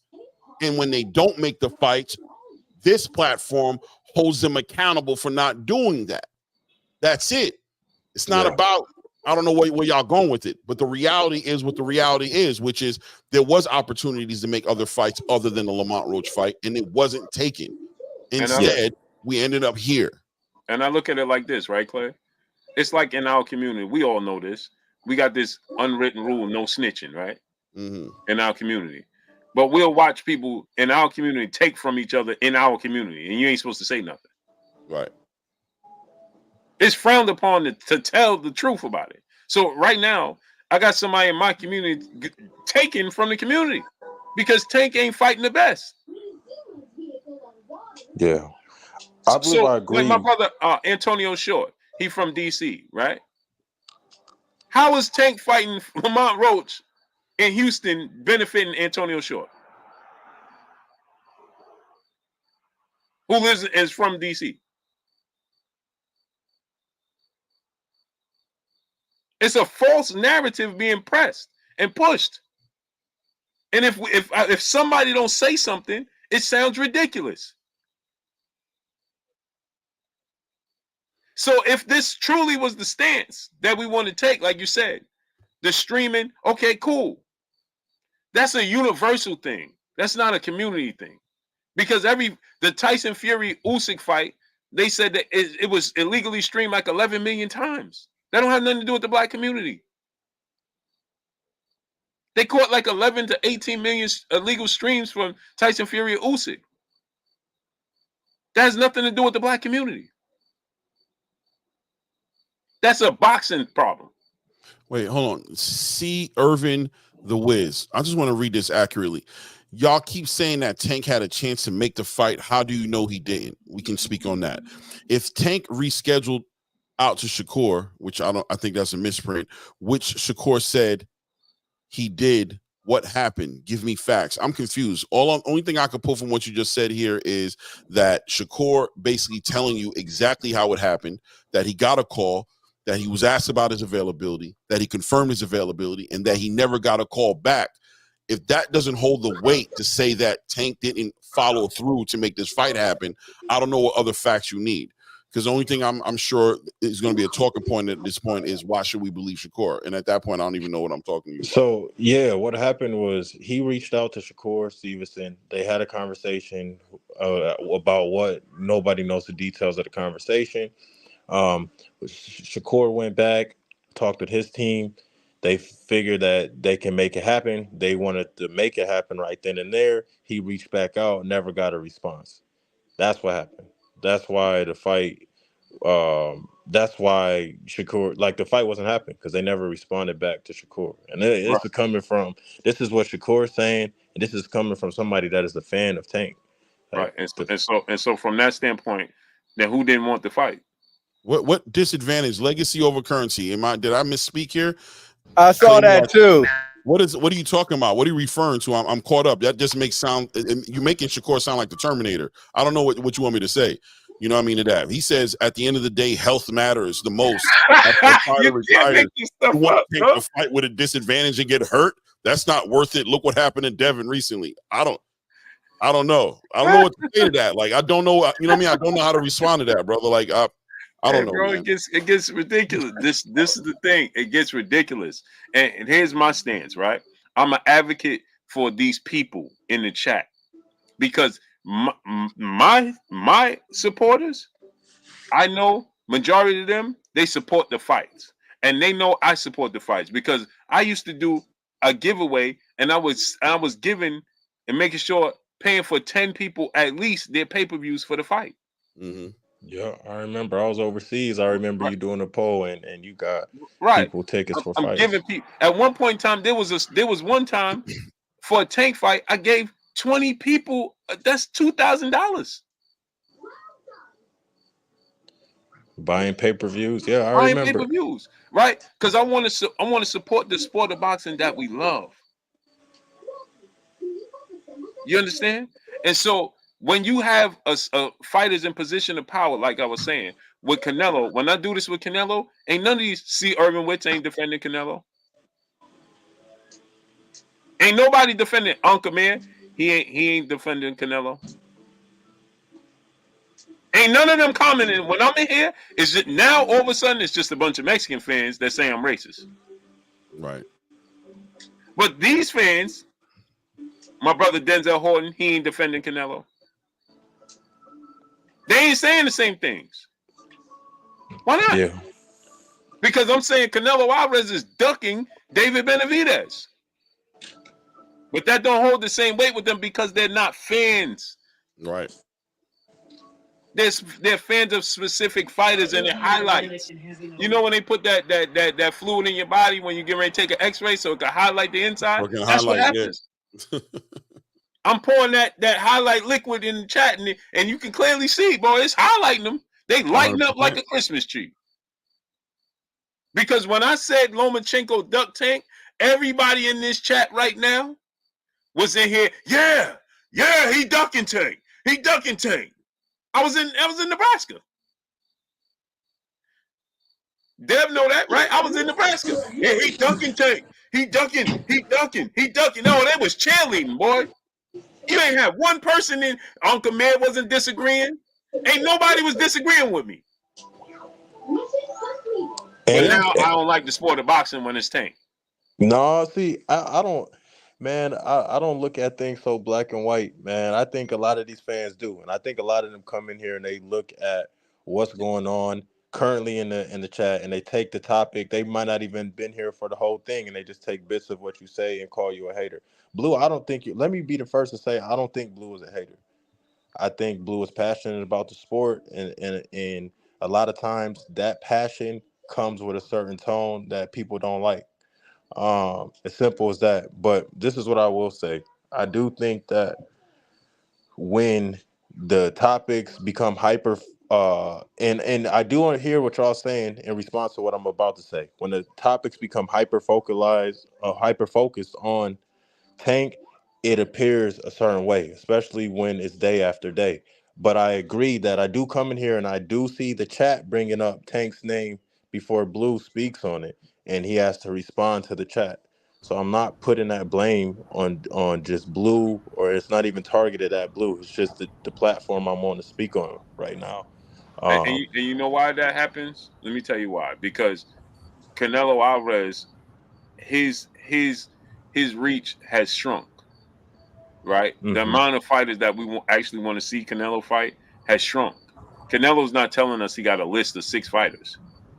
It's only one guy right now that we want to see him fight, and that's Benavidez. And he'll tell you straight up, I ain't fighting that dude. Terrence too. He'll tell you straight up. And Terrence Crawford. See that Bud fight. I want to see the Terrence Crawford fight, but the demand is not the same, right? Because Bud is going to go up a couple weight class, so on and so forth, right? So that's more recent. Where Benavidez, you came into Benavidez division, you became undisputed. You stole his belt when he got stripped of the belt. He was irresponsible, so on and so forth. but you in his division, in his backyard, and you ain't fighting that man. You are clearly ducking that man. Clearly. Yeah. Hey, can I respond to Sean that just put the super chat up? Sean, I'm right across the street from my house, right across the street at this Roasting Co. It's a coffee company. I come over. My house is literally directly across the street right there, and I just walk over to get coffee. So I'm sitting here chilling, watching Blue, obviously, do his thing. So salute to Antonio Short in the super chat, dropping that half a dub on the super chat. Salute Blue, Claymore, and the panel. Salute to you, great brother.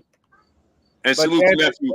To answer your question, Carlsbad, California, San Diego, beautiful out here. You know what I'm saying? I gotta get there, bro. Salute to Sean nephew in the super chat, dropping that cinco on the super chat. I'm not talking no trash, but hey, where Dev Johnson at? He on high alert, palm trees, cars pulling up, dark lokes on bro, you getting the good sun in right on now. Love panel. Facts. He's soaking up good sun right now. Yeah. He living a good life. Yeah, he living a good life. Bro, got the but that's what I'm saying. San Diego's beautiful right now. It's a perfect 70 degrees. Sun is setting, wind blowing a little bit. It's cool out here. Yeah, it look. I appreciate the dialogue with y'all though, man. For sure, Mike. All the channels I go to, I try to have the same dialogue, and a lot of times I stand in my own square because I'm not going with what everybody is saying a lot of the times. I speak my own mind. You have actual logic, right? Yeah. Look at this comment. Blue, you my guy. But the facts are you don't run down on Devin like that. That's all I'm saying, my brother. Anyone that can think for themselves can see it. It's always love, Blue. What is there? Okay, Uncle Mir, tell me two things I'm supposed to run down on Devin about. Go ahead. Tell us. Now tell us two things that Devin did that I'm supposed to run down on Devin Haney about. Go ahead and tell me. Tell us two things. That's it. Before he do that, I wanted to give y'all love. I'm about to get up out of here. Yeah, we are too. It's always a pleasure. Clay, I'm loving the channel. I've been watching a lot more of you, catching up on you.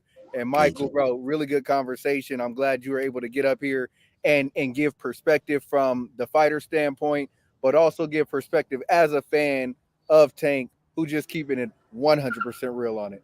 But until next time, guys, be blessed, be safe.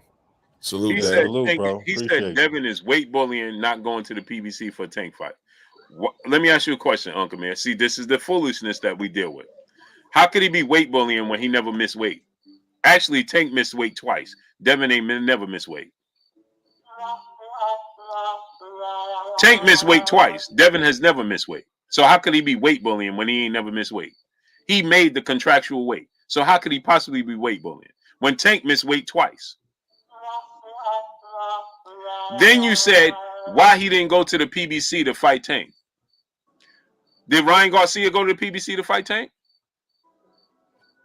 Did Hector Garcia go? Did Hector Garcia? Oh, he's with PBC, right? Oh, my bad. Not Hector Garcia. No. Did Lomachenko? Yeah. Did Lomachenko go to PBC? They got contracts. Why didn't Devin get a contract? And when Tank said he had his list, was one of the requirements that everybody on that list came to PBC, or did he not already factor in that most of the fighters on that list weren't PBC fighters? Right. He didn't factor that in? Whoops. For surely Sean nephew back in the super chat. Much love, nephew. He said, I'm from the town too. El Cajon. Hashtag Dago SoCal love. Salute. Yeah, man. I think at the end of the day, conversations can be productive. It can be fair. As far as Devin Haney being held accountable, listen, man, I don't know what you guys want. I know if Devin doesn't fight, when he didn't fight right, I say he didn't fight right. When I didn't agree with his approach on approaching the fight, I said it. But how much more do you want me to kick his back in about something he's already suffered the consequences of losing? As far as legacy in here talking about Tank wanted to fight Shakur, but Shakur hand got injured. It's just not true, bro. If he wanted to fight Shakur, he would have sent an offer to Shakur, and Shakur would never even been in a fight with Joe Cordina. He would never been in that fight. He would have been negotiating to put the fight with Tank, bro. Shakur's fight didn't come together with Joe Cordina, or William Zepeda was already out of the loop because William Zepeda said he was having a baby. He wasn't even supposed to be fighting this year. The mere fact that he's fighting Tevin Farmer right now is a whole different conversation that we could have about that. But as far as Shakur Stevenson and Tank Davis is concerned, the reason that fight is not happening is because Tank didn't send him an offer. That's it. That's it. But now, and you don't have nothing to contest that, because you want to put words in Tank's mouth and say that or actions behind him that he didn't do, but you guys want to discount Shakur Stevenson being 100% transparent with the space about how everything went. It's all detailed. He's detailed it on multiple channels about a phone call being made. You heard Mike on here keep it 100 and tell you exactly what happened with no hesitation. He's a Tank fan. Right. Shakur reached out to Tank reached out to Shakur. Shakur said he had availability. Shakur tried to follow it up. Tank never responded. Boom. That's it. It's in and out like a robbery. That's what happened. And I'm not trying to put like fault on Tank to say that he's ducking Shakur. I'm not trying to say that. What I am saying though is the reason it didn't happen is because the A side didn't move forward on making it happen. And Shakur making a fight with Joe Cordina and making a move like he did with Matchroom was a result of nothing to do because no fights were made with Tank. So let me make a move for myself as a boxer, as somebody who has to be concerned with his own career. He made moves that were going to benefit him. And now people want to go back and use that against him and say the reason the fight didn't happen between him and Tank is because he made a move for himself. Well, after the fact of when there was an opportunity and a space to make a fight happen. These conversations could be way more honest, guys. They could be way more transparent and honest than the way we have them in boxing. The way we have these conversations, the way we pick things and we take things out of timeline and we put them up and we drop them in another spot in the timeline, and then we, you know what I'm saying, and we turn it into something that it isn't. It is what it is. I don't know what else you want to say. And as far as Turkey's relationship with Tank Davis and making a fight and being interested in putting a fight together, Tank doesn't need, you're right. But why would Turkey come up in the conversation? And this is a personal conversation for me because I've caught hell for this, right?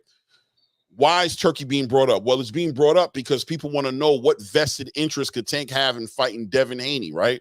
Why would Tank fight Devin Haney when the money is not there, when Devin Haney doesn't sell like Tank does and all these things? Well, here comes Turkey to say, forget about the numbers of asses in the seats and the number of pay-per-views that are getting sold. I'm willing to offer guaranteed money so you don't have to worry about that. Let's make the fight happen. Granted, Tank doesn't need Turkey because Tank could easily send an offer to Devin and make the fight happen, but he's not sending the offer, right? So this is where Turkey comes into the conversation. So yeah, Tank is going to ask for 2 Ferraris, and why? Because he sees Turkey has a relationship with Devin Haney, and he doesn't like that. He doesn't want Turkey to be favoring Devin Haney. He wants Turkey to favor him, right? Because he's the A side. Let's be honest about it. Let's just be honest about it. Let's stop. It's not that complicated. It's not that complicated. Now, look at this. He said because Suleiman put it out there that Devin weigh in at middleweight for the 135 weight class. Now, see, this is where we get silly. Because Tank Davis fights at 135 as well. And what does they say he rehydrate? Well over 150. Which means he's a junior middleweight fighting at lightweight.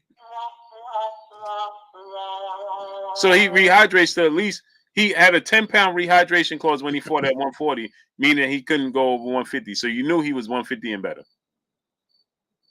So you think Tank rehydrates to 140? He only gains 5 pounds? Make this make sense, man. Yeah, it is what it is. Blue, I ain't gonna lie, I'm about to have to wrap it up soon for myself too. Yeah, I'm about to get out of here. I'll send you the link tomorrow. I gotta get out of here. No doubt. I appreciate all you guys in the building, man. Thank you, Blue. As always, I always got to thank you for allowing me to be on this platform for you, man. I appreciate it every time. Michael Demps, it was great having you on the platform, bro. I think you were really honest, transparent, and being authentic, whether we agree or disagree. I appreciated the build, man. I thought it was very productive. I think it was productive for the space, and it was productive for the platform. Appreciate you. Hey, man, I appreciate you guys. Awesome, baby. Awesome. I appreciate. Also, you guys corrected me on a few things too. I'm not always right, and I'm not one who would claim to be always right. So I always stand corrected where I'm wrong. But I appreciate the respectful dialogue between y'all, and y'all did shed light on some things that I was unaware of today. So I appreciate the knowledge. Likewise. That's why I say. That's why I say, Mike. I don't mind standing corrected, but people, you can't come here with a perspective just being a fan of a specific fighter. That don't work. You got to have some actual, like the great brother Unk, and I appreciate him. But he like Dev is a weight bully. He ain't never missed weight, so how could he possibly be a weight bully? That doesn't even make sense. Yeah, they said the same thing about Spence, but they made their weight. So we know what it is, man. Some people have their opinions about fighters they don't like. I'm not a Dev hater. I'm a big Dev supporter. I not only hope I know Dev will bounce back, and everything that happened in that fight, from him allowing the 3 pounds, from the cheating, from not keeping the right hand up, he's gonna learn from that. Dev's gonna be unstoppable. Y'all watch. I'm telling you right now, that boy is gonna bounce back very strong. The Mets won. Shout out to the Mets. I really don't, Ava. Yo, salute. What you sipping on, water? Oh, I'm about to say, yo, Blue throwing back to Bellevue right on the channel, bro. Oh, no. Right to the, you don't even give it. It's a little early, Blue. I'm in the glass, bro.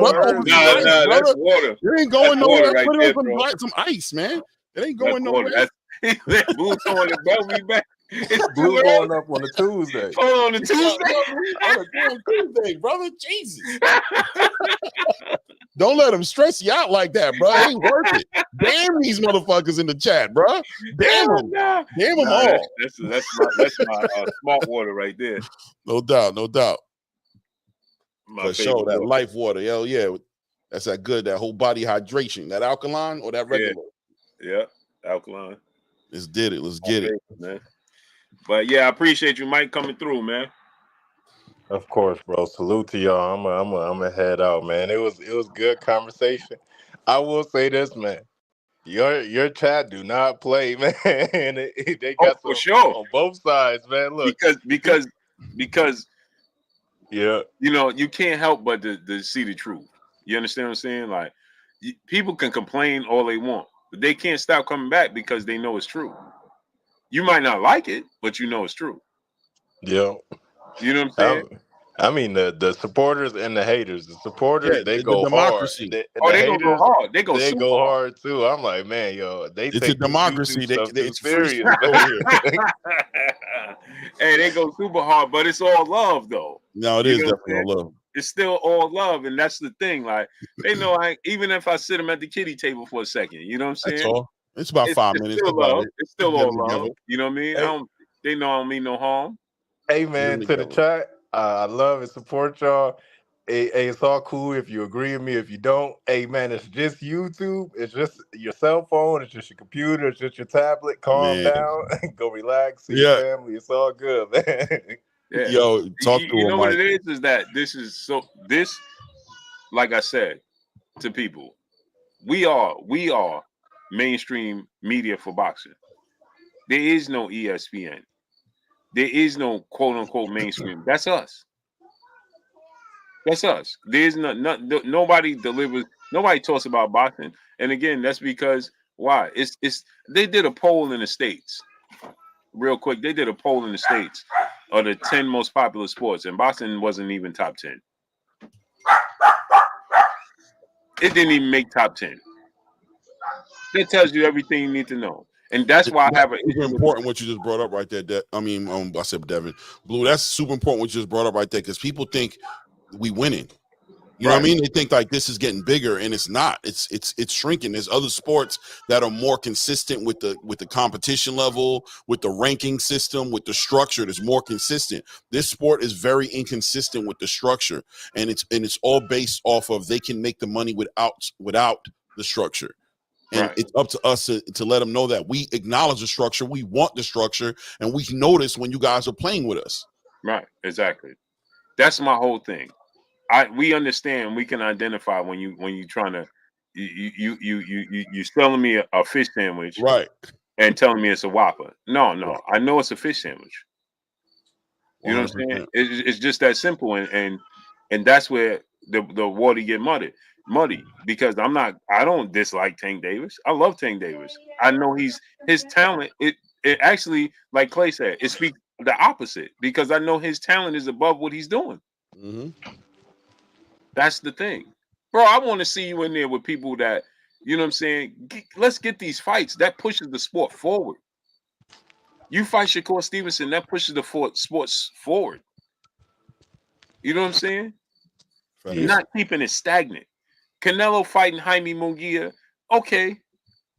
Canelo fighting Edgar Berlanga, no disrespect to my Brooklyn brother. Edgar Berlanga got number love for him. That held the sport back. It turned out to be a good fight, but it held the sport back. But luckily, Yeah, that didn't push the sport forward. Him fighting Benavidez pushes the sport forward. That's what I'm saying. You know what I'm saying? It's just like what David Benavidez just did. That's pushing the sport forward. Yeah. At this point, what do we want to see more? Shakur versus Tank or Dev versus Tank? It's the same thing for me. I don't care if he fight again. See, here's another point that gets misconstrued. When he was Mosul, what's up? When he was negotiating with Lomachenko, I was head over heels about that fight. I couldn't wait. Nobody can say I wasn't knocking the fight like, man, he shouldn't be fighting long. I was head over heels, couldn't wait. And what did I do, Clay? I called Lomachenko out. You ducking, bro. yep. You just ruined a great fight. You just ducked Tank Davis. But how come that gets misconstrued? How come nobody talk about that? People like negativity, Blue. Yeah, exactly. But let's get on out of here, great brothers. No doubt, All man. I right, appreciate you guys again, man. Salute, man. I'll see you guys tomorrow, man. Hey, man, subscribe to the channel. If you ain't subscribed to the channel, show some love, cuz. Yes, sir. Definitely subbing, Clay. No doubt, man. I appreciate you guys again, man. Salute to all you guys, man. Yes, sir. Yes, sir. You already know, man. Peace. Did this thing work? It's not working. Okay, I got it. All right, my G. All right, my guy. See you tomorrow. Yep. So I appreciate y'all coming through, man, starting up Frank Martin versus Rolly. Is that a real fight? Is that a real fight? I don't mind that fight. Truth be told.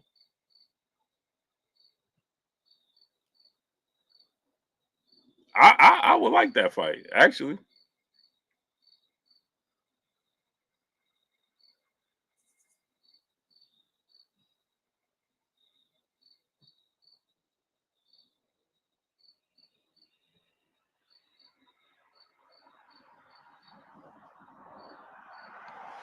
I like that fight, actually. Rolly and Frank Martin, I like that fight. Hey, Kate Crowder, my brother. I like Rolly versus Frank Martin. Blue, did you get the new Undisputed? Nah, I got it today because I pre-ordered it, so it's ready today. Where I can get it? So it's out. I get it for my son. I can order it online. I don't even know. My son got Xbox though. They got it for Xbox.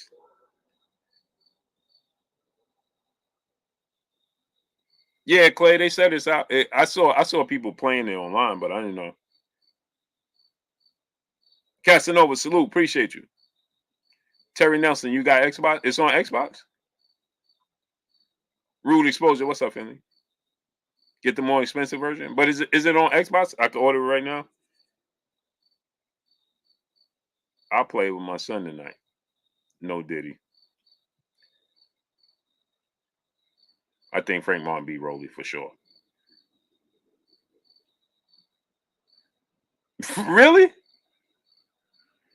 The more expensive one, the less expensive don't have the characters. That's nasty work. So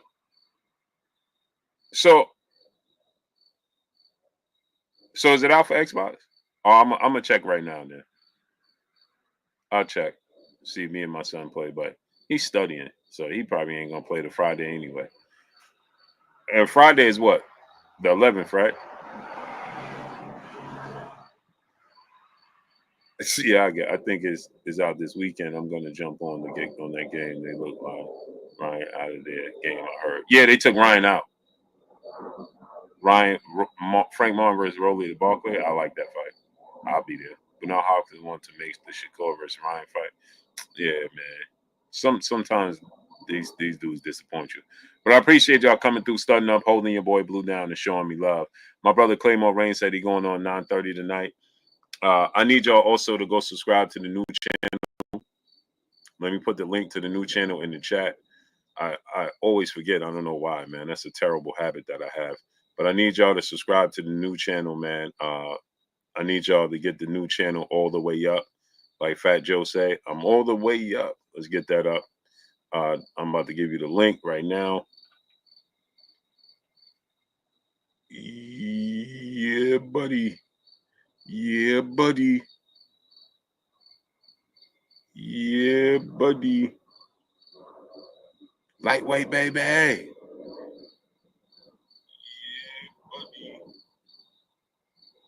Lightweight, baby. There you go, the link to the new channel right there. Click the link to the new channel. Subscribe to the channel, man. Appreciate y'all coming through, studying up, holding your boy Blue down, and showing me love. Me and my brother Clay will be back on tomorrow. Much love to each and every one of y'all coming through. It's your boy Blue signing off. I'm going. Peace.